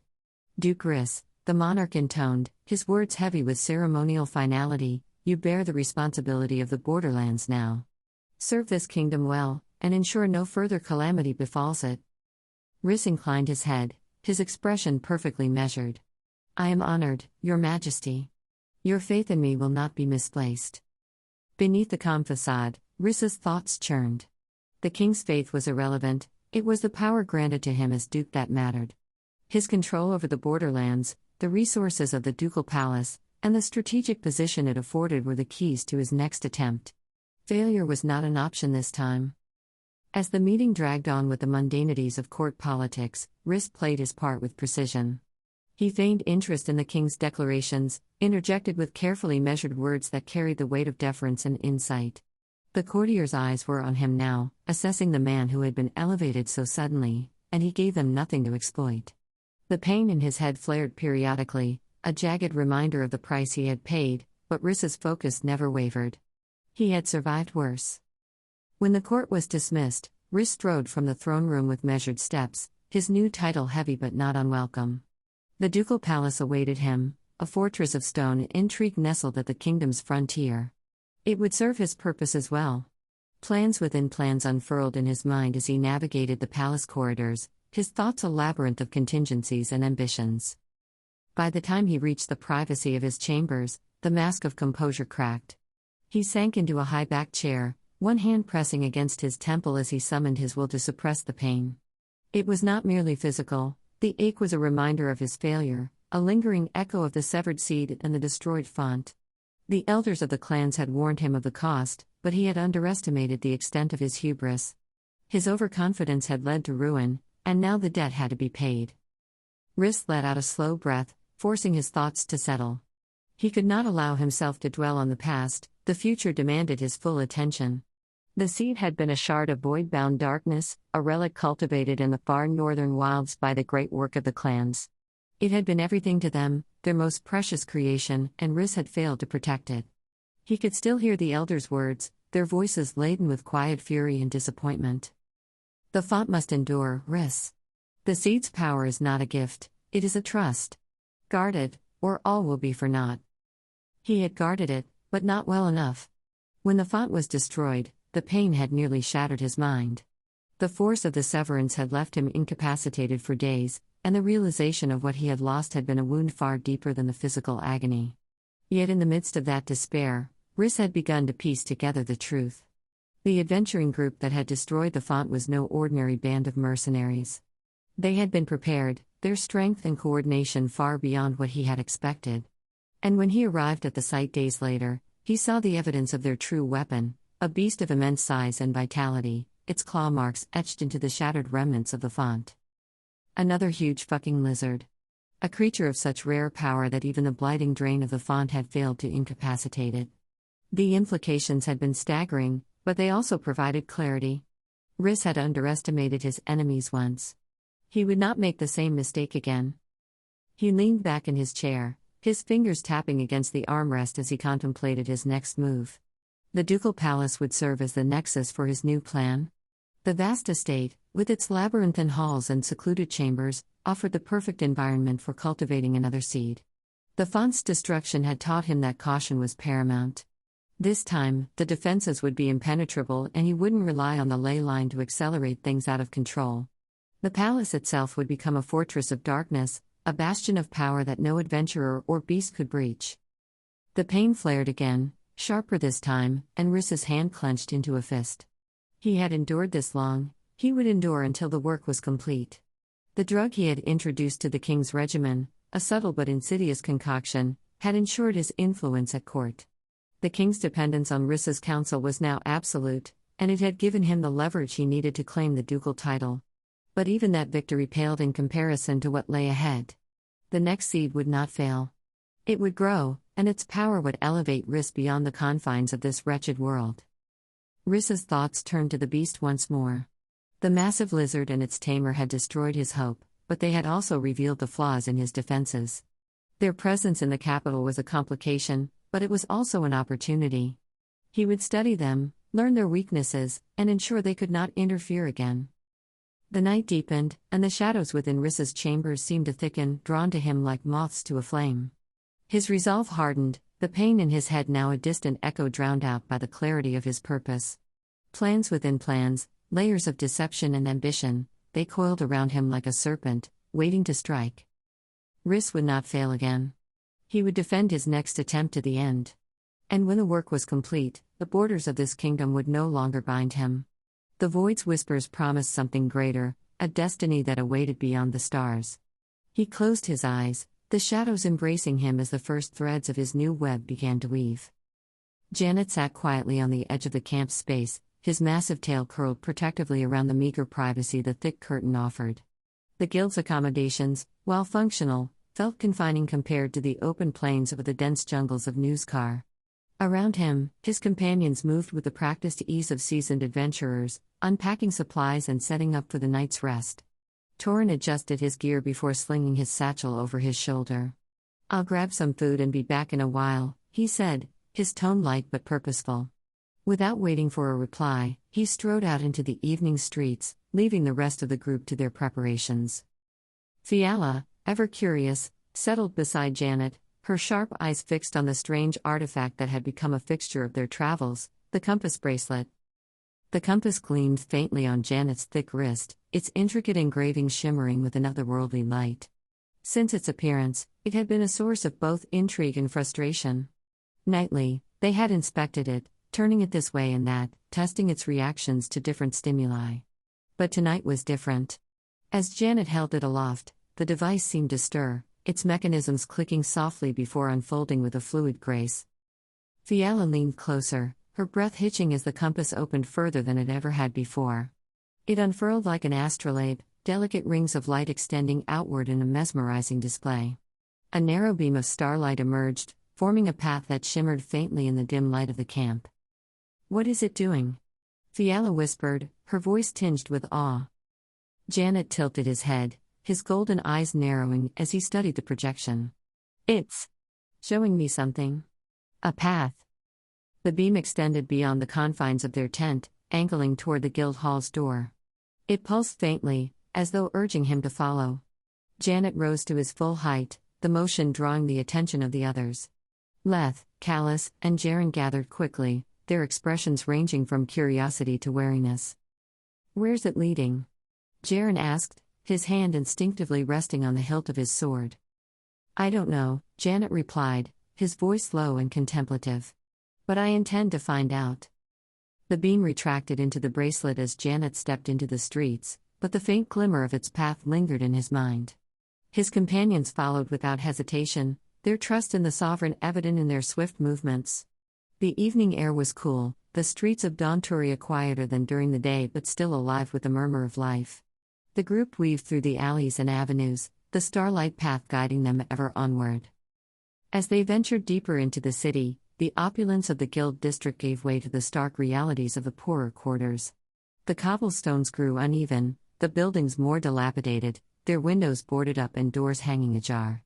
The starlight led them unerringly, its glow unwavering even as the surroundings became increasingly desolate. Finally, the path ended before a house that appeared abandoned, its facade worn and weathered.